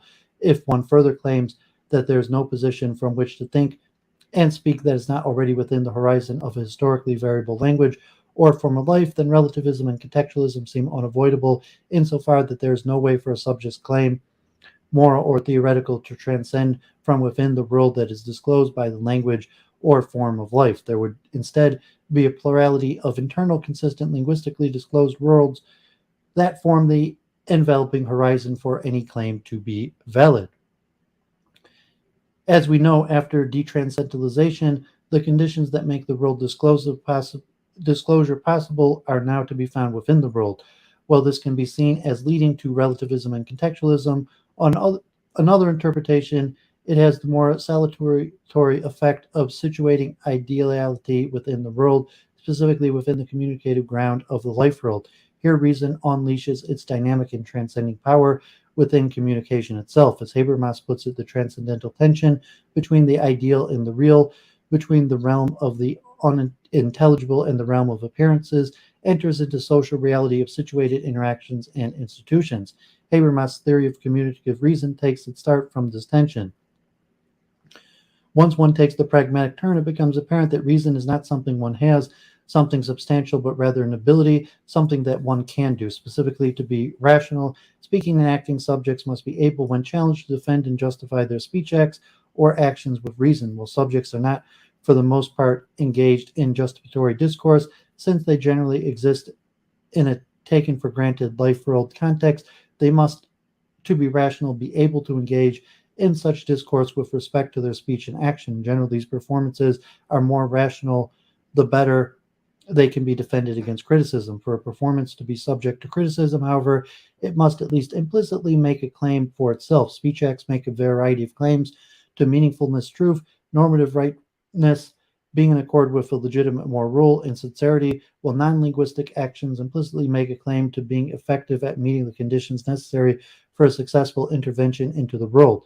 Based upon the different types of norms at play here, Habermas identifies two broad categories of rationality that are in principle not reducible to one another: cognitive instrumental rationality and communicative rationality.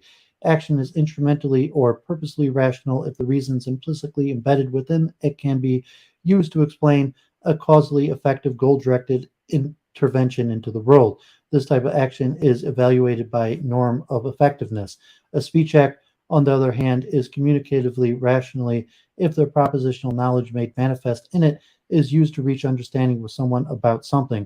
The rationality of this type of action, communicative action, is assessed in terms of the capacity of responsible participants in interaction to orient themselves in relation to validity claims geared to intersubjective recognition. Communicative reasons find its criteria in the augmented procedures for directly or indirectly redeeming claims to propositional truth, normative rightness, subjective truthfulness. Because communicating subjects can, by orienting their arguments to validity claims, sometimes resolve the disagreements that arise because of their ability to freely take yes and no positions to each other's speech acts, it is apparent that the communicative form of rationality is based on the experience of the non-coercive, unifying, consensus-promoting force of argumentative speech. Habermas argues, controversially, that a philosophical reconstruction of the experience demonstrates that speakers counterfactually presuppose validity claims to guide their communicative interactions. As he puts it, if its subjects are to reach understanding, they must commit themselves to pragmatic presuppositions of a counterfactual sort. That is, they must undertake certain idealizations, for example, ascribe identical meanings to expressions, connect utterances with context transcending validity claims, and assume that addressees are accountable, that is, autonomous and sincere with both themselves and others. Once again, we come across the transcendental tension mentioned above. For validity claims, according to Habermas, a Janus space. As claimed, they transcend any local context. At the same time, they have to be raised here and now and be de facto recognized if they're going to bear the agreement of interaction of participants that is needed for effective cooperation. The transcendental moment of universal validity bursts every provincial asunder. The obligatory moment of accepted validity claims render them carriers of context-bound everyday practice, insomuch as communicative agents reciprocally raise validity claims with their speech acts. A moment of unconditionality is built into factual processes of mutual understandings. Habermas thinks that he can resist relativism by contextualism because the social pragmatic transformations of reason, while bringing reason down to earth, does not completely liquidate the legacy of transcendental philosophy. Instead of investigating the rational structures of pure consciousness, a post-pragmatic transcendental philosophy will aim to make theoretically explicit the invariant features that structure our communicative and symbolic life world accomplishments. Here we speak, of course, of the formal pragmatic presuppositions of communication. While these features are a priori insofar as their operations make world disclosure possible, their universality and necessity must be understood in a Wittgensteinian rather than a Kantian sense. In accordance with formal pragmatics, the rational structure of action oriented towards reaching understanding is reflected in the presupposition that actors must make if they are to engage in this practice at all. The necessity of this must have a Wittgensteinian rather than a Kantian sense, that is, does not have a transcendental sense of universal, necessary, and nominal conditional of possible experience, but has the grammatical sense of an inevitable stemming from the conceptual connection of a system of learned, but for us inescapable rule-governed behavior. After pragmatist deflation of the Kantian approach, transcendental analysis means the search for presumably universal, but only de facto inescapable conditions that must be met for certain fundamental practices or achievements. All practices for which we cannot imagine functional equivalents in our social cultural form of life are fundamental in the sense our natural language can replace another, but propositionally differentiated language as such has no imaginable replacement that could fulfill the same function. With this, we now have the full picture of how Kantian pragmatism tries to weave its way through the scylla of Kantian transcendentalism and the Sribas of relativism and contextualism. On the one hand, because after detranscendentalization, the structures of reason are embodied within our communicative practice rather than being located in the reason as of a worldless subject. Habermas avoids the idealist rendering of the transcendental philosophy. While this makes it possible to claim that these presuppositions are actually effective within the life world, it also seems to generate relativism and contextualism by indexing their validity to historically specific languages and rule-governed forms of life. But on the other hand, we know now that there are fundamental or irreplaceable presuppositions of communication whose force transcends any given context of language. Instead of there being a plurality of internally consistent yet incommensurable linguistically disclosed worlds, the idealizing presuppositions of communicative actions, which are invariant or fundamental for all forms of life that we can imagine, transcend these worlds from within, giving us common touchstones within our linguistic practices to adjudicate disputes about the factual and normative features of our world. While Habermas takes it that the discourse theoretic strategy outlined above is sufficient to refute relativism, in recent work he has found it to be insufficient for dissipating a thoroughgoing contextualism. The contextualism we have in mind does not focus on the relation between languages and the form of life, whether the claims made in one language have counterfactual force in another language. Rather, focus on whether we can, after the linguistic turn, secure the notion of objective reality to which these languages are referring. In other words, if it really is true, as Habermas claims, that there's no grasp of reality that is not filtered through language, then even the assurance that there are universally occurring fundamental practices and norms that all languages and forms of life must presuppose does nothing to answer the question of whether these languages are referring to mind-independent reality at all. Taking the linguistic turn by replacing the transcendental subjectivity of consciousness with the detranscendentalized intersubjectivity of the life world does not solve the problem, it just radicalizes it.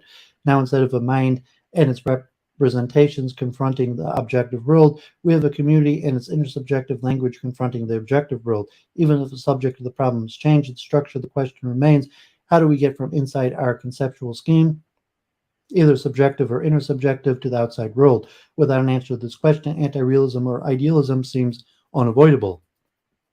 The problem at issue comes into focus if we consider the concept of truth. The relevance of truth to the problem outlined above should be immediately apparent insofar as truth, at least in its traditional understanding, does not address a relationship between linguistic items, but rather the relationship between language and the world. If in taking the linguistic turn, however, we no longer account for truth in terms of correspondence between a proposition and its object, but instead see it as something internal to our linguistic specific justificatory practices, since after the linguistic turn, the truth of a belief or sentence can only be established by means of another belief or sentence, then the validity of a truth claim cannot depend on how things stand in the world independently of how they are linguistically given, but upon whether the truth claim is rationally acceptable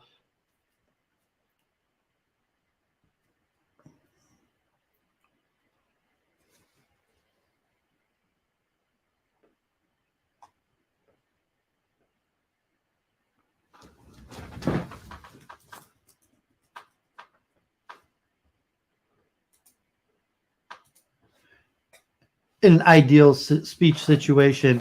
He does so because the latter theory cannot make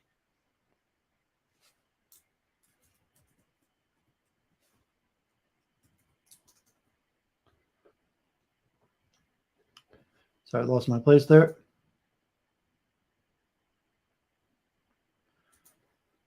Whether the true claim is rationally acceptable or ideally justified for a linguistic community. How is this problematic? Well, if the linguistic paradigm thus truths are accessible only in the form of rational acceptability, the question now arises of how, in that case, the truth of a proposition can be isolated from the context in which it is justified. In other words, if we can only give a discourse theoretic concept of truth, one that indexes truth to ideal or rational justification, then we cannot really explain how truth of a proposition breaks out of the circle of language and transcends the context in which the proposition is uttered. To say that the communicative use of language commits participants to strong idealizations that aim beyond local context does not solve the problem, because while truth aims beyond the context, it never actually gets beyond justification in some context. To overcome this problem, Habermas thinks, requires the change of perspective that we canvassed in section 1. Instead of just examining our communicative use of language within the space of reasons, we must also examine our practical relation to the world established through action. More importantly, we must examine how these two modalities, discourse and action, are fundamentally intertwined. For as the classical pragmatists saw it, it is only by forgetting the intertwined nature of these two modalities that a mirror of nature view of knowledge comes about, thereby provoking the problem of the existence of the objective world. For pragmatist, cognition is a process of intelligent problem-solving behavior that makes learning processes possible, corrects errors, and diffuses objections. Only it is severed from the context of experience, connected to our actions, and the discursive justifications does the representation function of a language suggest the misleading picture of thought representing objects or states of affairs. This mirror of nature, the one-to-one representation of reality, is the wrong model of knowledge because the two-place relation between the picture and pictured and the static relation between the proposition and the state of affairs obscures the dynamics of knowledge accumulation through problem solving and justification. The rest of his article will follow up with a sentiment expressed in this passage by examining how Habermas' incorporation of pragmatic perspective into his theory of truth is able to dissipate the contextualist worries that drive his Kantian pragmatism. Before explicating the pragmatic theory of truth, we must first examine the inadequacies of Habermas's discourse theoretic conception of truth. This older theory, itself a type of pragmatic theory of truth, starts from the familiar thesis that after the linguistic turn, languages and reality are inextricably intertwined. This fact rules out metaphysical version of the correspondence theory because agents cannot step outside the circle of language to examine whether their propositions correspond to a language-independent reality. To settle a contested truth claim, we cannot simply point to language-independent facts. We must instead justify or give reasons for the truth of that claim. Here, the two-place relation of the validity of propositions is extended to the three-place relation of a validity that valid propositions have for us. Their truth must be recognizable to an audience. The discourse theoretic conception recognizes, however, that truth cannot be identified with what is rationally agreed upon as true by a community or audience, for we know on pragmatic grounds that there is a distinction between truth and rational acceptability. This is brought out by reflecting on the so-called cautionary use of the truth predicate. The cautionary use of the truth predicate, no matter how well justified P may be, it could nonetheless turn out to be false, can be understood as a grammatical expression of fallibility that we often experience ourselves while arguing and observe in others while looking back at the course of past arguments in history. For Rorty, who introduces the notion of cautionary use of the truth predicate, the gap between truth and rationally acceptability can never be overcome. What this signals for him is that our enterprise goal should not be the achievement of truth, but an enlargement of the circle of solidarity and achievement of rationality motivated agreements in larger and epistemically more informed audiences. For Habermas, on the other hand, the cautionary use of the truth predicate shows that while the truth propositions we connect an unconditional claim that points beyond all the evidence available to us, what is the nature of this unconditional claim? Pragmatists following Peirce usually account for the unconditional aspect of a truth claim by defining truth counterfactually as the opinion that would be agreed upon by an infinite community at the hypothetical end of inquiry. Well, here, while we do not separate from truth from our inquiring practices altogether, we do not reduce it to what is rationally acceptable in the here and now. This view follows directly from the fallibilism expressed by the cautionary use of the truth predicate. Fallibilism claims, assuming our procedures of an inquiry are in good order, that while we may be assured that most of our beliefs are true, the truth of any particular belief is always conditional. No matter how well justified a belief may well turn out to be false. Fallibilism is different from skepticism, however, because it posits that we exchange our correct our opinions only when we have reason to do so, when there is real or living doubt as opposed to the paper doubt of Descartes. But the only good reason to correct our opinions is to reach the opinion that we would have no reason to exchange, an opinion that withstands all justificatory challenges and receives the assent of everybody. However, because we're aiming at an opinion that withstands all justificatory challenge, the community that examines the opinion cannot just be the current community. Rather, we must imagine the opinion gaining the assent of an indefinitely expanding community using better standards of inquiry.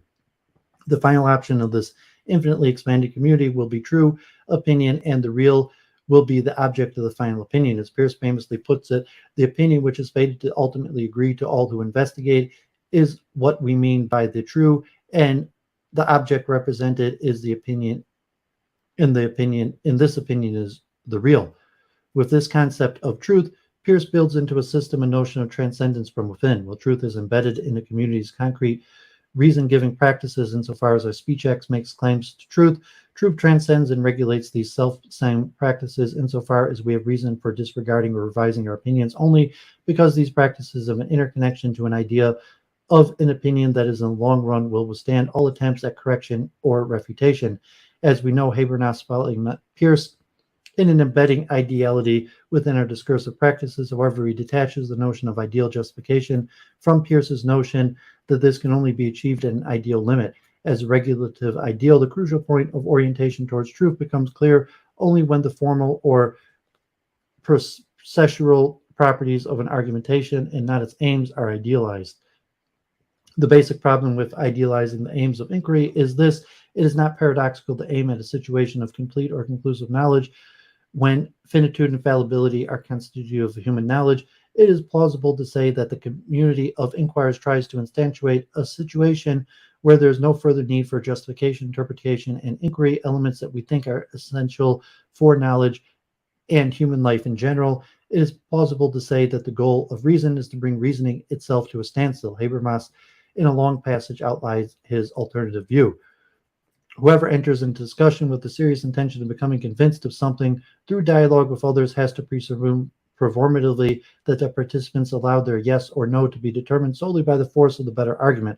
However, with this, they assume, normally in a counterfactual way, a speech situation that satisfies improbable conditions: openness to public, inclusive, equal rights to participation, immunization against external and inherent compulsion, as well as the participants' orientation towards reaching understanding that is the sincere expression of utterances.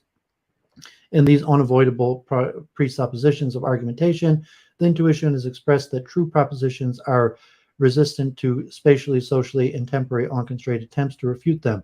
What we hold to be true has to be defended on the basis of good reasons, not merely in a different context, but in all possible contexts, that is, anytime and against anybody. For much of his career, Habermas thought that this was all that could be said about truth. A true belief is one that is a result of rational consensus forged in ideal speech situation where all the conditions listed in the passage above are met. In recent years, Habermas has come to doubt whether even this conception of truth can work. Habermas canvassed two problems with this view. The first problem is that it cannot do justice to the fact that whereas well-justified assertions can turn out to be false, we understand truth as a property of presuppositions that cannot be lost. A proposition makes a claim to being true not because it is a product of a rational consensus forged under ideal conditions, but rather because it is true. As Habermas puts it, a proposition is agreed to by all rational subjects because it is true. It is not true because it could be the content of a consensus under ideal conditions. This intuition is not metaphysical. Habermas claims what is aspect of the grammar of truth claims. The second problem is that the epistemic conception of truth seems to be subject to the unsolvable dilemma. No matter how the value of epistemic conditions is enhanced through idealizations, either they satisfy the unconditional character of truth claims by means of requirements that cut off all connection with the practice of justification familiar to us, or else they retain the connection to practices familiar to us by paying the price that rational acceptability does not exclude the possibility of error even under these ideal conditions. That does not stimulate a property that cannot be lost. If we take the former road and completely disconnect truth from justification, we undermine the basis for endorsing the common sense notion that our inquiries and practices of justification are essentially for getting closer to truth. Doing justice to this intuition is one of the main selling points for the anti-realist theory of truth. If, on the other hand, we take the latter road and uphold the epistemic conception of truth, we can only have Rorty's conventionalist position, in which the best we can shoot for is not truth, but a continuously expanding solidarity. But then what of our intuition that truth is an unconditional property that cannot be lost?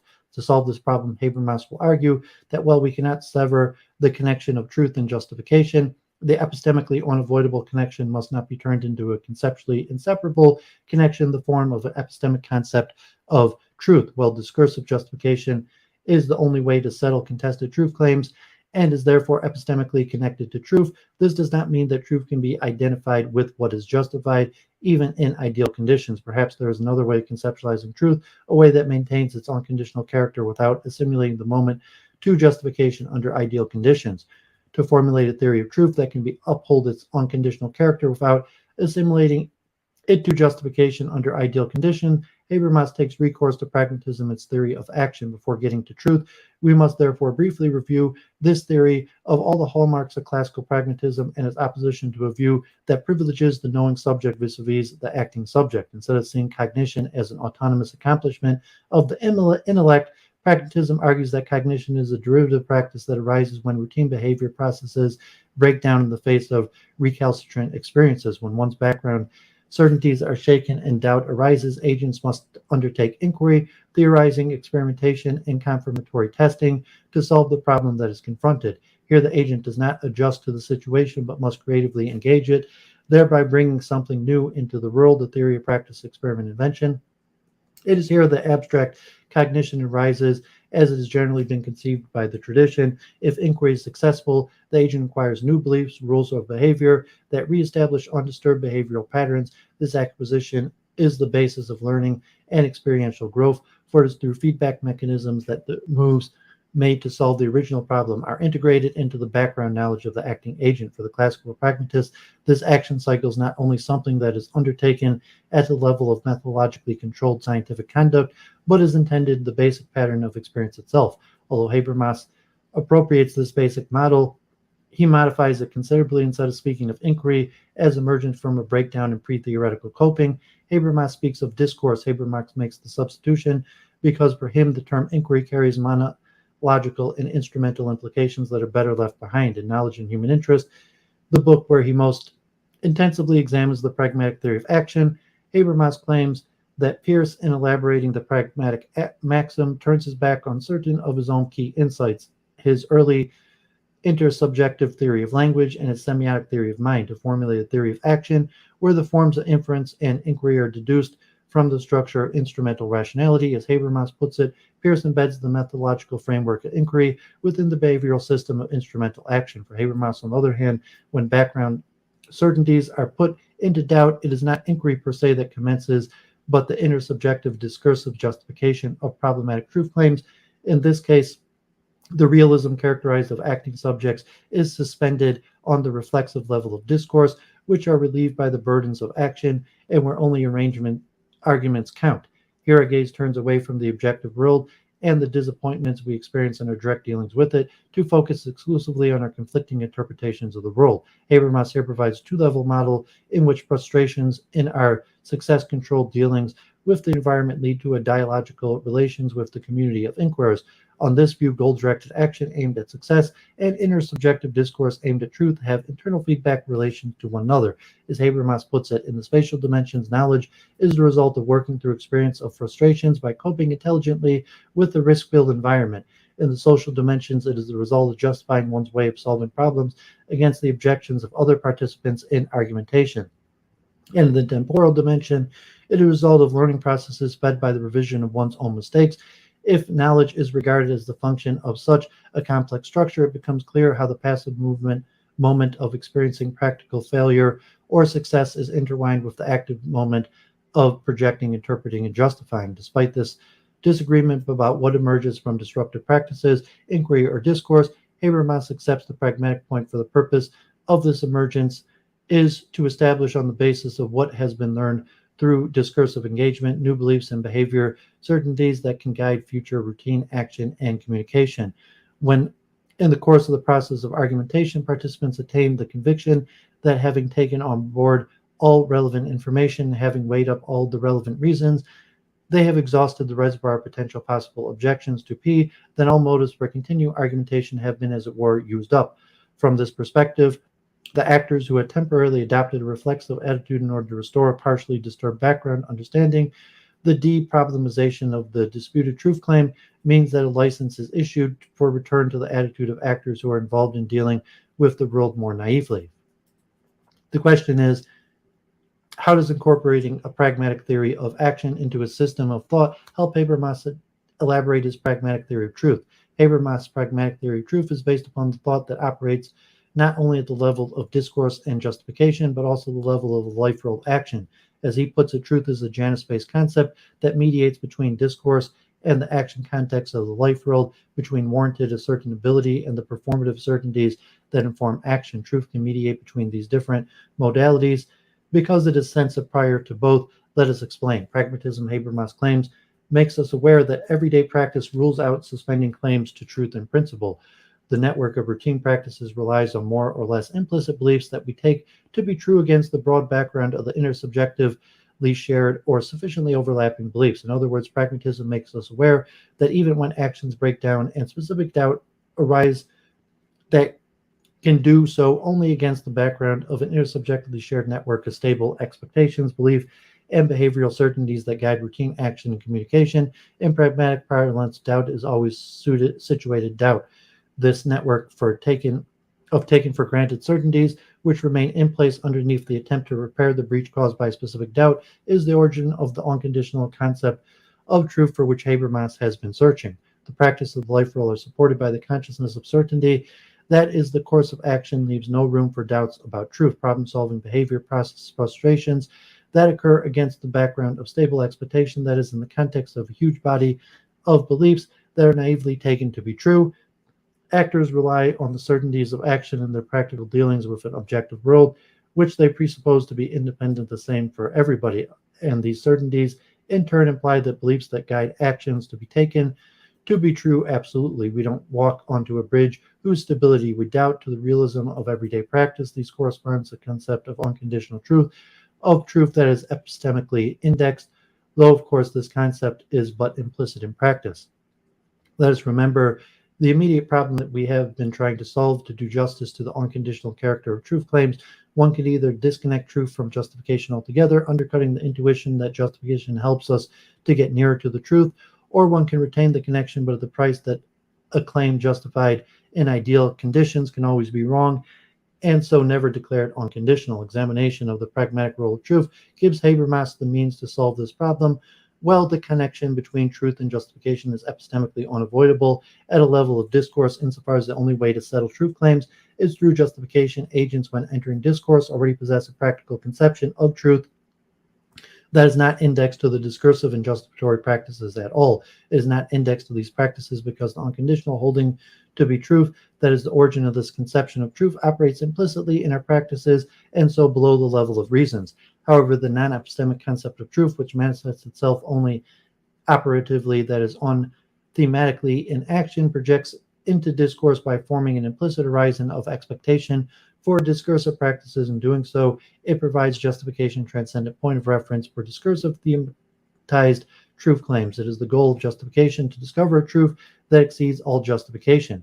Because the goal of justification is to discover a truth that always exceeds justification, justification can never be final or complete. This is the origin of the sense that our interpretations and justifications in the space of reason are always fallible. The fallibilist consciousness that we can err, even in the case of well-justified belief, depends on an orientation towards truth whose roots extend into the realism of everyday practice. It is this fallibilism consciousness, this striving for something that cannot be fully instantiated, which provides the motivation for idealization of the conditions of justification. And Habermas says the mode of unconditionally holding to be true that is reflected on the discursive level in the connotations of truth claims that point beyond the given context of justification requires the supposition of ideal justification conditions, with a result in decentering of the justification community. For this reason, the process of justification can be guided by a notion of truth that transcends justification, although it is always already operatively effective in the realm of action.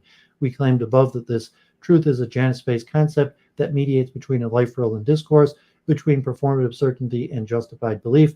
Well, as we just saw, it facilitates the movement upward of practical certainties into discourse, providing discourse with justification, transcendent point of reference, and motivation to idealize the conditions of justification. It also allows for the retransformation of rationally acceptable assertions into performative certainties. In other words, because truth is operative within action context as well as discourse, when arguments come to an end and truth claims are deproblematized, we are licensed to return to an action framework where justified beliefs are transformed into behavioral certainties.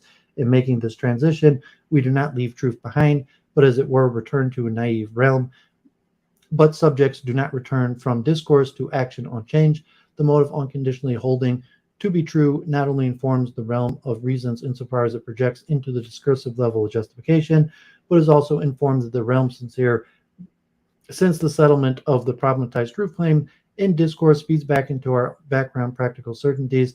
Hence, the consciousness of fallibilism generated at the level of discourse reacts back upon everyday practice without thereby destroying the dogmatism of the life world.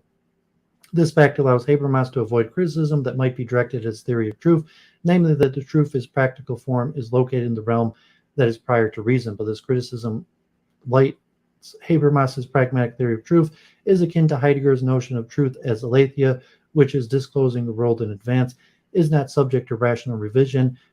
But this criticism misses the mark in two ways. First, Habermas' theory of truth is a formal insofar as the concept of truth refers to a doxic modality of our background beliefs, are implicitly holding them to be true unconditionally. Here, true is not a mode of being uncovered as it is for Heidegger, but a memory of unconditional certainty that structures our action and discourse. Second, because of the downward influence of discourse on action, the content of the practical certainties that underlie action and routine communication can be modified and revised, although, as Sellers once put it, not all at once.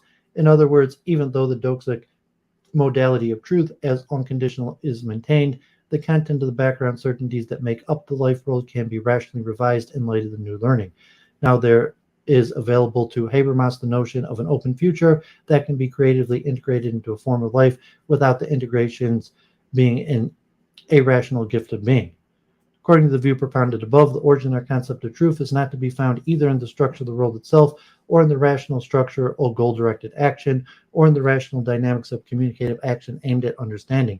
Rather, it is to be found in the practical certainties that underwrite both action and communication, or more specifically in the certainties that underwrite the pragmatic action cycle, a cycle that includes both of these moments. Even though this conception of truth seems radically anthropomorphic, tracing truth to the modality of unconditional holding something to be true, Habermas thinks that this conception of truth can support realist intuitions. The question is how. Let us come back to the contextualist doubt that motivated Habermas to take on board the pragmatic theory of action in the first place. This doubt, if we remember, centered on the issue of whether the notion of an independent, objective reality that is the same for all can be secured, even if access to the reality is always mediated by language. A more specific way of putting this doubt concerns the question of truth and how truth of a proposition can transcend a specific context of use when, after the linguistic turn, truth is conceptually inseparable from justification. We saw above how the pragmatic theory of truth deals with the latter more specific doubt. Truth claims within discourse transcend immediate and even ideal communicative context because they reflect a mode of unconditionally holding to be true that is always already operative in the realm of action. But how does this move address the larger issue of securing the notion of an independent objective reality? It might seem as if the new notion of truth binds it to the context just as readily as the discourse theoretic theory of truth. In the latter theory of truth, although formally transcendent insofar as the pragmatic presupposition of discourse, is still tied to the context of ideal justification. In the newer theory, truth is also formally transcendent insofar as the mode of unconditionally holding to be true projects into discourse, giving us a notion of truth that is beyond justification. However, discourse is still embedded in the context not of justification, but implicit beliefs unconditionally held to be true. It is unclear how this context is not as structuring of the truth as the ideal justification context that pertains to the discourse theoretic concept of truth. Habermas addresses this problem by intertwining the concept of truth with the concept of objectivity. Contextualism is ultimately a choice. Habermas thinks because the certainties that are the origin of the concept of truth are the certainties that acting agents rely on the practical dealings with an objective world, a world which they presuppose to be dependent and the same for everyone. In other words, the certainties that are the formal origin of our concept of truth are always about the objective world. As Habermas puts the point, because acting subjects have to cope with the world, they cannot avoid being realist in the context of the life world. But why do acting agents presuppose there to be an independent objectivity world in the first place? What is the origin of the concept of objectivity? The concept of objectivity arises through failure. When action breaks down, we experience in practice that the world revokes its readiness to cooperate, and this refusal gives rise to the concept of objectivity. This experience of failure of our individual and cooperative projects undertaken with others generates an implicit concept of the independent world that is the same for all of us, which feeds back into our system of background beliefs, informing our future actions and behavior. From now on, within action, we presuppose that objective world, like a system of possible reference, as a totality of objects, not of facts. Like the concept of truth, the concept of objectivity circulates upward into discourse, giving in the assurance that our statements refer to objects that exist independently of our representations. In this way, objectivity becomes a practical presupposition not only of action but of communication as well. As subjects capable of speech and action, language users must be able to refer to something in the objective world from within the horizon of their shared life world if they are to reach an understanding about something in communicating with one another. Because of the intertwined nature of truth and objectivity, there is now an internal connection between our assertions, which make claims to truth, and the world of objects to which these assertions refer. The pragmatic roots of the Janus-based everyday concept of truth that mediates between life worlds and discourse accounts for the ontological connotations we associate with the illocutionary forces of assertions. What we want to express in the true sentences is that a certain state of affairs obtains or is given, and these facts in turn refer to the world as the totality of things about which we may state facts. The ontological way of speaking establishes a connection between truth and reference, that is, between the truth of statements and the objectivity of that about which something is stated. Because the internal connection between truth and objectivity at both the level of action and discourse, we can be sure that our justification transcendent truth claims refer to mind-independent world. This pulls the rug out from under a contextualism that indexes truth to a particular context. For now, truth claims ultimately refer to a single context, the objective world, as a system of possible reference whose independence is ratified not at the level of linguistic representation, but in practice. While Habermas' account of truth resists contextualism, it does so, in our view, at the price of yoking truth to an overly narrow concept of objectivity. For Habermas, the concept of objectivity that is implicit in our practices only pertains to the interaction with independently occurring processes, with processes that occur in the objective world. Since truth and objectivity are intertwined, this means that the background beliefs and certainties that are the formal origin of our implicit conception of truth can only be about such processes. But to say these require denying the holism of the life world certainties that underlies the pragmatic action cycle, while background beliefs that support action and communication about the objective world can have the doxic modality of certainty. Other sorts of background beliefs cannot. It is clear that the life world can be retrospectively stratified in a variety of ways, but nowhere does Habermas provide an argument for stratifying it in accordance with the doxic modality of our modern deep-seated background beliefs. Unless one provides an argument to the contrary, it is unclear why the dogmatism of the life world pertains only to certainties about the objective world and not to a deep-seated assumption about how to relate to other people, about which emotional responses are appropriate, about what is good or valuable, while the level of practice Habermas' concept of objectivity refers to a mind-independent world. The concept of truth reflexively refers to the doxic status of our background beliefs, whatever their context. What would happen if we pried truth from the specific concept of objectivity that Habermas credits to theoretical praxis? We would still be able to account for the justification transcendental nature of truth claims insofar as the projection of our unconditionally holding something to be true into discourse would give us the notion within our discursive practice that there is a difference between something being true because it is true and our finding something to be true because it's rational acceptance in its discourse. But on this conception,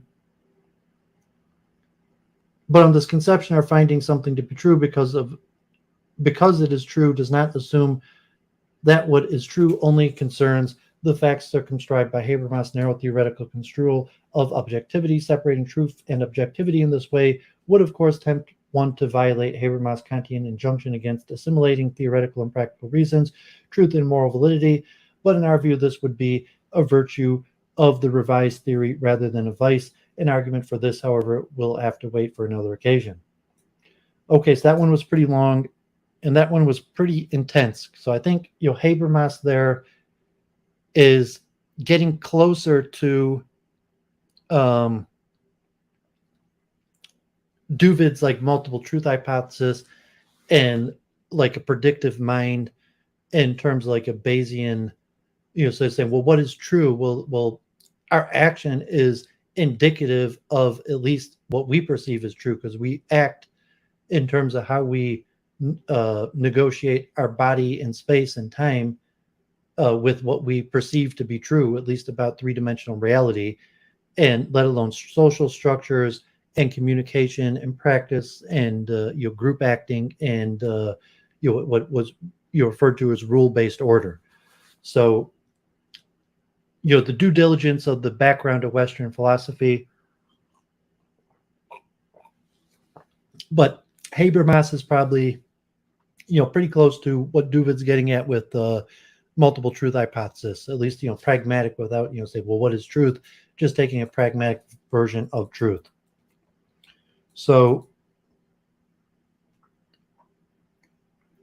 let's look at Foucault and structures of truth and power, and we'll see how much strength I have if we continue with more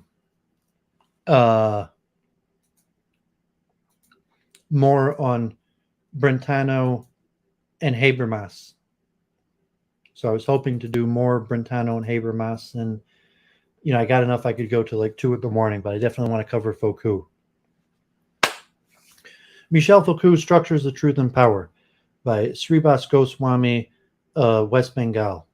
The concept of a regime of truth clearly refers to the well-known circularity Foucault establishes between power and knowledge. We should speak of a regime of truth because truth is produced, sustained, valorized, and regulated by a series of mechanisms, techniques, and procedures that are political, if we understand this term the way Foucault does.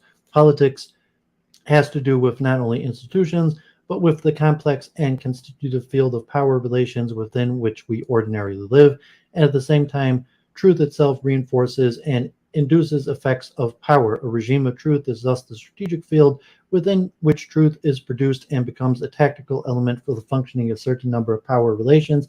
The idea that truth gives us no choice, that truth necessarily forces us to accept it and build up our conduct in accordance to it, is an extremely dangerous ethical political trap that Foucault can help us to unmask and overcome.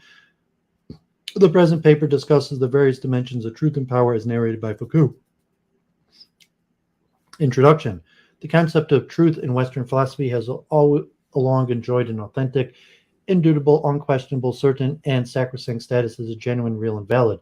This would be evident if we give a cursory look at a few comments Plato said, and isn't it a bad thing to be deceived about the truth, and a good thing to know what the truth is? For I assume that by knowing the truth, you mean knowing things that as they really are. The philosopher is in love with truth, that is not with the changing world of sensation, which is the object of opinion, but with the unchanging reality, which is the object of knowledge, truthfulness. He will never willingly tolerate an untruth, but will hate it as much as he loves truth. And is there anything more closely connected with wisdom than truth?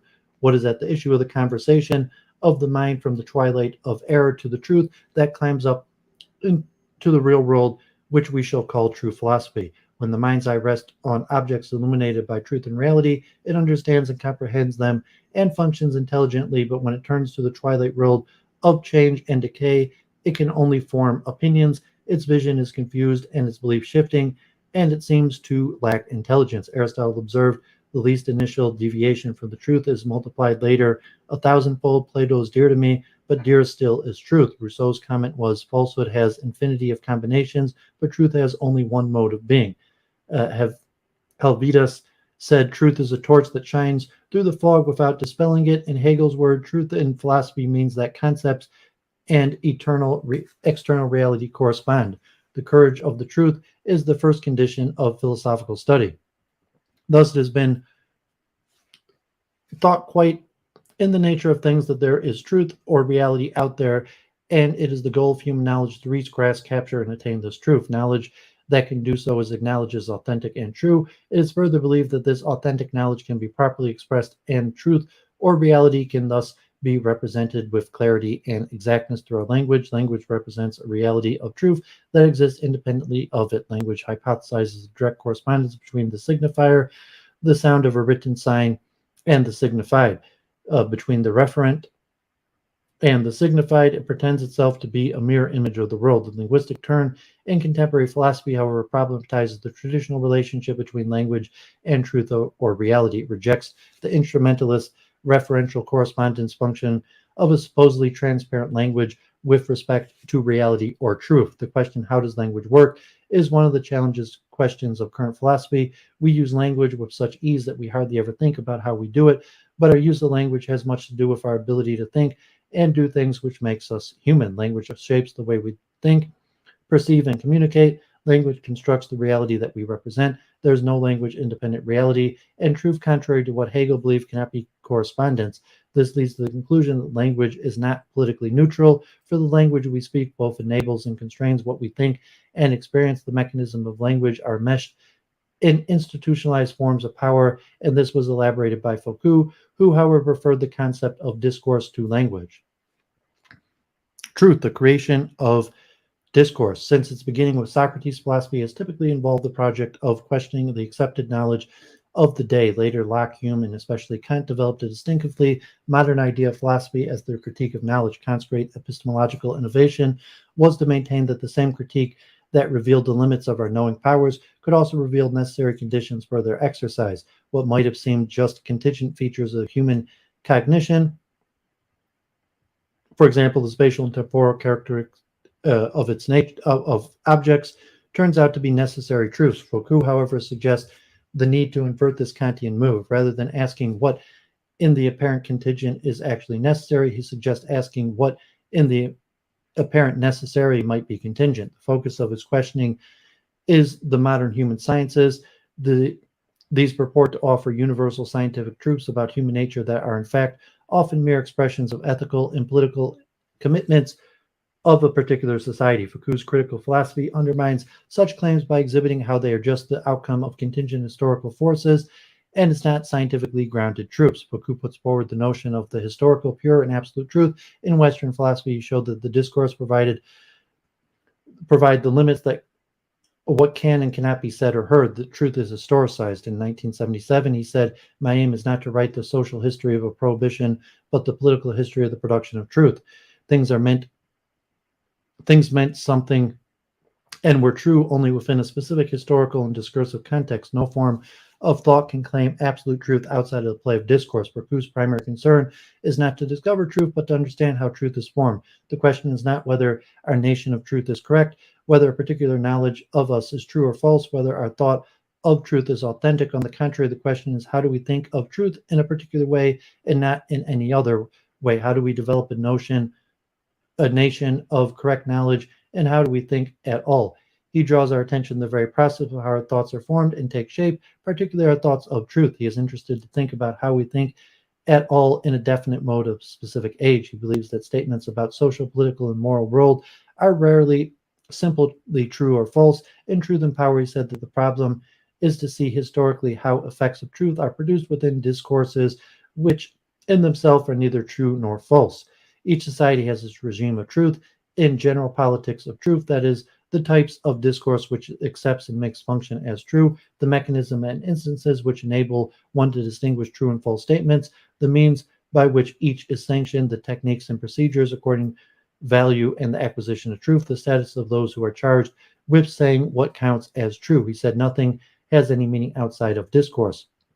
An incident cited by Rabinow will make his position more clear. Foucault and Chomsky once appeared on a Dutch TV show for a debate on the topic human nature, justice versus power. For Chomsky, there is human nature, a biophysical structure underlying the mind. But Foucault avoids the abstract question, does human nature exist? And asks instead, how is the concept of human nature function in our society? Taking the sciences of life of the 18th century as an example, he draws a distinction between the actual operational categories within a specific discipline at a particular historical moment and those abstract concepts like life or human nature. These abstract notions, he said, have a very little importance in the internal changes of scientific discipline. He said, it is not by studying human nature that linguists discovered the laws of constant mutation or Freud, the principles of the analysis of dreams, or cultural anthropologists, the structure of myths.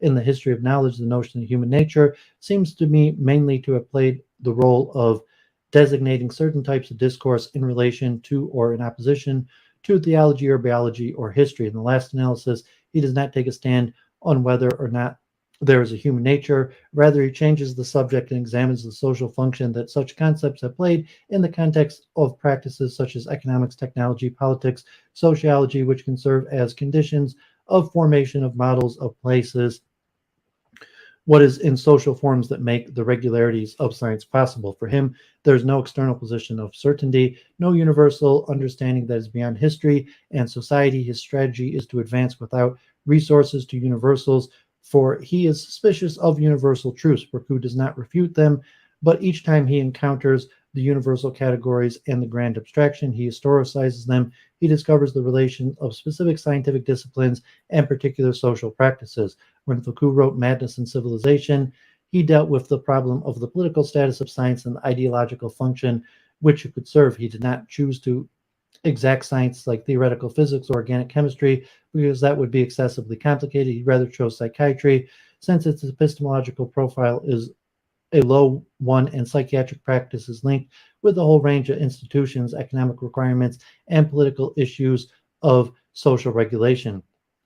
In case of the birth of the clinic, 1963, he chose medicine because it profoundly enmeshes in social structures. It is generally believed that science has progressively matured, but Foucault noticed in case of biology, political economy, psychiatry, medicine, that is not so much so smooth. In medicine, for instance, up to the end of the 18th century, there was a certain type of discourse whose gradual transformation broke within 25 or 30 years, not only with its true propositions, but also with the ways of speaking and seeing.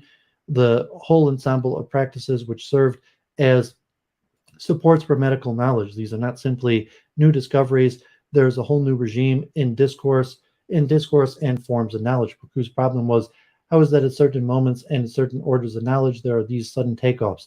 But the important thing is not that such changes can be rapid and extensive, or it is that the extent and rapidity is only the sign of something else, a modification of the rules of formation of statements, which are accepted as scientifically true. It is a question of what governs statements and the way in which they govern each other so that constitute a set of propositions which are finally scientifically acceptable and hence capable of being verified or falsified by scientific procedures. This is a problem of the regime, the politics of scientific statement. At this level, it is not so much a matter of knowing what external power imposes itself on science as of what effects of power circulate among scientific statements, what constitutes their internal regime of power, and how and why certain moments of that regime undergo a global modification. Thus, much of his work focuses on discourses related to the creation of the human sciences, such as psychiatry, psychoanalysis, psychology, and sociology, some aspects of medicine, linguistics, penal practice, and criminology, sexual conduct. While the Enlightenment, these human sciences developed with illuminated several aspects of the body and mind of the individuals, new truths were discovered, new knowledges were advanced, and new disciplines were emerged. This advent of human sciences was generally considered as a great achievement of the Enlightenment.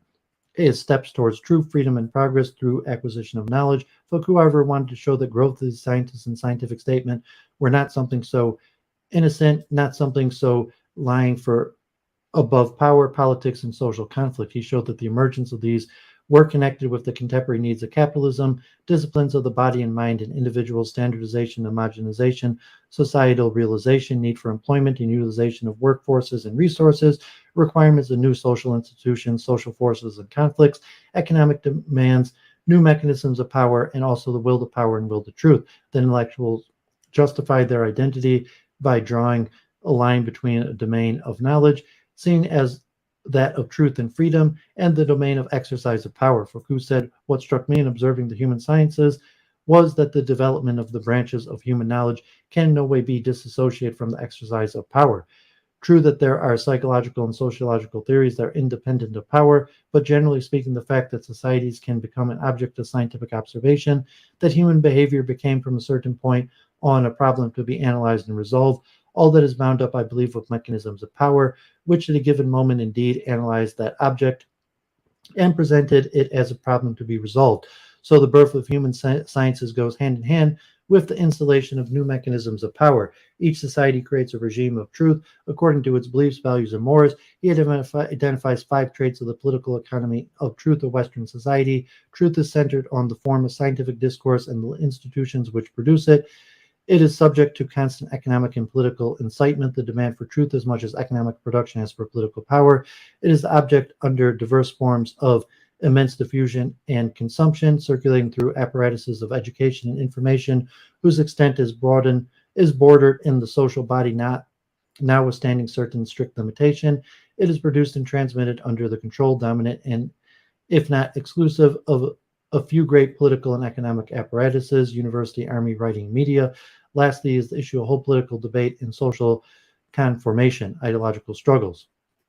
Foucault sees the political problems of intellectuals not in terms of science and ideology, but in terms of truth and power. He focuses upon questions of how some discourses have shaped and created meaning systems that have gained the status of currency of truth, or what counts as truth, and dominate how we define and organize both ourselves and our social world, while other alternative discourses are marginalized and subjugated, yet offer sites where hegemonic practices can be contested. He has looked at social constructions of madness, punishment, and sexuality. His view of discursive formation governed by rules present a particular view of truth. Truth is always dependent on a particular discursive formation. There is no underlying meaning within or imposed on the things of our world.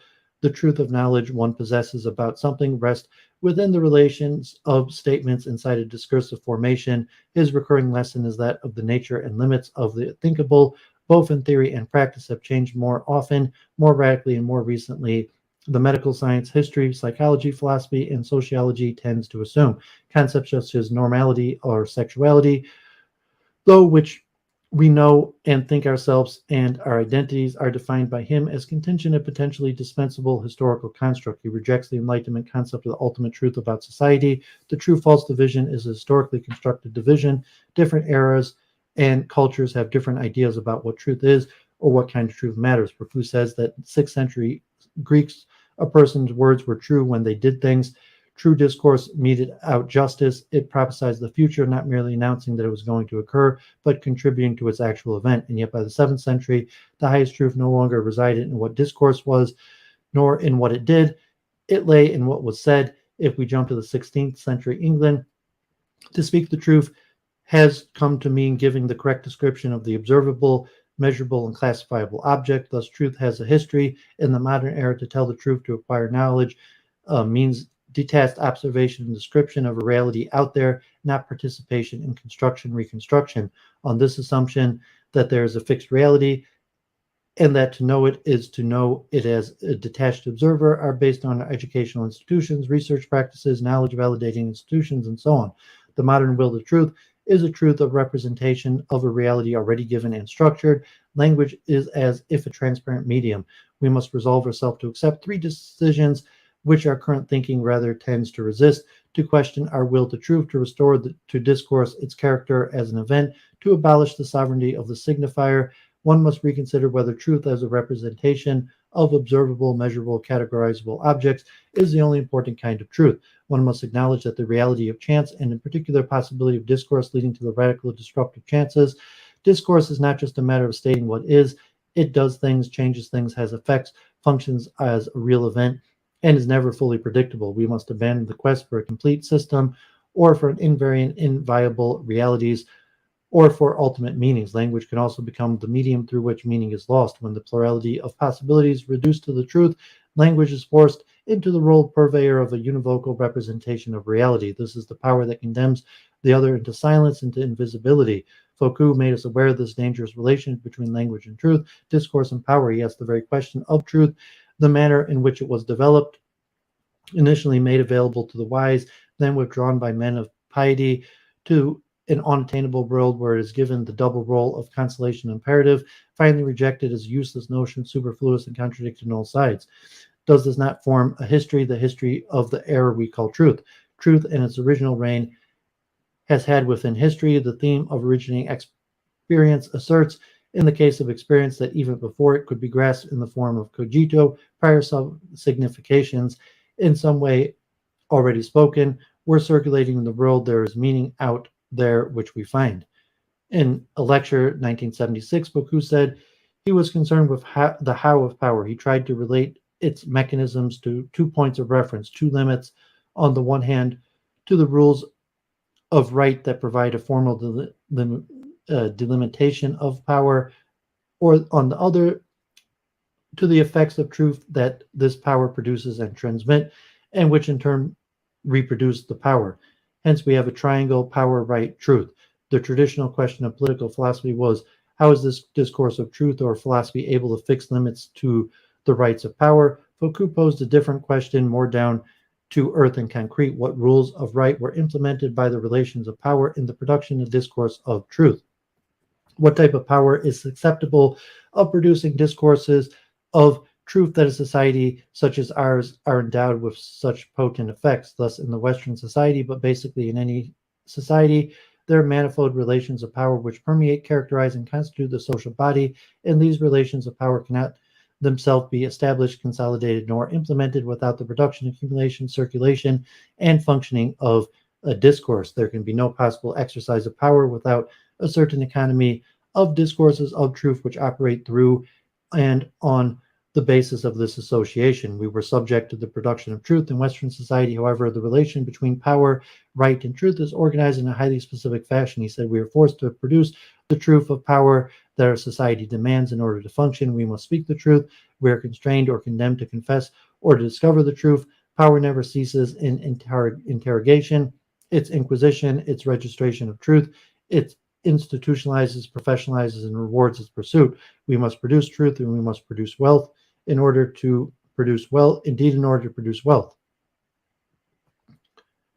we are subjected to truth in the sense in which it is the truth that makes the laws, that produces the true discourse, which at least partially decides, transmits, and itself extends upon the effects of power. In the end, we are judged, condemned, classified, determined in our undertakings, destined to a certain mode of living or dying as a function of true discourses, which are the bearers of the specific effects of power. Foucault notes the problem is not changing people's consciousness or what's in the production of truth. It is not a matter of emancipating truth from every system of power, which would chimera, for truth is already power, but of detaching the power of truth from the forms of hegemony, social, economy, economic, and cultural within which it operates at the present time.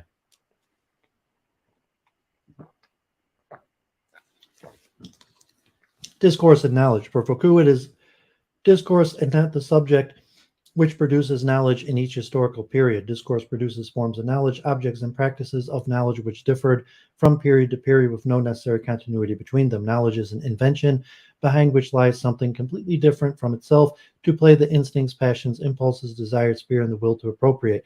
Knowledge is produced on the stage where these elements struggle against each other. Foucault sees all knowledge, including historical knowledge, through the prism of discursive formations and techniques. For instance, there may be always have been homosexual forms of behavior, but the homosexual as a specific form of social subject was produced and could only make its appearance within the moral, legal, medical, and psychiatric discourse.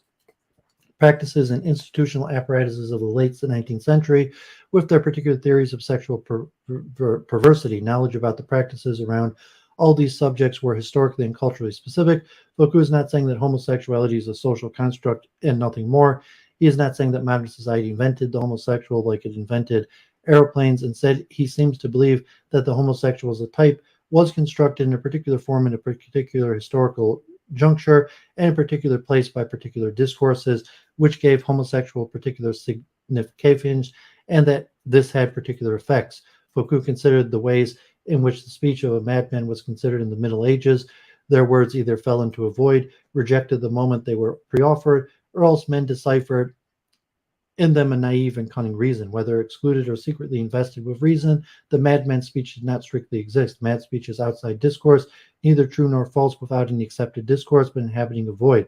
That helps to show the rules of exclusion that govern discourse and cannot recognize a whole range of speech that do not conform in terms of objects, ritual, or rights to speak. So the opposition between true and false is a kind of discursive exclusion.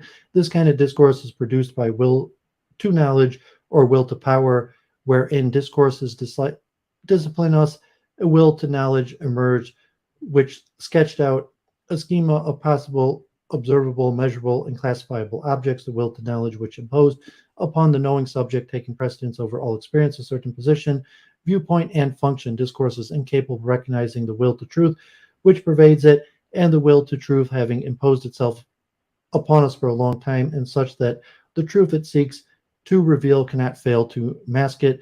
This will to truth, like the other systems of exclusion, relies on institutional support. It is both reinforced and accompanied by practices such as pedagogy, the book system, publishing, libraries, learned societies of the past, and laboratories of today.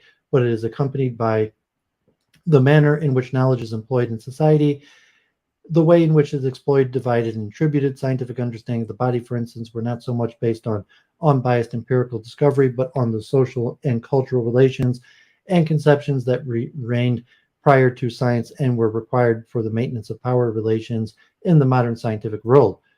Within our own language community, we fail to notice the way in which we constitute what we take about such arbitrary language practices that have become second nature to us. Suppose a society called everything slightly red and regroup purple along with red in the process, and compare the society that everything slightly orange included red but not purple under the category but also yellow. How would these two societies be able to talk about the color of things? They would be using different language maps to organize colors, and simply translation from one to the other appears simply impossible. There are the implicit rules we use that work together for this map of the world around us. These are necessary for appearance of objects of discourse. They're the prohibitions about speaking of certain things, rules which establish institutional bodies as the authority and the spokespeople for the creation of an object of discourse, rules concerning who is allowed to speak right. We listen to some, reject others. Credibility is given for having accomplished certain conditions. Certain ways of producing discourse enable listening. There are rules of ritual for production, for particularly acceptable sites of discourse, rules for proper forms that concepts and theories must assume to be accepted as knowledge, rules as to the proper arrangement of statements, and stylistic rules. Only certain people may participate in generating certain types. What are discourses? Foucault uses the term in different senses. According to Gordon, discourses are identifiable collections of utterances governed by rules of construction and evaluation which determine within some thematic area what may be said by whom, in what context, and with what effects. On Foucault's concept of discourse, Frank said that the discourse is an utterance or talk of some length whose unfolding and spontaneous development is not held back by over-rigid intention. He shows that in the order of things, discourses was described as a homogeneous order, but in the archaeology of knowledge, 1969, discontinuity is stressed. This means not only discontinuities between discourses, which appear in historical succession, but also discontinuities between discourses which are contemporary. The archaeology of knowledge is a structuralist tradition, breaks down discourse into its constructive parts, sentences, statements. Foucault admits he used it in three distinct ways. Finally, instead of making the rather hazy meaning of the word discourse more distinct, I think that I have multiplied its meaning, sometimes using it to mean the general domain of all statements, sometimes as an individualizable group of statements, and sometimes as an order practice which takes into account a certain number of statements. Discourses are associated with language and the written oral text. At this level, it challenges the concept of language as an abstract system and relocates the whole process of making and using meanings from the abstracted structural system, in particular historical, social, and political conditions. It is the way in which language is used socially to convey broad sense of historical meaning.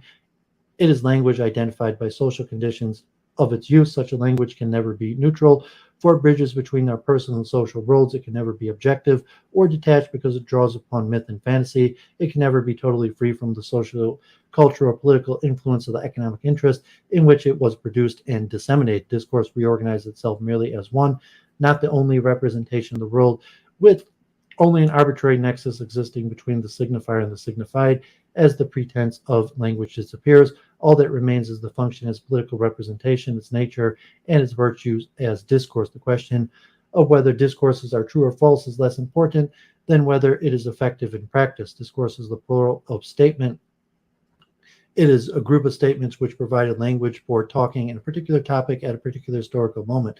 Statements are the basic units of discursive formation, which systematically construct object and are a set of symbols or signs to which the status of knowledge can be ascribed. It governs the way that a topic can meaningfully, fully talked about and reasoned about. Thus, discourses are systems of representation, the rules and practices that produce meaningful statements in different historical periods. They are ways of constituting knowledge, together with social practices, forms of subjectivity, and power relations which inhere in such knowledge and relationships between them. They are ways of more than thinking and producing meaning. They constitute the nature of the body, unconscious and conscious mind, and emotional life of the subject they seek to govern. Truth is to be understood as a system, ordered procedures for the production, regulation, distribution, circulation, operation of statements. Discourses are thus ways of constructing knowledge about some topic, or formulation of ideas, images, and practices which provide ways of talking about, forms of knowledge, and conduct association with a particular topic, social activity, or institutional site in society. They define what is and not appropriate in our formation of and our practices in relation to our particular subjects embody its characteristic. This refers to an approach in which meaning, representation, language, politics, institutions, society, and culture are considered to be constitutive. Discursive practices are embodied in technical processes, it's in institutions, in patterns of general behavior, in forms for transmission and diffusion, and in pedagogical forms which at once impose and maintain them. The study of discourses must include the following elements: statements about how these topics and exclude others, subject who in some ways personify the discourse, the madman, the historical woman, the romantic hero, etc. How this knowledge about the topic acquires authority, a sense of embodying the truth about it, practices within institutions for dealing with the subject, medical treatments for the insane, punishment regimes for the guilty, ways of reading romantic poetry, etc. This discourse is a way of representing the knowledge about a particular topic at a particular historical moment. It also influences how ideas are put into practice and used to regulate the conduct of others. It operates by rules of exclusion concerning what is prohibited. It is controlled in terms of objects, ritual, and the privilege or exclusive right to speak of certain subjects.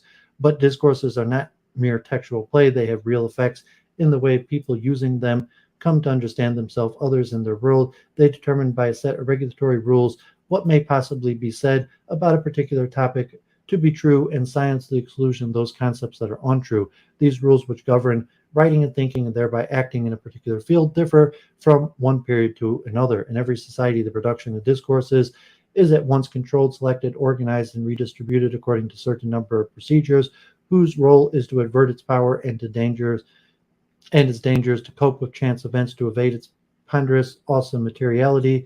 Discourse is a form of power that circulates in the social field and can attach to strategies of domination as well as those of resistance. Foucault continues his definition of discourse in terms of its effect. More than being merely a simple speech act, he interprets discursive practices as both verbal and nonverbal means of manipulating and defining the hierarchy of power within a society. They are both tools and weapons. In his view, all evidences of discourse must confess their pretense of feigned naivete and innocence. When discourse is effective, organizing and regulative relations of power, it is a regime of truth. The dominant discourse helps to define the boundaries, common sense, in which the preferred positions in debates are defined as self-evident truths, and other perspectives and positions are dismissed as irrelevant, inappropriate, or without substance. It is often the dominant discourse in which preformulates many of the everyday ideological beliefs that have become widespread in racist, caste-ridden, patriarchal, and capitalistic societies. The dominant discourse has the power to interpret major social, political, and economic issues and events. Dominant discourses, as implicated with power and institutions, silence those on the other side of truth, rationality, normality, universality, and scientificity. Discourses carry a set of social meanings that are politicized. They play a critical role in shaping the issues as well as identifying the boundaries of legitimate discourse. Opponents can be marginalized and illegitimate, irregular, deviant, criminal, aberrant, antisocial, delinquent, and offending. Our notions of truth and falsity are produced by disciplines. However, truth claims of disciplines which history showed to be discontinuous are not as interesting to Foucault as the means by which they are inscribed. He claims that the history which bears and determines us has the form of war rather than of that of language, relations of power, not relations of meaning. Hence is insightful theorizing the densely interspiced, implicated, interwoven, and enwrapped relations between truth and power. In Truth and Power, Foucault describes his genealogical analysis of the subject as of form of history, which can account for the constitution of knowledges, discourses, and domains of objects. In the West, truth is produced and controlled by a few political and economic apparatuses. The capacity to determine truth affords as institution enormous power. One important instance of discourse is Orientalism, and the study of which Edward Said made significant contributions. Said writes, I found it useful here to employ Michel Foucault's notion of discourse, as described by him in the Archaeology of Knowledge and the Discipline and Punish, to identify Orientalism. Said's contention is that without examining Orientalism as a discourse, one cannot possibly understand the enormously systematic discipline by which European culture was able to manage and even produce the Orient politically, sociologically, militarily, ideologically, scientifically, and to imagine during the post-Enlightenment period. Moreover, so authoritatively a position did Orientalism have that no one writing, thinking, or acting on the Orient could do so without taking into account the limitations on thought and action imposed by Orientalism. Because of Orientalism, the Orient is not free subject of thought or action. It is true that Orientalism does not unilaterally determine what can be said about the Orient, but it is the whole network of interest inevitably brought to bear on, and therefore always involved in any occasion when that particular entity, the Orient, is in question. Said's book Orientalism tries to demonstrate how does this happen. It also tries to show that European culture gained its strength and identity by setting itself off against the Orient as a sort of surrogate and even underground self. Knowledge is power. Foucault's work investigates the relationship between power and knowledge. He does not, however, detect, as Gordon pointed out, a false or spurious knowledge, but rather those which are valued and effective because of their reliable instrumental efficacy. Moreover, Foucault often uses the French word savoir, a term for knowledge with connotation of know-how, a way to make a problem tractable or material manageable. For this middle sort of knowledge, which may fall short of rigorous scientific but commands some degree of ratification within a social group and confers some recognizable instrumental benefit, the reason the combining of power and knowledge is a redoubtable thing is not that power promotes spurious knowledge, but rather that the rational exercise of power tends to make the fullest use of knowledge capable of the maximum instrumental efficacy. It is dangerous because that knowledge that guides or instrumentalizes the exercise of power is valid and scientific. Foucault, however, cautioned that he never said that knowledge and power were identical, that knowledge merged with power, or knowledge was power, or that knowledge was not more than a mask over the structures of domination. If they were identical, why should he at all study their relationship? In Prison Talk, he saw what has been studied even less as the relationship between power and knowledge, the articulation of each other on the other. It has been a tradition for humanism to assume that once someone gains power, shut up their room, their meditations, only that they can discover the truth. Now that I've been trying to make visible the constant articulation, I think there is of power on knowledge and of knowledge on power. We should not be content to say that power has need for such and such a discovery, such and such a form of knowledge, but we should add that the exercise of power itself creates and causes to emerge new objects of knowledge and accumulates new bodies of information. One can understand nothing about economic science if one does not know how power and economic power are exercised in everyday life. The exercise of power perpetually creates knowledge, and conversely, knowledge constantly induces effects of power. He made it clear that the university hierarchy is only the most visible and least dangerous from the effects of power linked to knowledge, while the diffuse and trance and dangerous one operate in other places. He said, what I set out to show was how certain forms of power that were of the same type could give rise to bodies of knowledge that were extremely different, both in their object and in their structure. Let's take the problem of the structure of the hospital. It gave rise to the confinement of a psychiatric type, to which corresponded the formation of a body of psychiatric knowledge, whose epistemological structure may leave one fairly skeptical. But in another book, The Birth of the Clinic, 1963, I tried to show in the same hospital structure, there developed a body of anatomal pathological knowledge that was the foundation of a medicine possessing a quite different potential for scientific development. We have then power structures, fairly closely related institutional forms, psychiatric confinement, medicinal hospitalization, that are bound up with different forms of knowledge between which it is possible to draw upon a system of relations based not on cause and effect, still less on identity, but on conditions. He further said, indeed, truth is in no doubt a form of power, and has said that I am only taking up one of the fundamental problems of Western philosophy when it poses these questions. Why, in fact, are we attached to truth? Why the truth rather than lies? Why the truth rather than myth? Why the truth rather than illusion? And I think that instead of trying to find out what truth as opposed to error is, it might be more interesting to take up the problem how it is that our societies, the truth has been given this value, thus placing it absolutely under its thrall. Modern humanism is mistaken in drawing the line between knowledge and power before they integrated with one another. It's not possible to be exercised without knowledge. It is impossible for knowledge not to engender power. Liberate scientific research for the demands of monopolistic capitalism. Maybe it's a good slogan, but it will never be more than a slogan. For truth, that is what function as truth or to be taken as truth in a given historical situation, is produced by the operations of power. Power produces knowledge, and not simply by encouraging it because it serves power or by applying it because it is useful. That power and knowledge directly imply one another. Application and effectiveness of power knowledge was more important than the question of its truth. Knowledge linked to power not only assumes the authority of the truth, but has the power to make itself true. All knowledge, once applied in the real world, has real effects, and in that sense becomes true. Truth is linked in circular relations with systems of power which produces and sustains it, and to the effect of power which induces and which extend it. And is a regime of truth, not merely ideological or superstructural. It is a condition of the formation and the development of capitalism.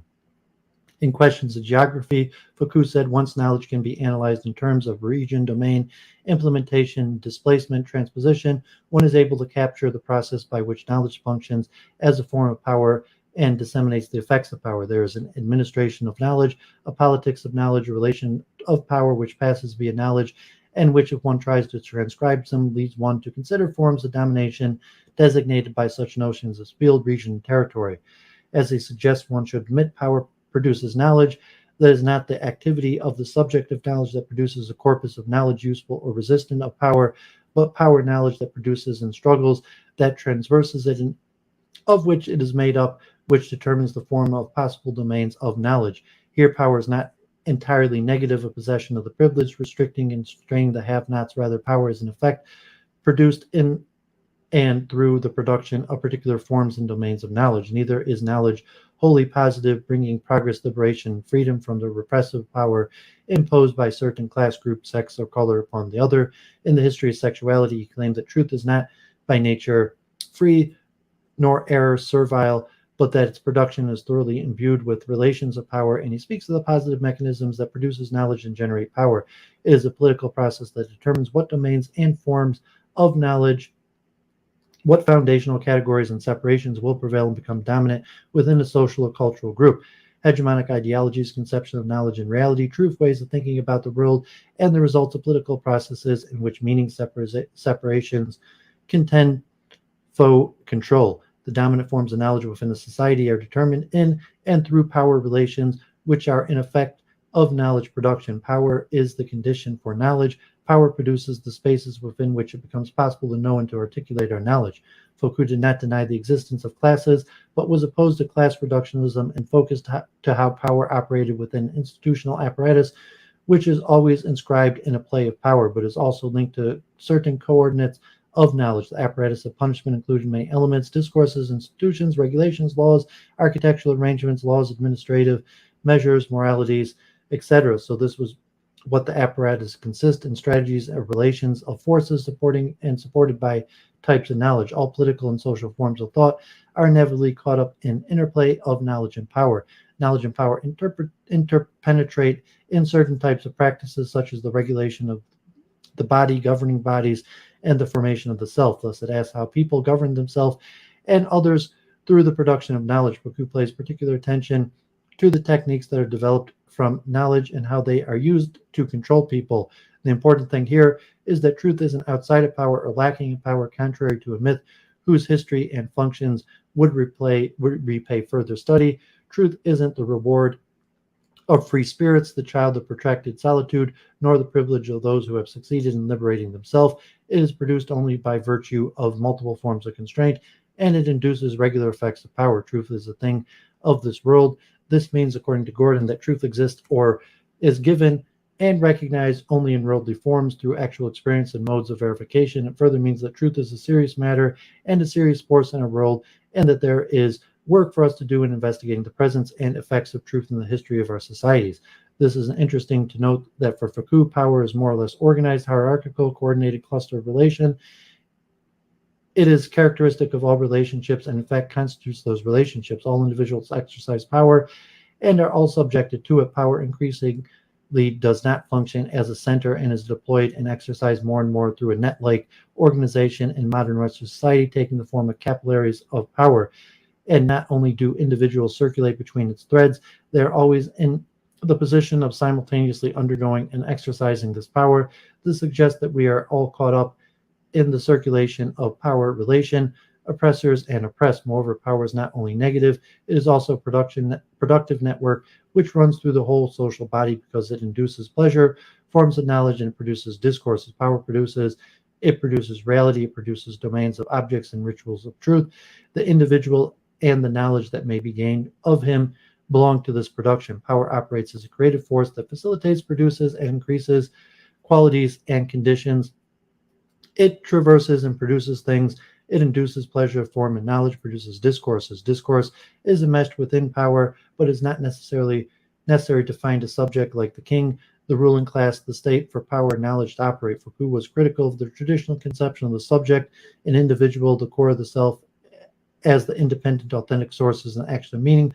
The subject is produced within discourse. That is, the subject cannot be outside discourse because it must be subjected to discourse and also exist within the knowledge which is produced by discourse, the discursive formation of the particular period of culture. The subject is a discursive effect. That is, they are the product of many interesting discourses of truth, power, knowledge, and ethics. His historical researches consider concepts like madness, criminality, sexuality, and how they've been used to constitute in particular periods and particular disciplines of thematic fields to articulate systems of thought about human beings and the way human identity is constituted and codified. Concluding remarks.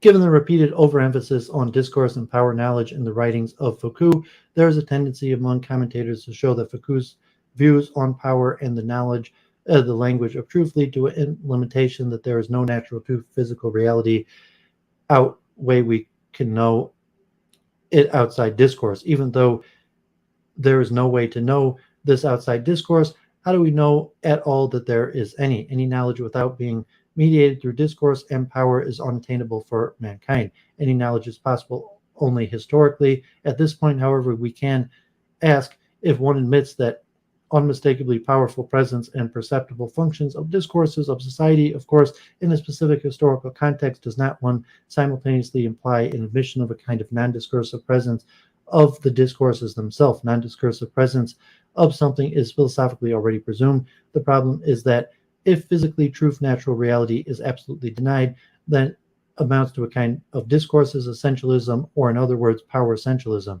The social natural reality becomes simply a derivative of power and discourse. On the contrary, I'd like to consider physical reality and discourse as constituents of an overdetermined totality, in which both are mutually constitutive, and one is the condition of the possibility as well as the existence of the other. Discourses are impossible to emerge unless there is some kind of naturally reality out of which and as part of which only they can exist. Physical reality is in turn can be perceived and conceptualized, constructed, constituted, and known only historically by and through discourses. My reading is that Foucault never quite denied that there is a physical or natural reality, a truth, but is always perceived and has to be perceived historically and through social practices as mediated through discourses and effects of power. But it remains for him to be philosophically prove such a reality of truth assumed to have existed in some non-discursive or pre-discursive space that might have escaped the mediation by discourses. Regimes of power of truth may be perceived intuitively or directly present in consciousness in the phenomenological sense. Using Derridian deconstruction, we may seek to explore in the margins of Foucault's work whether there is an admission of any physical reality, natural truth, and thus construct his position on this question. There are few instances in Madness and Civilization, Birth of the Clinic, Archaeology of Knowledge, Discipline and Punish, Power Knowledge, Power, Politics, Philosophy, Culture. We can trace his passing in occasional remarks about the natural, physical, and scientific realities. For instance, he said there is indeed always something in the social body and classes, groups, and individuals themselves, which in some sense escapes relations of power, something which is by no means or less docile or reactive primal matter, but rather a centrifugal movement, an inverse energy, a discharge. He further said there are no relations of power without resistances. The latter are all the more real and effective because they are formed right at the point where relations of power are exercised. Even later, in the face of allegations of naturalism against him for not being able to adequately explain the inevitability of resistances, he sticks to this position. This apart when asked if his analysis of the relations between power and knowledge concerns the exact sciences. Also, he said, "Oh, no, not at all. I would not make such a claim for myself. And anyways, I'm an empiricist. I do not try to advance things without seeing whether they are applicable." Of course, he hastened to add that the development of chemistry can be understood along with the development of industrial needs.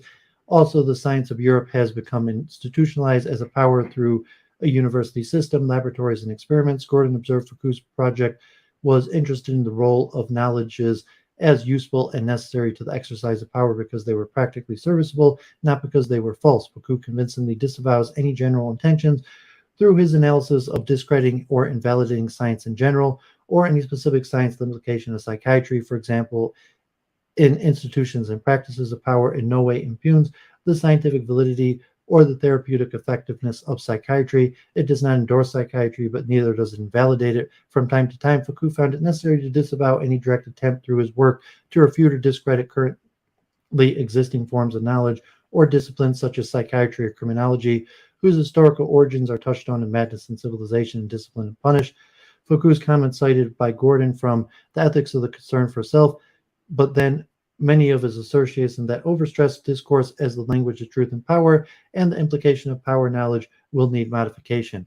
Whatever be the inadequacies in the explanation of resistance, Foucault no doubt unequivocally celebrates resistance. The problem is that if every resistance is mediated, perceived, informed, produced, and becomes meaningful through discourse and power, what happens to the ethical, political of resistance? Or in other words, what about any underlying moral assumption that might induce a meaningful political action? If economic interest of the workers and peasants against global capital, suffering of the peoples of the post-colonial third world, and resistance based on questions of gender, caste, race, color, environmental, etc., become meaningful only within this or that discursive framework, on what moral ground does Foucault celebrate the marginalized and the subjugated? A possible answer may be this: any group that perceives oppression and suffering as mediated through a particular discourse starts social action and seeks to broad base its resistance by appealing to those who share the same perceptions, maybe as produced by similar discursive positions. But then the possibility of united struggle on a material social basis,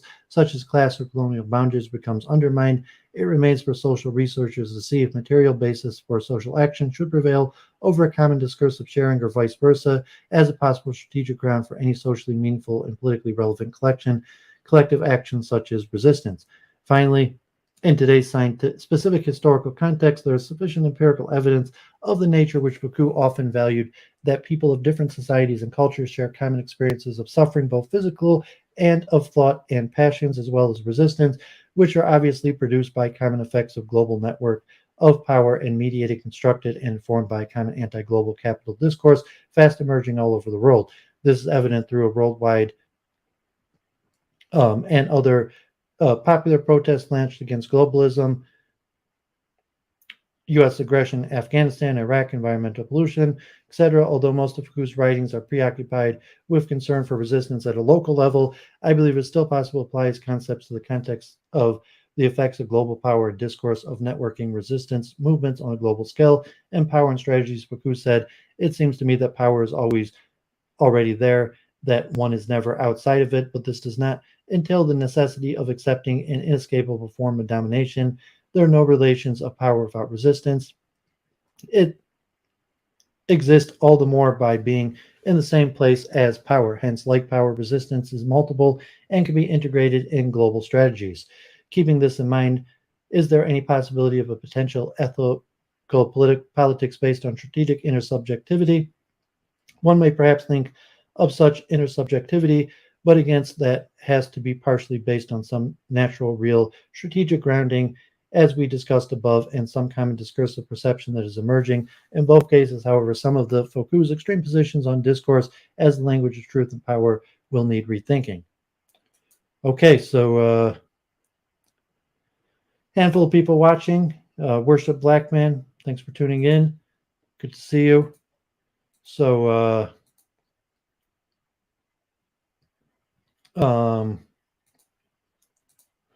let me grab a drink. I'm going to see if I have strength to do a little more. I had 2 more articles and they're long.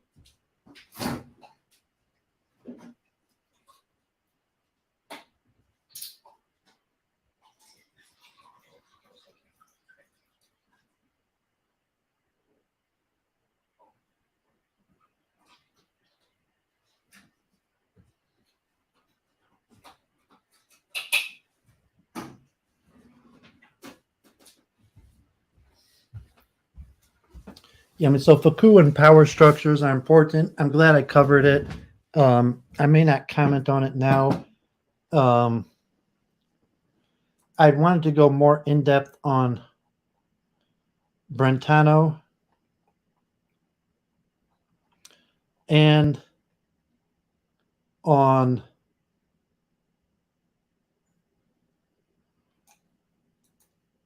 Habermas.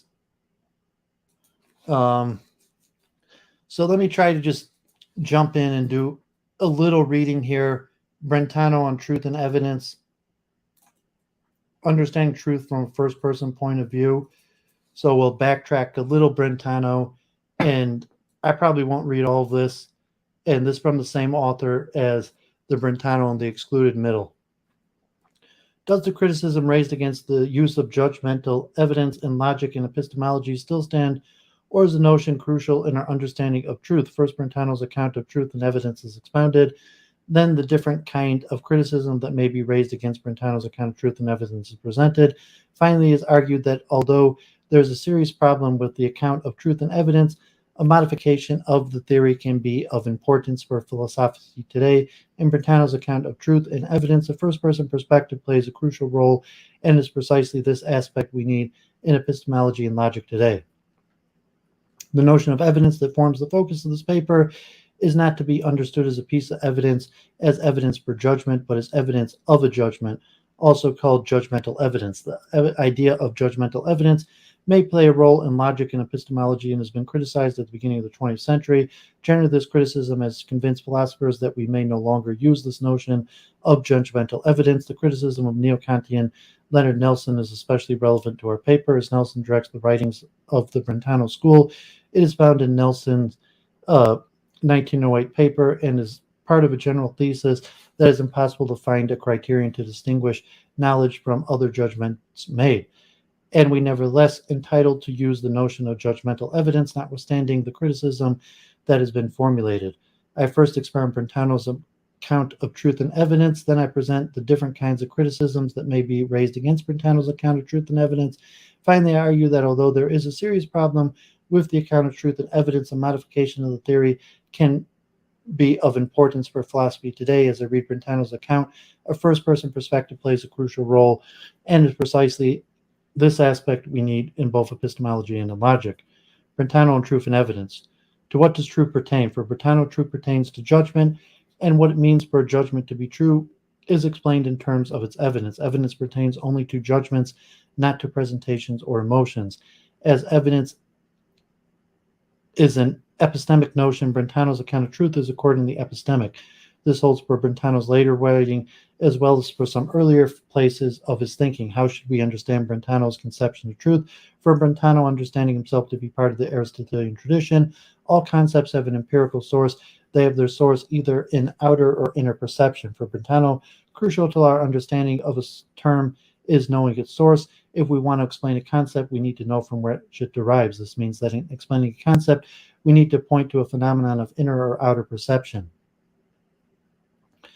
Terminus or term is here understood in its traditional sense as a general name together with the concept it expresses. If it is here useful to distinguish between concepts that may be defined in terms of other more primitive concepts and simple concepts that cannot be thus defined. Although Brentano's terminology is fixed, one may distinguish between the explanation of a complex concept and the elucidation of a simple concept.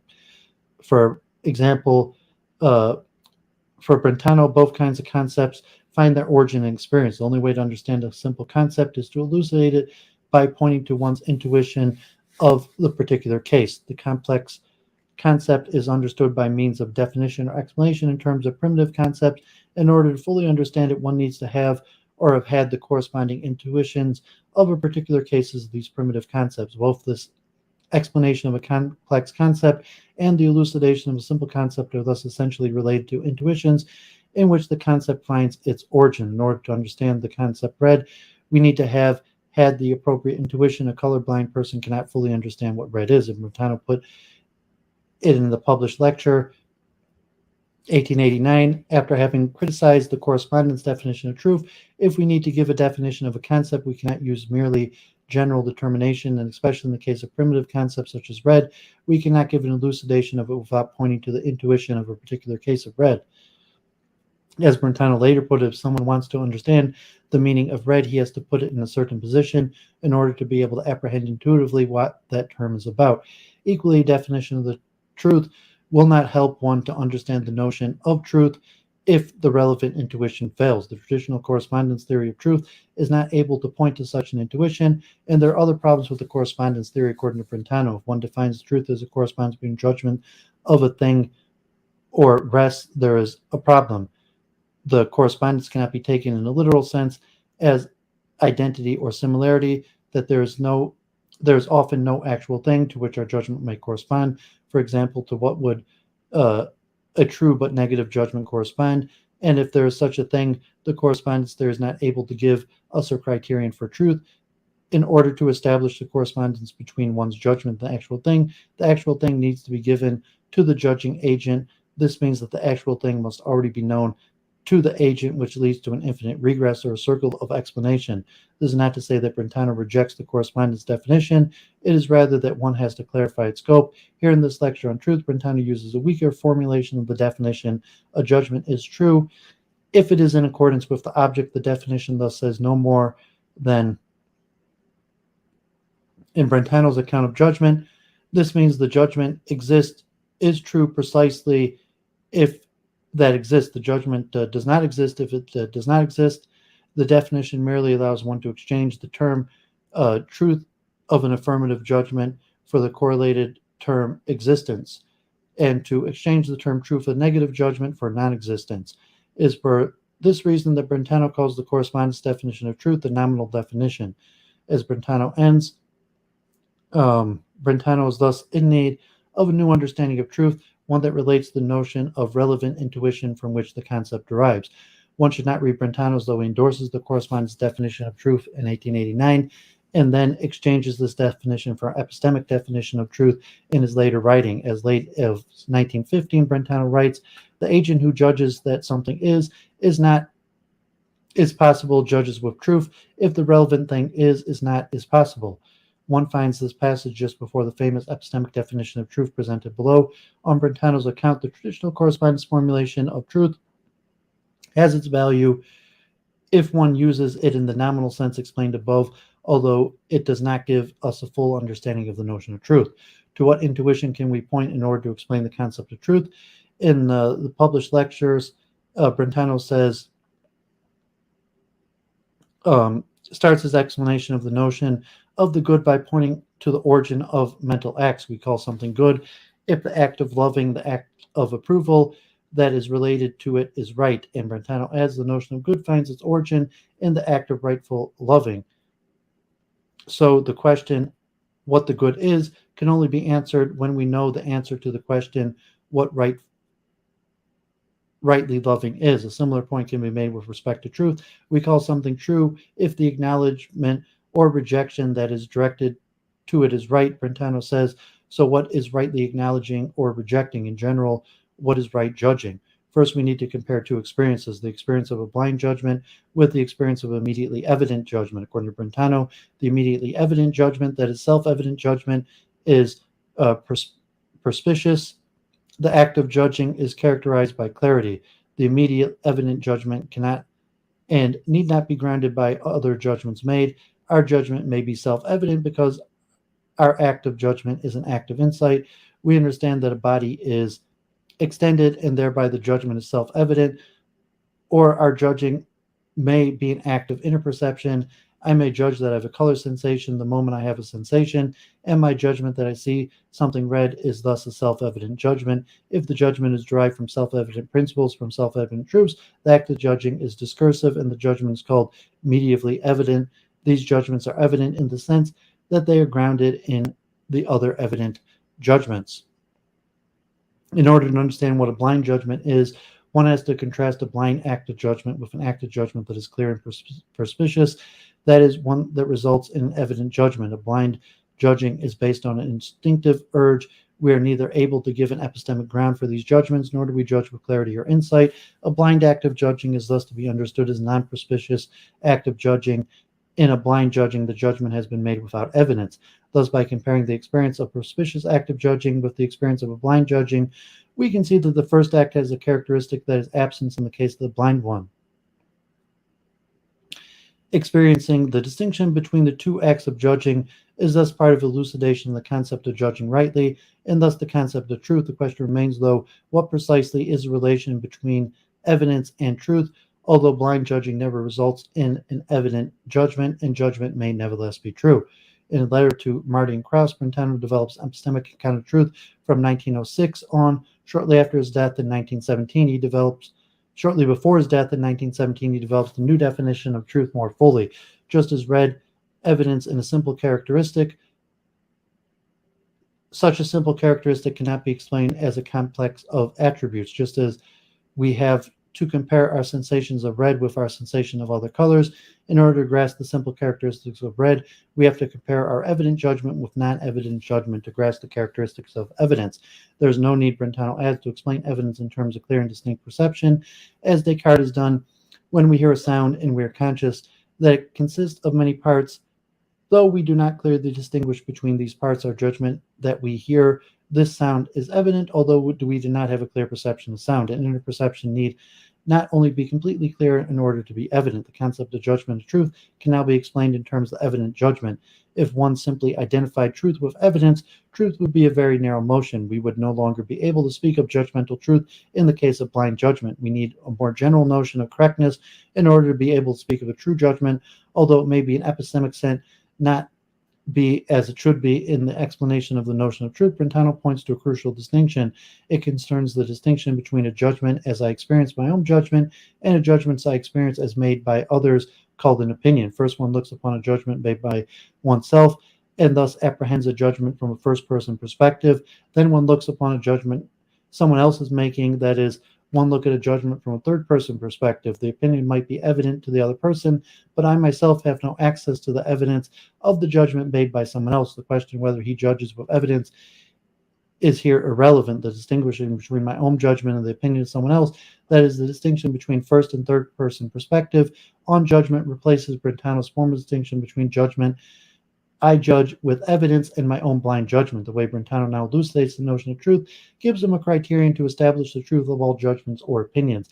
The blind judgment I made in the past is now considered from a third-person point of view and can therefore be called an opinion too. The replacement of the notion of blind judgment by the notion of opinion is thus the replacement of a narrower by a broader concept that covers both my own blind judgment and the judgments made by others, whether they judge with evidence or not. I will come back to the distinction between the first and third person perspective in the final section. As Brentano explained to a letter to Krauss in 1916, in order to understand this notion of truth, I need to have an intuition of a judgment that is evident to me. Second, I need to have an intuition of someone else's opinion which agrees with my evident judgment in object, quality, tense, and modality.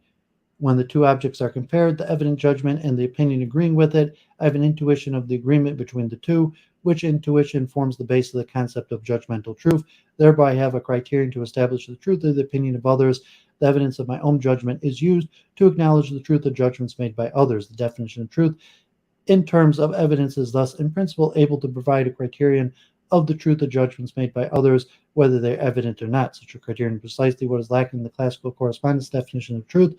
The most important problem of the correspondence definition is not able to provide a criterion to establish the truth of a judgment. For in order to know that a judgment is true, we need to have a knowledge of the object to which the judgment is supposed to correspond, which immediately brings us to an infinite regress or circle in the explanation. Remember, though, that this criticism was already formulated by Brentano in his lecture on truth in 1889. Brentano is still willing to use the term correspondence as a new definition, but it concerns now correspondence between blind judgment and evident judgment. They correspond in object, quality, tense, and modality. It is a correspondence that the evident judger is able to establish so that the regress does not arise. On this account, the correspondence between the two judgments is internal, based upon the identity of the quality, object, tense, and modality of the two judgments. It is better, though, not to speak of correspondence here, as there is no point of agreement here with the traditional correspondence definition of truth. In the letter to Krauss, Brentano makes a distinction between two notions of rightness and correctness, logical and qualitative correctness. He calls someone else's opinion that agrees with my evident judgment true or qualitatively correct because it agrees with the evident judgment in quality, that is not being an affirmation or denial. If the judgment is evident, the judgment is logically correct, and it is as it should be in epistemic sense. By logically correct, Brentano thus means epistemically correct.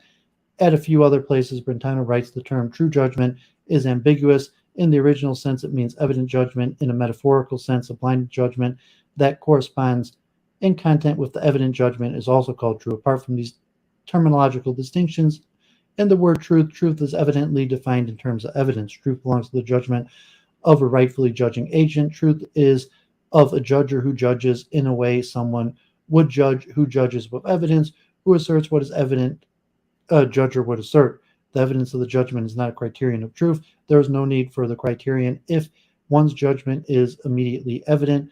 One sees that it is true. Evidence is simply identified with truth in its original strict sense, and evidence conceptually involves truth in its derived sense. There is an internal relation between the notion of evidence and that of truth in its derived sense, and is used in the definition given above. Truth is explained in terms of judgmental evidence. By comparing the evidence of my judgment, I have a criterion for establishing the truth of judgments made by others. There is no other way to establish and justify judgmental truth than by comparing it to the evidence of my own judgments. What is judgmental evidence? According to Brentano, not only the evidence of judgments that I am now thinking is phenomenologically accessible in this sense, it also holds for the evidence of the axioms. One has to have the content of the axiom clearly before one's mind in order to judge it with perspicuity, and I experience thereby the evidence of my judgment. Equally, I experience the evidence of the immediately evident judgments in the sense that I judge perspicuously that the judgment follows from other judgments made. It does not make sense to speak of such evidence, for this would presuppose a Platonic realm of bearers of truth and evidence. Evidence is, for Brentano, an inner characteristic of our judgments. It is evident to me to say the same as it is certain to me. The identification of evidence with certainty needs some caution, for certainty is an ambiguous notion. In the quote above, Brentano uses certain in the Cartesian sense of absolute certainty. No mistake is possible. I come back to this point at other passages. He contrasts certainty with evidence, whereas evidence has no degrees. Certainty as subjective conviction comes in degrees because evidence is internally related to truth and because there are no degrees of truth. On Brentano's account, Brentano has to understand evidence as involving no degrees. Furthermore, we may be subjectively certain of non-evident judgments. People tend to be very certain about their prejudices and beliefs obtained by habit. Absence of doubt is not defining for evidence either, nor is the immediacy of our judgment defining for immediate evidence. The memory of past experience is often judged immediately with a trusting belief or faith, but these judgments are not evident. Does the fact that the evidence is phenomenologically accessible imply a form of psychologism? Evidence is not a natural urge or force. According to Brentano, our habits may be very strong and we seem to be forced to judge in accordance with them, but they need not be true. The fact that evidence of my judgment is caused by certain states of my brain and can thus be described in accordance with natural law, is irrelevant from a blind judgment is equally caused by certain brain states in accordance with natural law. The psychologist confounds the evidence of the judgment with the result of natural processes in accordance with natural laws, generally holding for a certain species. Evidence is not a feeling of necessity, but an inner characteristic of certain judgments. In case the evidence of our inner perception, there is a clarity of the mental act. Being the object of inner perception exists, Brentano admits that not all aspects of the mental act need to be clearly perceived, as was explained above is the case of a priori judgments. The inner characteristics of judgments is due to the act of insight. By grasping the concepts involved, one is able to make judgment. The judgment is made evident by the act of insight. Evidence is not a psychological but a logical and epistemic notion. According to Brentano, if my judgment is evident to me, no one can judge the opposite with evidence. In this sense, evident judgment has general validity. In order to be able to defend the internal relation between truth and evidence, Brentano understands evidence to be infallible. Evidence is real evidence.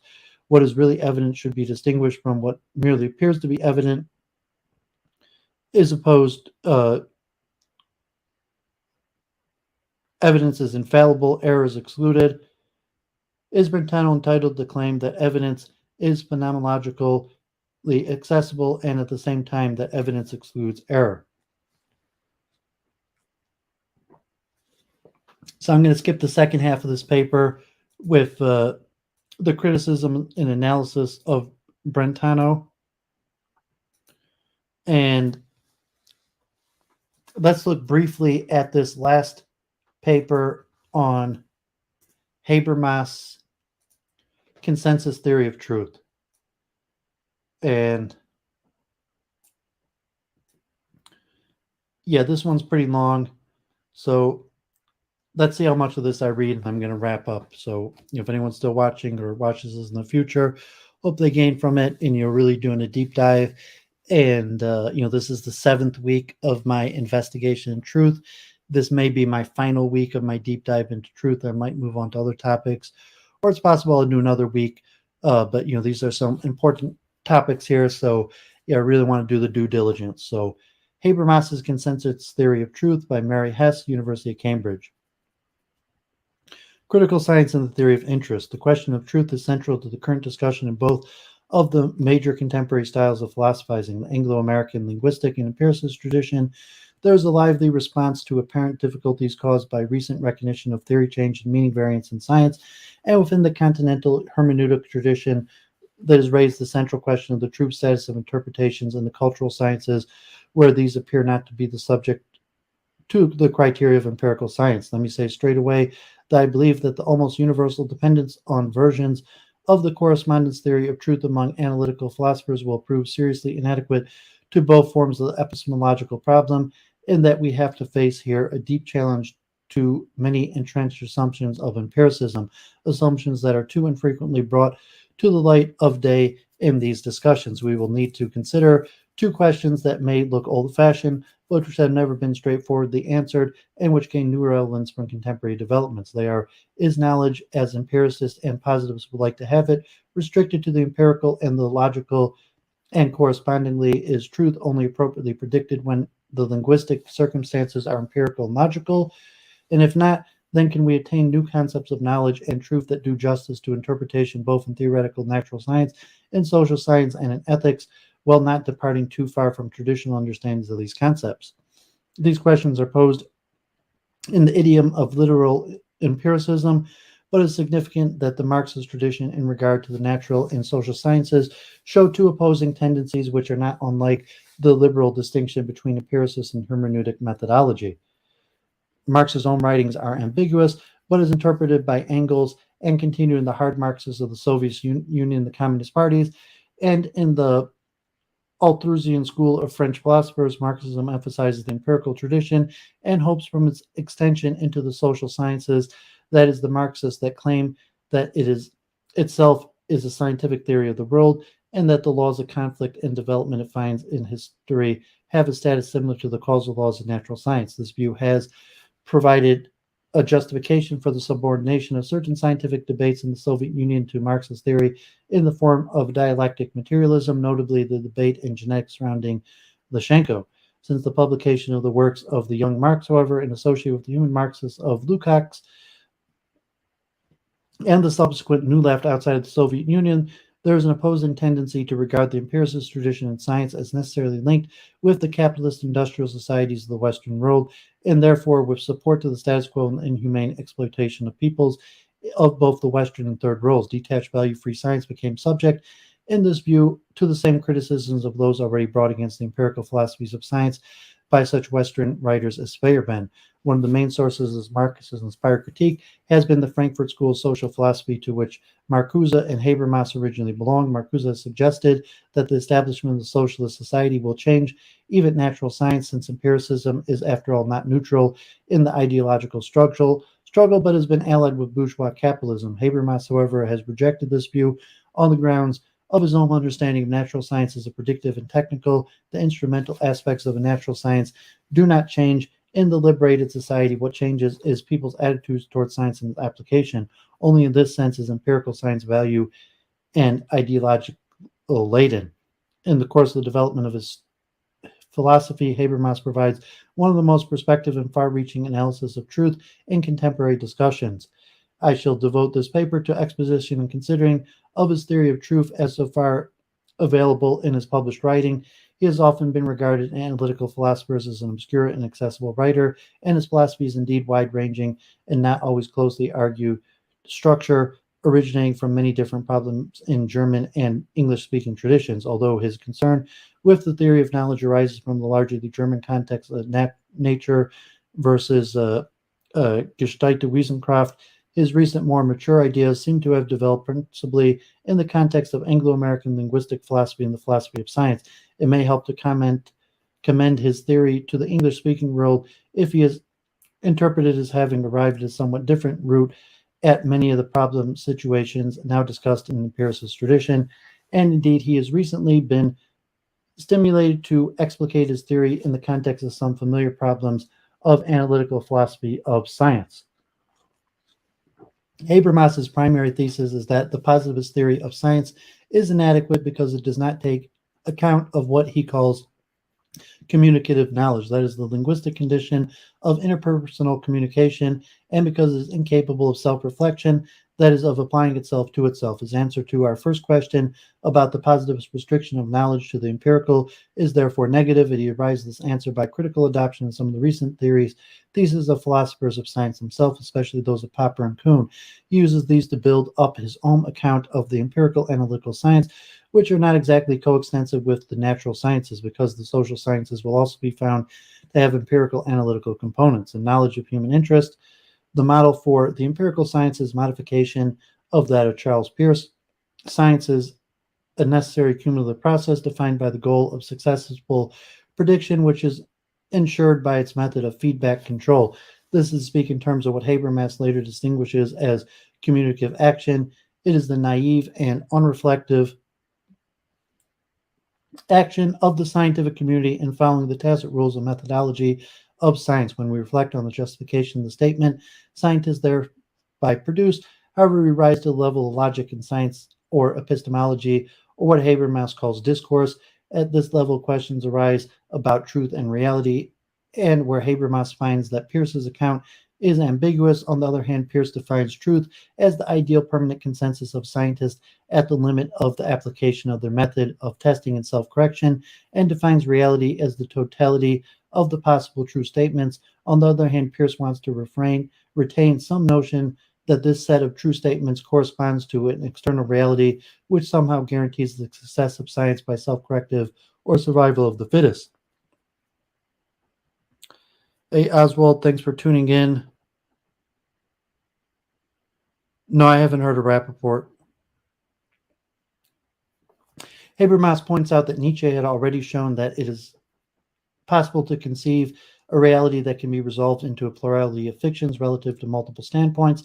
That is, in more recent terminology, that theories are undetermined by reality. Hence, Habermas concludes Peirce's contemplative notion of reality uniquely constraining the truth-seeking process of science dissolves, and he is left only with the instrumental success of science in the past and the consensus which is the ideal of the scientific community in seeking technically adequate theories in the future. Habermas therefore adopts Peirce's second alternative of developing an explicit consensus theory of truth. Habermas does no more than hint at this, preferring rather to contrast the mode of knowledge which constitutes the empirical with that of hermeneutical sciences, leads him to his well-known threefold analysis of knowledge determined by the three types of universal human interest. First, the technical interest in mastering nature constitutes knowledge as successful prediction and dictates the methodology of empirical science. Secondly, the practical interest in free communication between persons constitutes knowledge as an interpretation of meanings, that is, as hermeneutic, and dictates the methodology of history and the cultural science insofar as the aim at understanding. English speakers should note that the technical and practical, as here used by Habermas, is contrasted by the Aristotelian sense of techne and practicus, where practice is concerned with human affairs or politics, not as contrasted with theory and application, both nature and society.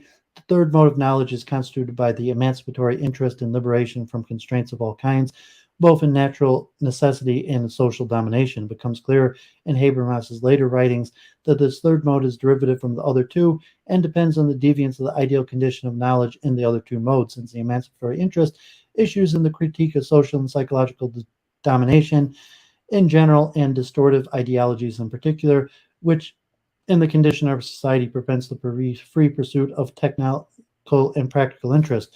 In other words, although there is a tidy correspondence between the three interests and three current types of sociological method, empirical, hermeneutic, and critical, the threefold symmetry is misleading. There are basically only two modes of knowledge, and the empirical and hermeneutic both have to become self-reflective and critical to emancipate themselves from the constraints that not belong to their goals.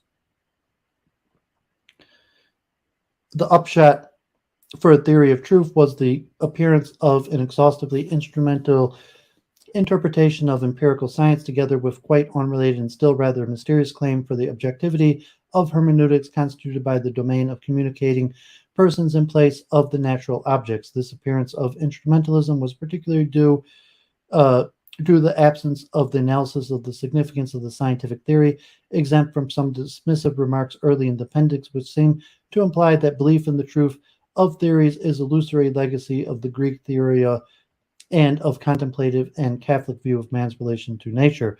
Two critical questions therefore arise for this stage of Habermas's discussion.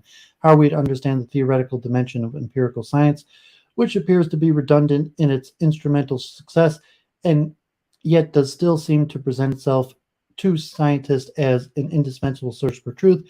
How can concepts of truth, objectivity, and knowledge be relevant at all to hermeneutical science when there appears to be no objective constraint here analogous to the correspondence between prediction and the world as ensured by the test method of empirical science? Habermas' answer is essentially to disassociate truth from correspondence altogether and to locate it in consensus both in the empirical and hermeneutical sense. This theory is developed in what he calls the theory of communicative competence. I shall give an account of this under three headings: the critique of scientism, the ideal speech situation, the truth status of hermeneutic discourse.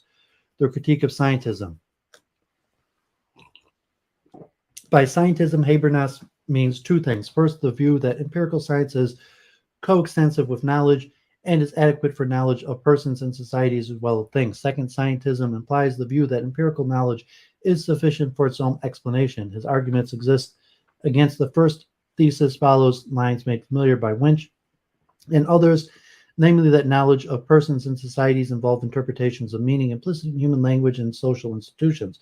Moreover, Habermas adds the thesis that interest of hermeneutical science lies in such interpretive understanding with the aim of interpersonal communication and not in the empirical interest of prediction and successful tests.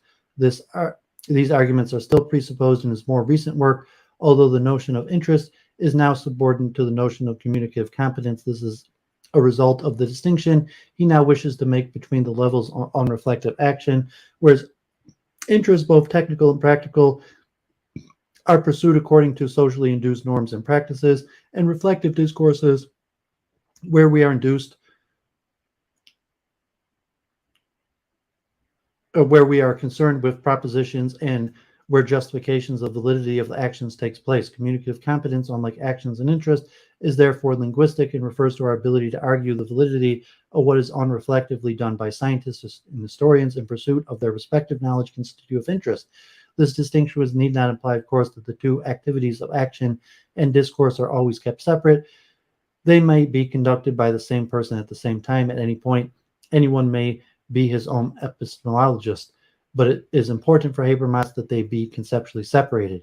Against the thesis that empirical knowledge is self-explanatory, Habermas argues that no empirical evolution-type theory of science or society can explain the emergence of the relevant norms presupposed in social institutions, because such theories themselves will rest on the prior introduction of norms and hermeneutic viewpoints. This is a special case of an argument for the intrinsic value-ladenness of social science.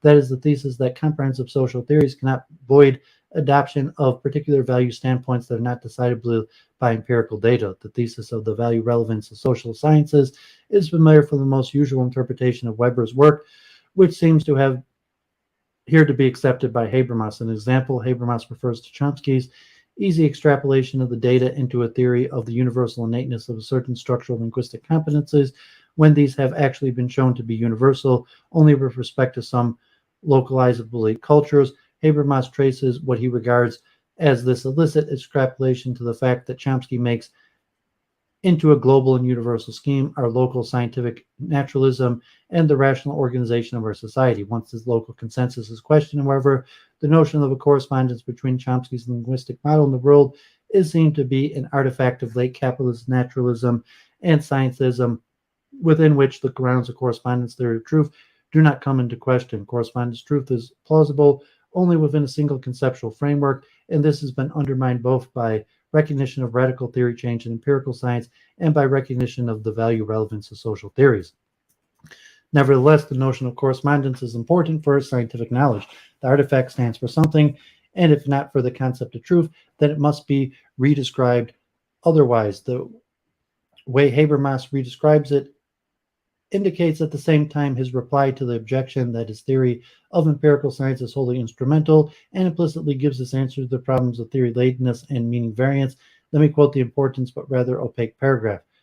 The objectivity of experience could only be sufficient condition of truth, and this is true even if the most elementary empirical statements, if we did not have to understand theoretical progress as a critical development of theory languages which interpret the pre-scientific object domain more and more adequately. The adequacy of a theory language is a function of the truth of those theorems that can be formulated in that language. If we did not redeem those truth claims through contemplative reasoning, relying instead on verification through experience alone, then theoretical progress would have to be conceived as the production of new experiences and could not be conceived as the reinterpretation of the same experience. It is therefore more plausible to assume that the objectivity of experience guarantees not the truth of a corresponding statement, but the identity of experience in the various statements interpreting that experience. What Habermas is saying here, I think, can be paraphrased in 5 points. One, since even the most elementary observation statements are expressed in terms of some theory language or another, and since these theory languages change with time, truth cannot inhere in observational statements simply as corresponding between statements and the empirical world. 2, we therefore have to understand theory language not as directly describing the world, but as interpreting it more and more adequately as science developed. 3, adequacy is measured by experimental verification, but also necessarily by argumentative reasoning from the truth of theoretical postulates formulated in the language. 4, if adequacy were measured by verification alone, we should fall into the meaning variance problem, because there would be no linguistic means of identifying the experience expressed in the language of one theory with those expressed in the language of another. It has to be assumed here that either the extensive face-to-face identification do not work, or that they cannot be assumed to be available because communication between sciences typically takes place linguistically at a distance from the actual experiments referred to. As Habermas puts it in a different context, science is dialogical, not monological. 5, therefore, in order to guarantee that identity or reference of observation statements made in different theoretical languages which are about the same subject matter, we cannot rely on their correspondence with the subject matter, but we rather need communication and argumentation between and within different theory languages. This explains the at first puzzling insistence of Habermas that, far from advocating an instrumentalist theory of science, he regards this as a bad misunderstanding, for the argument shows that it is the recent insight about theory change throughout the history of science that finally makes instrumentalists untenable as an account of the discursive scientific knowledge. Habermas' resolution to the problem of instrumentalism in theory change, as paraphrased in these 5 points, leaves some questions unanswered. how he does not explicitly tell us how conversation across theories is possible, even though for him this is the primary justification for having theories at all. And a corollary of this is that he needs to explain the notion of the truth of theoretical postulates in a way that is not tied to the correspondence or to merely local consensus. With regard to the question of cross-theory communication, there are hints that he would give an ahistorical interpretation of the significance of theory languages. With Gadamer, he recognized that a language community is necessarily a bearer of tradition. In reply to these pluralities, a pluralist who see the language games as wholly independent system, Habermas maintains that the problem of meaning variance is a pseudo-problem. Every natural language contains the resources for understanding other natural languages, including its own past, applied to the sequence of scientific conceptual framework. This means that the theoretical languages cannot be constructed totally and independently of theoretical conditions, but it must not be forgotten that tradition and therefore theory is a matter of interpersonal communication, not a correspondence to truth. Let us return to the question of truth, however, and consider Habermas's alternative to the correspondence theory in terms of an ideal of consensus, the ideal speech situation. The truth of utterances is both empirical science and in hermeneutical interpretation is to be understood as the ideal consensus of competent practitioners of those disciplines. This leads immediately to the problem that afflicts all consensus theories of truth. How is the ideality and the competence that to be described so that the false consensus can be distinguished from the true? Habermas argues that the ideality is to be found in the transcendental conditions of discourse. As such, and the competence is to be found in the transcendentality of the mode of knowledge, that is, in those conditions that make it in the interest-based of knowledge that it is. Let us take the ideal speech situation first, as they actually appear in history. Discourse and argumentation is intimately involved in what Habermas calls, in Marx's terminology, domination or authority structures. That is, they are distorted by interest, by external oppression, repression, and by the psychic hang-ups of participant individuals. It is the function of both critique and ideology in psychoanalytic therapy to unmask these and to liberate discourse from them. Unlike theorists of total ideology such as Karl Mannheim, Habermas does not believe that the notion of interest-free discourse is itself illusory or necessarily interest-free. In engaging in discourse, participants are aiming to detach themselves, at least momentarily, from action and interest, and are committing themselves to the assumption that they are accountable for the validity of their utterances, and that the function of argument and mutual critique is to arrive at the truth. At least a necessary condition for this is that an ideal discourse consensus would be reached. One may compare this with Francis Bacon's program for stripping away the idols of the mind so that scientific induction can operate in a tabula rasa, free from prejudice induced by irrelevant social and individual distortions. Like Bacon, Habermas gives a concrete content to the character of the idols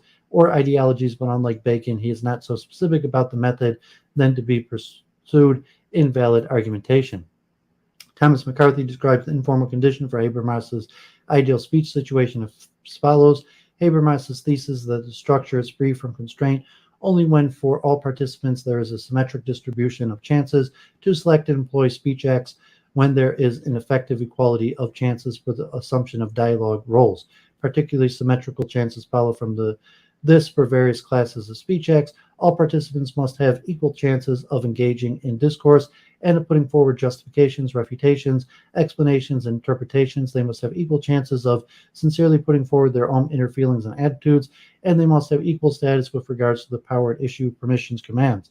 All this presupposes that the ideal speech situation can take place only in conditions of an ideal form of life. The attainment of truth is not independent of attainment of conditions of freedom and justice. The other important characteristics of knowledge is reached by consensus as universality. Like Kant and Popper, Habermas adopts this as a regular principle for the propositions that express empirical knowledge independently.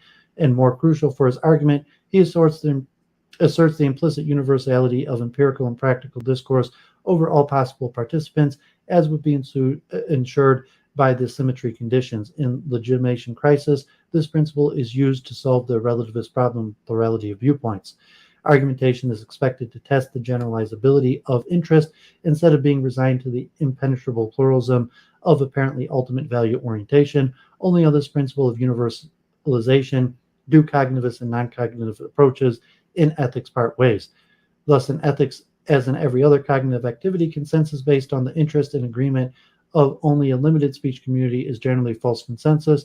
True consensus, by definition, requires the indefinite extendability of the ideal speech community, presumably throughout space and history. And if Habermas claims that this extendability in itself is sufficient for a discourse to contain truth claims.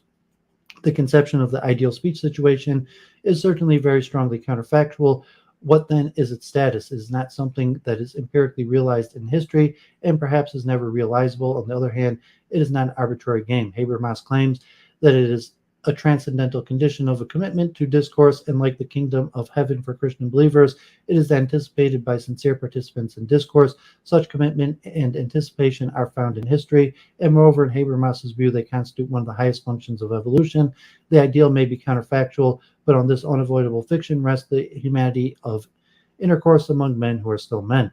Habermas often refers to Popper's method of falsibility and corroboration for the empirical sciences, and some of his discussion of consensus in the hermeneutical science seems to echo this language, so it may be illuminating to compare the anticipation of the ideal speech situation with Popper's account of the ideal true scientific theory, that an ideal speech situation occurs if falsifiable but not verifiable, like the occurrence of the true theory for Popper. Like Popper's true theory, it may never be realized in history. Indeed, it seems as thought we could not certainly recognize it if it were. Like Popper's true theory, it is a regulative ideal presupposed in the decision to enter a certain form of life, that is the scientific community of rational discourse. The parallel is indeed closer than this, because an account of empirical science, something like Popper, is incorporated in Habermas' notion of the ideal speech situation, and the justification of natural science for him is itself an application of the regulative ideal. But Popper, like Peirce in his natural selection theory of truth, also maintains that truth is to be understood as correspondence with reality, so that there is some kind of asymptotic relation between the world and the sequence of theories proposed, corroborated, and falsified. Habermas, on the other hand, rejects the correspondence accounts and locates truth in the consensus which the scientific community would reach at a postulated limiting point of this process. Some of the difficulties inherent in Popper and Peirce's use of the terminology of limits here in fact also Habermas's conception, for it has often been pointed out that in examining the sequence of theories, even in empirical science, we cannot find any rules that would justify us in supposing that the propositional expressions of theories are asymptotically approaching the truth. This is even true of such simple hypotheses as those which postulate the proportion of a given property in a mixed large population on the basis of samples from the population. A fortiori theories about complex natural domains which claim generality on the basis of finite evidence can never be guaranteed to be approaching the truth in any sense that permits us to find an accumulation of true or approximate true general statements. It was precisely recognition of this fact that was forced upon us by the accounts of theory change as revolutionary and not cumulative. There's no accumulation of true general theoretic propositions as such, only a pragmatic empirical learning which is not propositional, and the stock of true statements in terms of which we, from the standpoint of our accepted theories, interpret the science of the past. The limiting process can never be an anticipation of to be actualized in the future, only interpretation based on past success.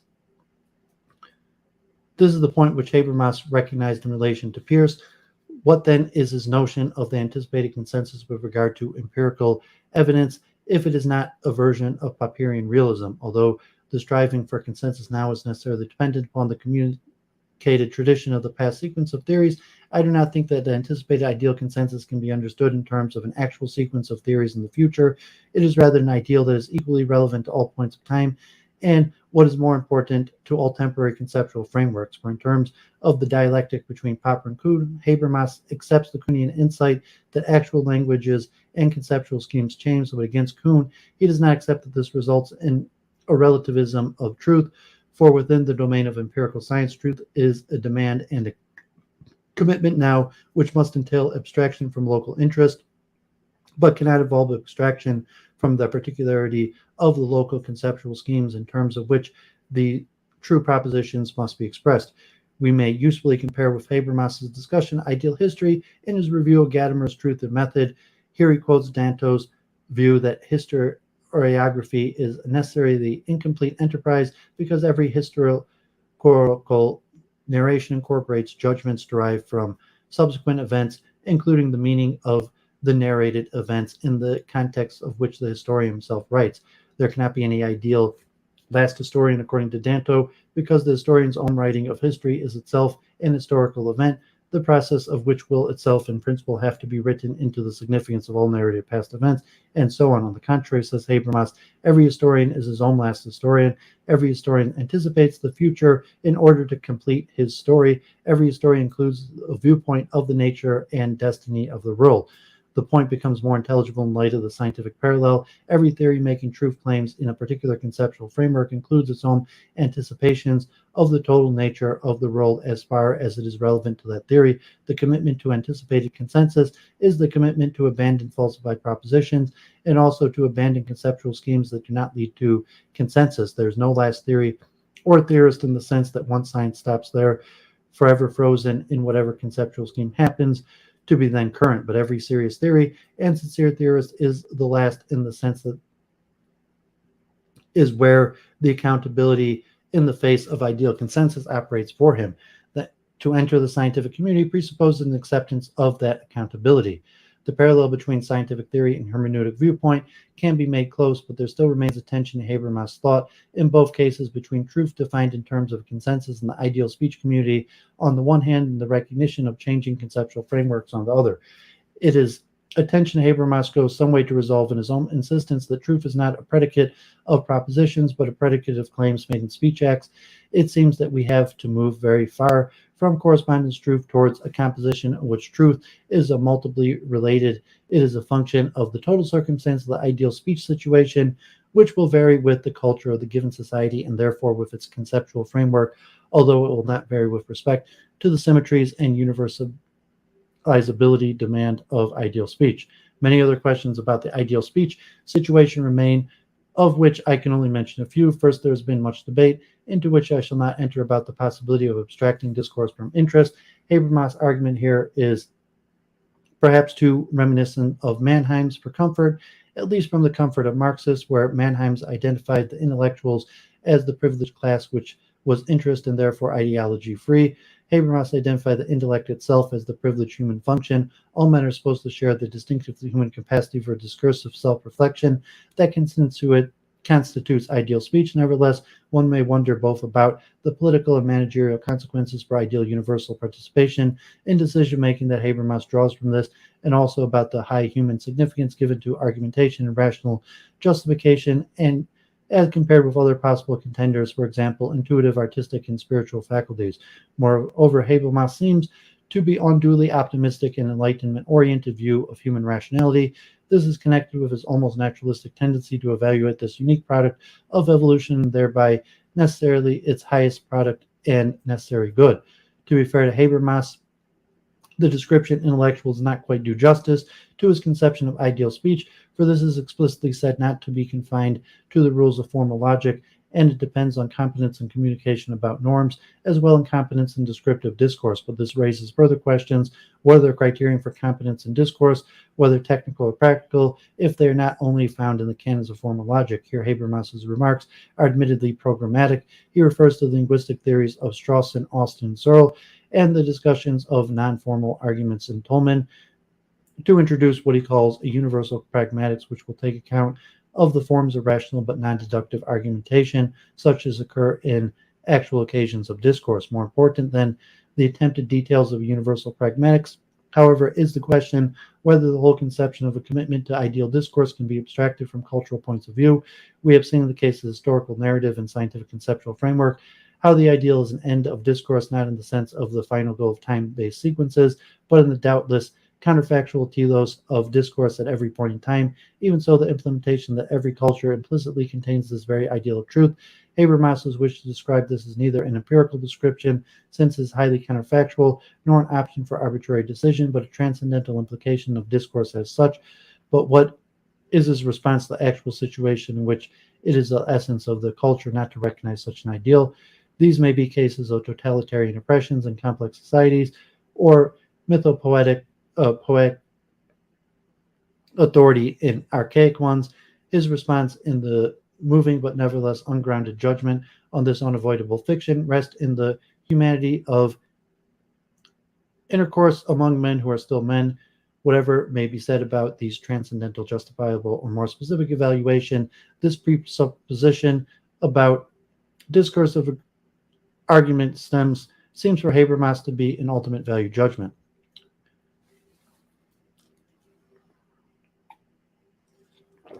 The true status of norms and evaluations. This brings us to the crucial question of the true status of norms and evaluation judgments in general.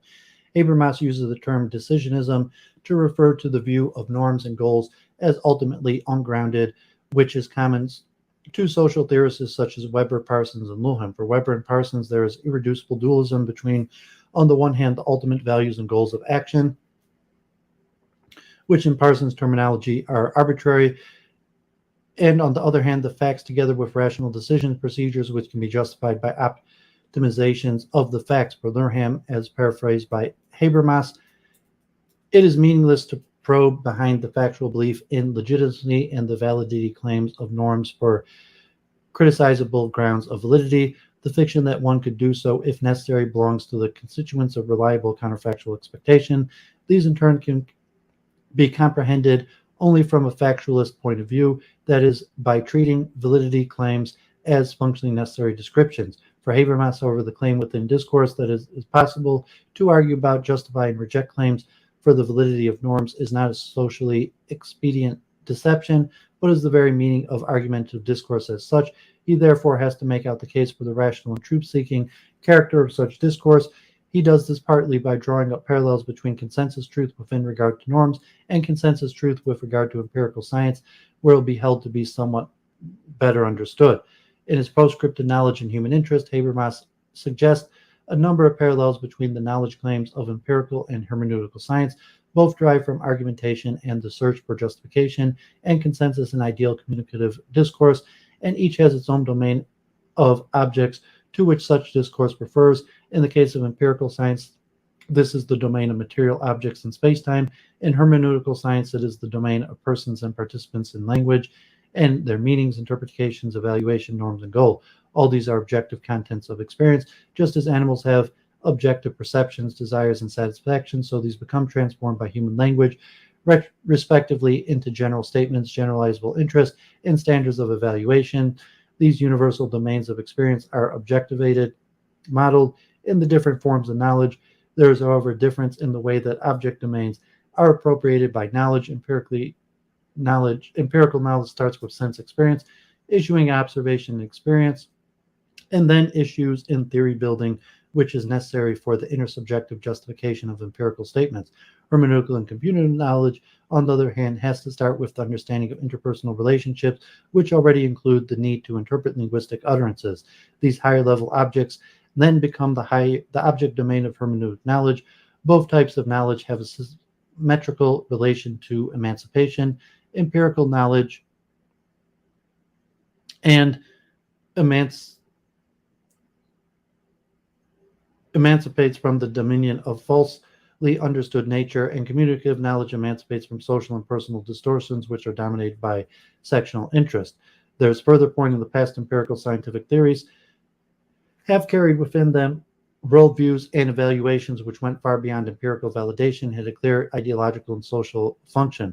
This property of theories has lost its claim to cognitive status in the pervasive positivism and instrumentalism of more recent interpretation. Habermas wonders whether a reunification of theoretical and practical knowledge might not result in part from a new cognitive interpretation of such worldviews. It has in no way been determined that the philosophical impulse to conceive of demythological unity in the world can not also be retained through scientific argumentation. Science can certainly not take over the function of worldviews, but general theories contradict consistent scientific thought less than is its positivistic self-misunderstanding, like the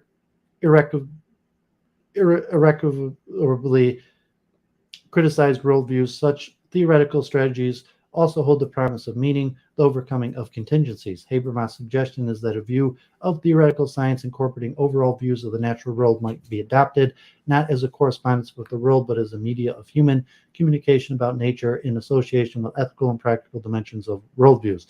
but is a far cry from such a program to the much more controversial claim that the same consensus theory of truth will restore cognitivity to practical discourse. Habermas takes for granted that in comprehensive historiography and social theory, there are implicit worldviews incorporating assertions about human nature and presuppositions about the good.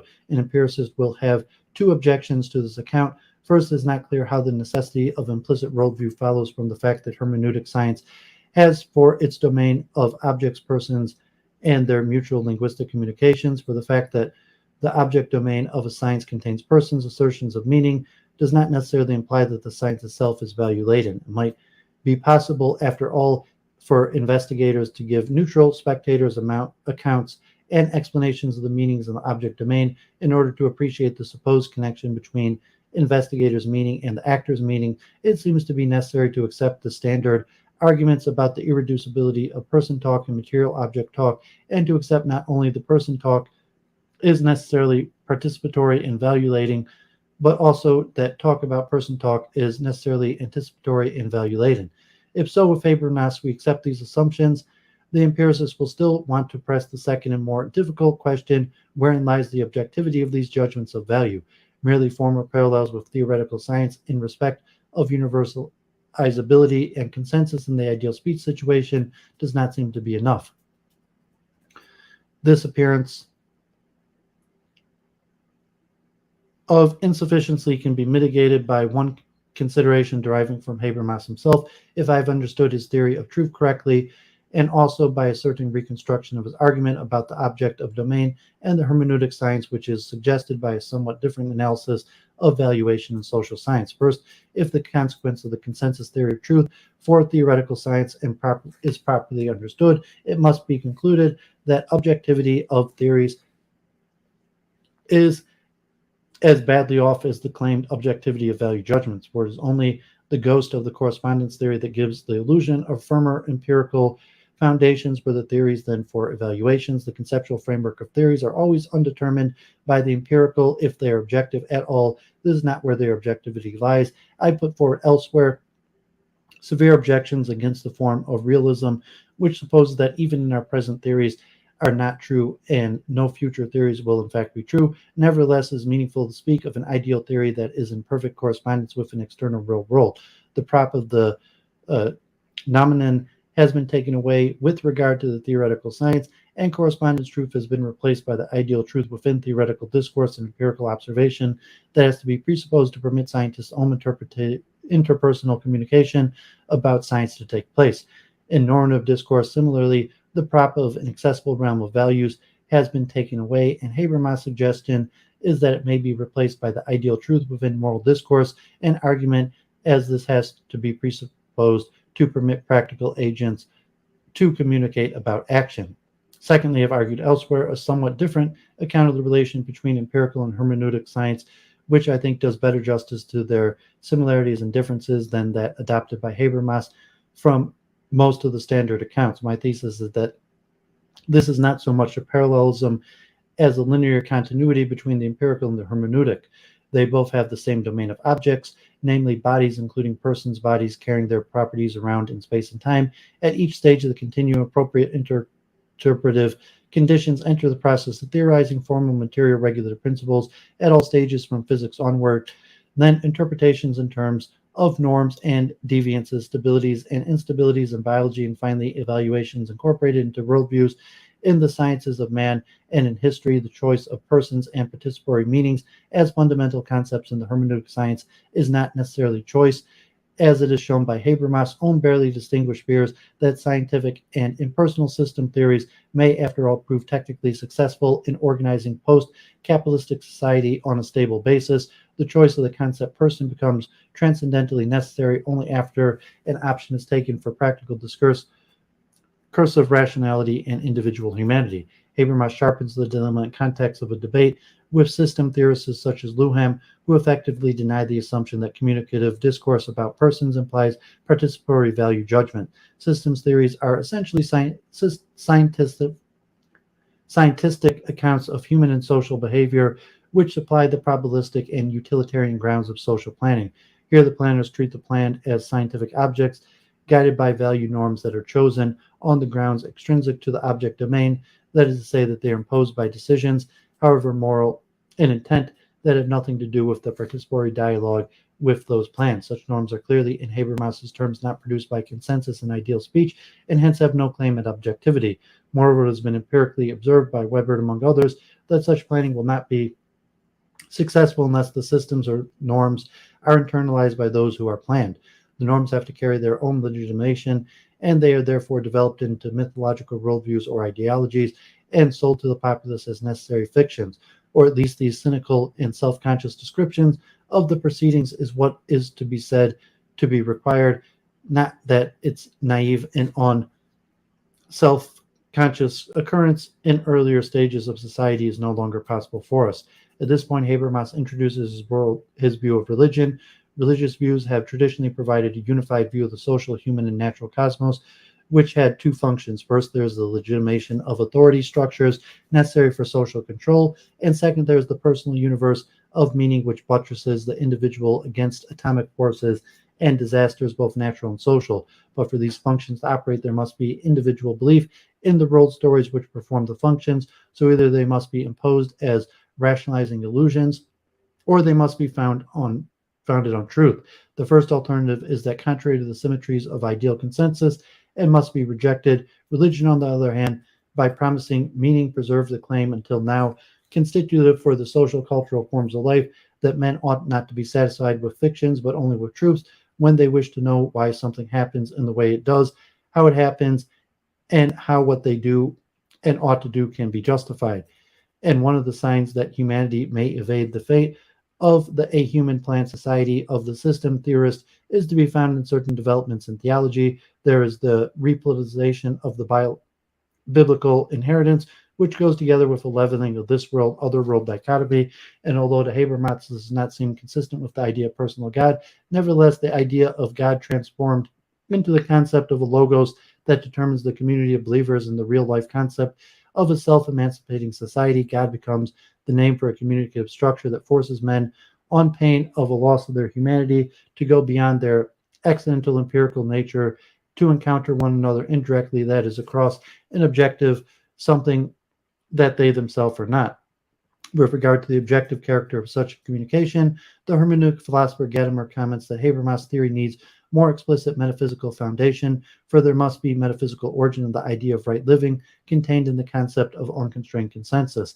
Gadamer argues that hermeneutics as such is not subjective. There are real semantic structures present to experience, and consensus of mutual understanding is more than conventional. Habermas agrees that to evade the subjectivity of hermeneutics it is necessary to refer to the social interest in interpretation and communication of the practical affairs, but holds that Gadamer's approach is too traditionalist and conservative. Mutual interpretation of current norms and beliefs is not sufficient, since it provides no external point of reference from which to criticize both their and our own social ideologies.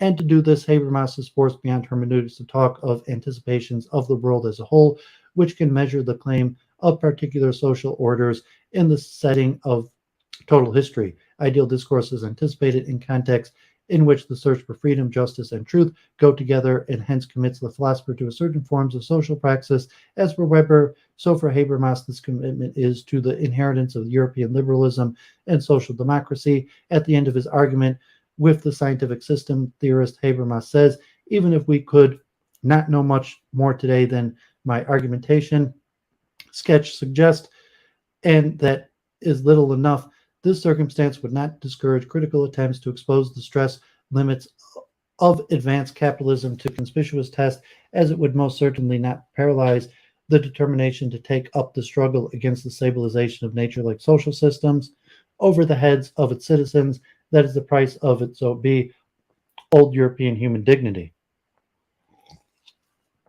Conclusion. In conclusion, I have no space to do more than pick up one point which seems to me to pose a major question for Habermas's thesis. This concerns not so much the status of the ideal speech situation itself as the reasons for adopting it as the standard non-empirical truth. There seems to be just 5 possibilities for answering the question, what has ideal consensus to do with truth? It can be argued to be a viable theory of empirical truth which would permit a univocal understanding of cognitive terminology. Such concepts as knowledge, truth, objectivity, and the like become the same over the whole domain of sciences. This is certainly a desirable characteristic of any theory of truth, but by itself it is then an argument. Another possibility is that we are forced to the notion of truth as an ideal consensus in interpersonal discourse, where we must treat the other as a person having symmetrical rights with our own.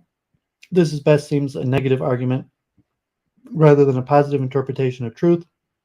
This commitment to personal discourse does not imply that we recognize non-ideal situation where constraints or on argument occur, but gives no positive account of truth or how we might be sure of recognizing it if it were attained. This is not to say that the theory of truth necessarily has to provide a practical recipe for its discovery, but if we are given more than a counterfactual idea, we have to no means of judging whether the ideal is appropriately designated truth in anything like the traditional sense. Why is ideal consensus theory of truth? Moreover, this argument seems to beg the question of why we must enter interpersonal discourse at all in the search for truth about norms. Truth might be given to Moses on the Mount, in which case it would be an offense against truth itself to offer symmetrical rights to all other men in the kind of democratic Quaker meeting. The assumption of persons with equal rights is part of the European liberal ideal, which is self-correlative with the consensus theory of truth, and no empirical or transcendental arguments have yet provided to show that we are forced to play the particular game with respect to all human beings. Positivists, system theorists, and the like do not choose to do so with regards to their own fellow scientists when setting up their own scientific theories, but in that case they are found forced to regard this discourse as constitutive of any truth other than empirical truth. For them, norms may and do without contradiction remain arbitrary and groundless. 3. A further possibility is to regard the concept of ideal discourse as evolved from animal behavior and human communication throughout history. Such an argument would purport to show that the concept is not arbitrary option, but something which happens in its own good time in history. But like all ethical arguments from evolution, this does not show that it is good or conducive to the truth that the concept should be acted upon. Moreover, any such interpretation of human evolution seems to fall foul of Habermas's own strictures against Chomsky's naturalism, and is itself a social theory, and hence presupposes its own normative standpoint, which makes an argument from consensus to true norms circular. 4. Perhaps the definition of truth as ideal consensus is itself the result of ideal consensus. This suggestion can surely be briskly dismissed as the worst empirically false and at best counterfactual, and in any case potentially circular. There remains what seems to be the only viable possibility, which I'm afraid Habermas would characterize as decisionism. This is to adopt the idea of discourse and its concomitant concept of a person as a moral standpoint, and to embrace the various forms of circularity described above as arguments which both support and are supported by the standpoint. Thus, the option for ideal discourse is not then ungrounded, but its grounds are not transcendently conclusive. In this case, however, it seems that there might, in principle, be other such arguable options, and there certainly are other options in practice in our pluralistic society, for if one moral standpoint can be adopted in terms of mutually confirming and ultimately circular arguments, then others might be too. Habermas' attempts at a unified theory of truth is not sufficiently persuasive to rule out the possibility either in some other value-oriented unification of the claims of all sentences, or that, as positivists would hold, there's no truth apart from the empirical science and logic. I would myself opt for the former possibility, though not in its Marxist version. Okay, so there you have it. Duvid with hours and hours on end. Yeah, Oswald, Habermas is still alive in his 90s, like the token non-Jew of the Frankfort school. I don't know if he said anything about COVID-19. I mean, you could just Google that and answer your own question. But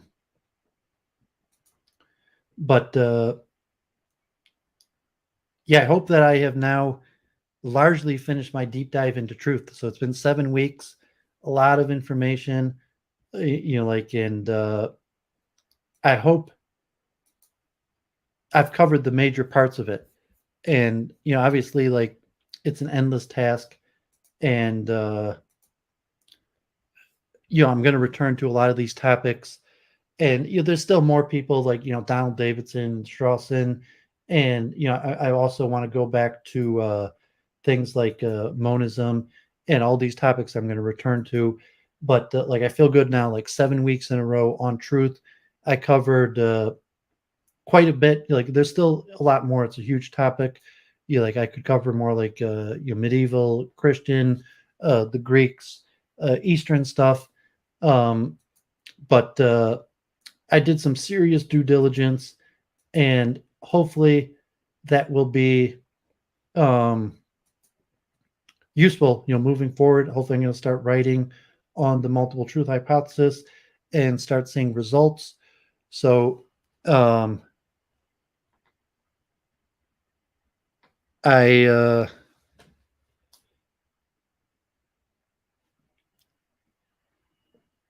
phenomenology and Husserl, uh, definitely have to return to that, and like Heidegger, you might return to that. Uh, also Brentano, and these are names I'm going to return to, and thoughts like Kant. Always got to go back to Kant, but like over the last few months, I've really done a deep dive into Kant, and like to some extent, I've just scratched the surface. And Kant is a huge one of the most important philosophers that had a lot to say on a lot of topics. But in terms of the philosophy of science, theories of truth, theories of truth in relation to science correspondence, and pragmatism, and morals, ethics, and then possibly to take it back to a dualistic, monistic approach to truth, from like a Judeo concept of not necessarily like truth of a correspondence of science or talking about the material realm, but in terms of morals and ethics, what happens to the soul after death, the God's eye view, so to say. And the correspondence theory is not necessarily focusing on the God's eye view, focusing on, so to say, the rules of science, the rules of nature, as opposed to the purpose of creation, and the final destination of man, and various topics that I would eventually like to start tying back into. But the philosophy of science, there's a lot to, there's going to be a lot more to also. And so stay tuned.